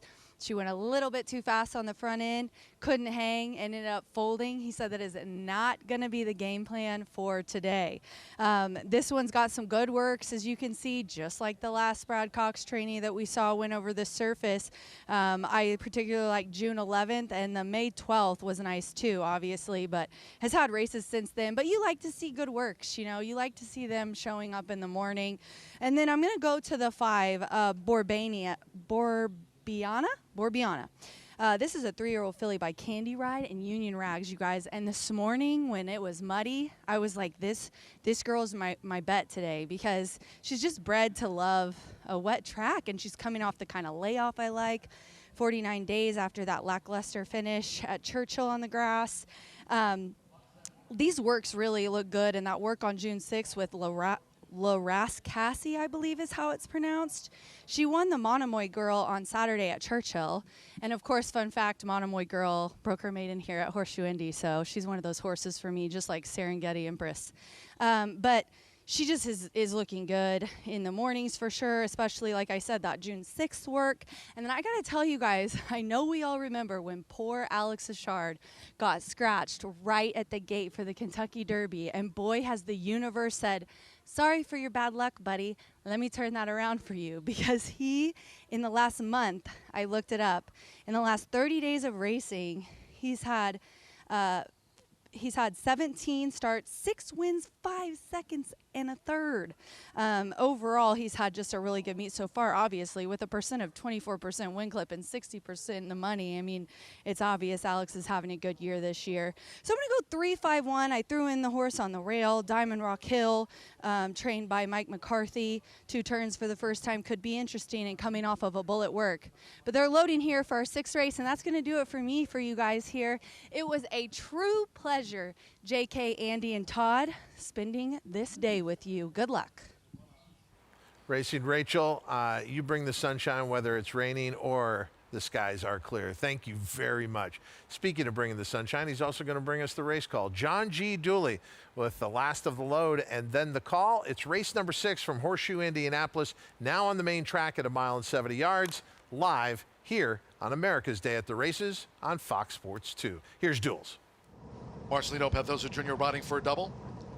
6-1 Hoosier Promise took out our feature of the day. One more, 12-1. Love 2 facing up to the gate. First-time starter White Hartzler. Love to. Fernando Veracruz leads the meet with 24 wins. Fernando on the Thursday score sheet. Love to. 3-5 on Burbiana. They're in the gate. They're off. Crescent Sky, alternate alert start for Rodney Prescott. Tarzana's right there. Here come early rushes from Burbiana and the black cap, and Love 2 is right outside her as they charge into the first turn. Love 2 nearest the inside is Crescent Sky, and Burbiana right there between them in tight quarters at the 6.5 nearest the inside. Diamond Rock Hill is fourth upon settling. Tarzana's next, and into the hands of Samuel Bermudez, the newcomer Little Red Stiletto trails the maiden filly Sextet, 23.45 seconds for the lead part, and it's Love 2. With Fernando Veracruz, Love 2 has taken a short lead from Crescent Sky, second at the inside. Alex Achard and 3-5 favorite Burbiana right there third on the outside as they make this run past the half-mile pole where Love 2 just leads Crescent Sky. Burbiana now starting to gain. Tarzana's running in fourth. Then toward the inside, Diamond Rock Hill, and finally Little Red Stiletto. Half mile, 48.17 seconds. They enter the far turn. Love 2, tackled in earnest by Burbiana, who's now taken the lead as they round the far turn. It's Burbiana, the daughter of Candy Ride, leading them toward the quarter pole from Love 2, who tries to respond to pressure and joined by Tarzana. Then toward the inside is Diamond Rock Hill, who straightens away in fourth. Little Red Stilettos in a green cap, and Crescent Sky tailed off. 3/4, 1 minute 12.65 seconds. Burbiana as Tarzana is coming with a long run now on the outside, and toward the inside is Diamond Rock Hill, third and staying on as they come past the 16th. It's Tarzana for Marcelino Pedroza Jr., the daughter of Street Boss. Tarzana edges away from Burbiana to best her by 3/4 of a length. Diamond Rock Hill was third, a gap away. Crescent City fourth. Tarzana, Marcelino Pedroza Jr. for Brad Cox, and a Godolphin win. It's Tarzana out to the maiden ranks. Godolphin Blue proves to be just a little bit better than Resolute Racing Blue on this day. Let's get back to Belmont at Aqueduct. This is the field coming out onto the track for the 8th and final. We're actually catching you up on this post-parade. This took place approximately 2 minutes and 47 seconds ago. The one Smiling Rosie pausing as they come out onto the track, and we're going to jump up ahead to the 3 Widdershins. Here's the 4 Songmaker rider change, Ricardo Santana Jr. on board. Yeah, you get Ricardo, which is never a bad thing. And here is the 5 Greyjoy. Yeah, this is one I thought was at least interesting as a stranger danger type, one that'd be stretching out for the first time in a group full of race horses that I just don't quite trust. And what about the New York bred Rogana? It's one of the ones I don't quite trust. Okay, there's the 7 Heaven's Lee. The betting public doesn't trust, 19-1. Yeah, but you know, you have the 3 dirt races that weren't great from a figure standpoint. You work all the way back to that turf race. Maiden 50 wasn't bad. Leslie Starr, I mean, the form's okay, finishing third as of late. For Linda Rice, who we've been talking about. There's the 9 Bossy Dish. And then the 10, Luck for You. Is this the horse to catch?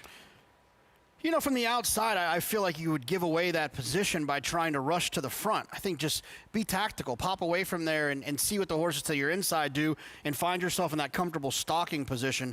Another one of those horses I don't quite trust. You know, when it comes to the 7, the 5, who I'll pick the 5, and the 4, at least there's some interesting angles with those horses. Acacia, what are you seeing with the 5 Greyjoy? Well, to Jonathan's point, at least with Greyjoy, the number 5 in here, she is taking a drop in class for the first time. Now, as she does step up to stretch out in distance in here today for the first time, that's a little bit of my question because she's a very sharp individual. They had to saddle her outside of the saddling stall, as is typically the case, and they got the tack on her. She settled down nicely following that. So the distance, a little bit of the question mark for me, but she is one that typically is very energetic and can kind of run off in her warm-ups prior to the race. She didn't do that today, at least, and she settled nicely out on the track. But as Jonathan pointed out, at least she's dropping for the first time. Now the number 10, Luck for You, she gets back to the turf. She went to the lead 2 starts back. We'll see what Bossy Dish does in here, though lately she's not been getting to the front end. But I felt like Luck for You could be the one that is trying to get to the lead early on. She will have to navigate that from that outside post, but she's a horse that sometimes with frequent racing can get a little bit light, as we do have a late scratch of the number 3 Widdershins in here after warming up on advice of the attending veterinarian. So late scratch of the number 3 in the nightcap. Back to the 10, Luck for You. I think her speed makes her dangerous. I thought she actually ran really well when pressured 2 starts back in that Lotus Petal race the last time she was on the grass. She's getting to do what she wants to do today. We'll just see if she can navigate it from that post. Lot to unpack there, especially that news. Great job by Acacia and informing us the late scratch of the 3 Widdershins. I don't think it really affects the race from a pace point of view. I mean, this horse kind of looked like the 30-1 long shot the morning line had this one at. Yeah, it's one of those horses where, you know, it wasn't going to make much of a difference whether they ran or not. Yeah. I've also thought about horses like this sometimes. If I'm alive and pick, you know, big pick 5s or whatever it might be, or if I'm making a significant play, horses like that sometimes, they can just possibly just get in the way. Yeah, no, that's true. Yeah, one less horse to get on. in the way. So right on. And you can even see a lot of times when you have a scratch like this, you'll see the odds change, you know, somewhat significantly on everyone else. That didn't happen. The 3 was a huge long shot, is out, and so not really an impactful late scratch here, other than to remind you, as Jonathan pointed out, if you're live at any horizontals, you're looking at getting the favorite both in the pick 6 and the pick 5, as well as the pick 4 consolation payoffs, daily double, and pick 3. And then if you had the 3 vertically Widdershins, win, play, show combinations, the exacta, try, or super, they'll all be refunded. Price is coming in from Horseshoe Indianapolis. It is Tarzana, kind of a healthy price for Brad Cox Godolphin, $9. Absolutely. I mean, and then the horse kind of grinded away in that spot, and it's not often that you get the boys in blue, the royal blue of Godolphin for that kind of number. Okay, back here, the number you're getting on the 5 Greyjoy is 6-1. Are you all right with that price? Yeah, I'm fine. I think it's a wide open race. I think the 5 is at least interesting. I'm not saying that I'm over the moon trying to cut in line to beat the 8, but I do think that the horse is a little bit overbet. Now I want to see you cut in line somewhere. Then I know we're on to something. I did that one time. You did that one time. Yeah. I was like, I know you have a bet, but I've got a better one. All right, so they're about set to go. The 8th and final on this Thursday card at Belmont at the Big A. Enjoy it while you can. Now let's go up to Chris Griffin for the call.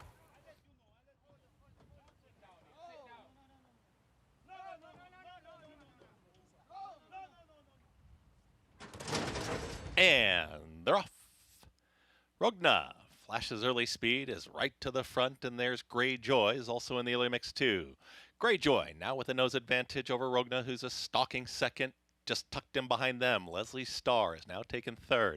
Out wider, that's the red cap of Luck for You, who's going to be 3 wide in that second grouping. And at the rail comes Songmaker. That's the leading 5, tightly packed. Just in behind them is Bossy Dish, who's there in 6th, and the 2 at the back, that's Smiling Rosie with Heaven's Lee. They work to the backstretch in 23.65. The opening quarter mile, Rogna is the target. It's Rogna in front, who's up by 3/4 of a length. Luck for You, wide throughout, is now moving forward, has taken 2nd. In between horses there comes Leslie Starr and Jose Lescano in 3rd. And at the rail still comes Greyjoy, is now back to 4th. Further back in the field is Songmaker and Bossy Dish. Relu Gutierrez is trying to get Bossy Dish, now encouraged from the 6th position. The 2 still at the back, Smiling Rosie and Heaven's Lee. 47.18 for the half-mile time, and Rogna is trying to sprint away. Rogna has now put 2.5 on the rest of the field as Leslie Starr has got some clear running room and now takes a clear second, and here comes Leslie Starr. Rogna has led throughout, and Leslie Starr trying to cut into the margin of this front runner. Far back, Smiling Rosie's trying to rally on. Greyjoy and also Songmaker. Rogna's still there, but look at Smiling Rosie and Junior Alvarado. They are swarming the field. They were at the back end and now have run by them all. Smiling Rosie, impressive at a price. Rogna 2nd, then Greyjoy and Songmaker. Just had the feel of a race that had to be a price. I mean, you had the right idea, just it ended up being the one Smiling Rosie here with a big late run. Yeah, ended up saving ground on the inside, and and being able to then produce that run towards the outside when they straightened for home and just kept grinding away. I mean, I thought the 8 had dead aim on the 6 and was going to be able to run that one down. Well, it just so happens that those both served as a target for the 1 who came running late. The selection I made, the 5 Greyjoy, a nondescript, what, 3rd or 4th? 9-1 on your winner here. So after a couple of heavy favorites, the get out race is exactly that at 9-1. You've got to get out and catch a train, but you'll be back here tomorrow, right? Yeah. I'm at this point, I'm in calm trade mode. I went to the parade this morning. It was wild trying to get on these trains. So it's a fun time to be in New York City. Good to hang with you. Yep. All right, that's it for America's Day at the Races. We hope you'll join us on a future edition.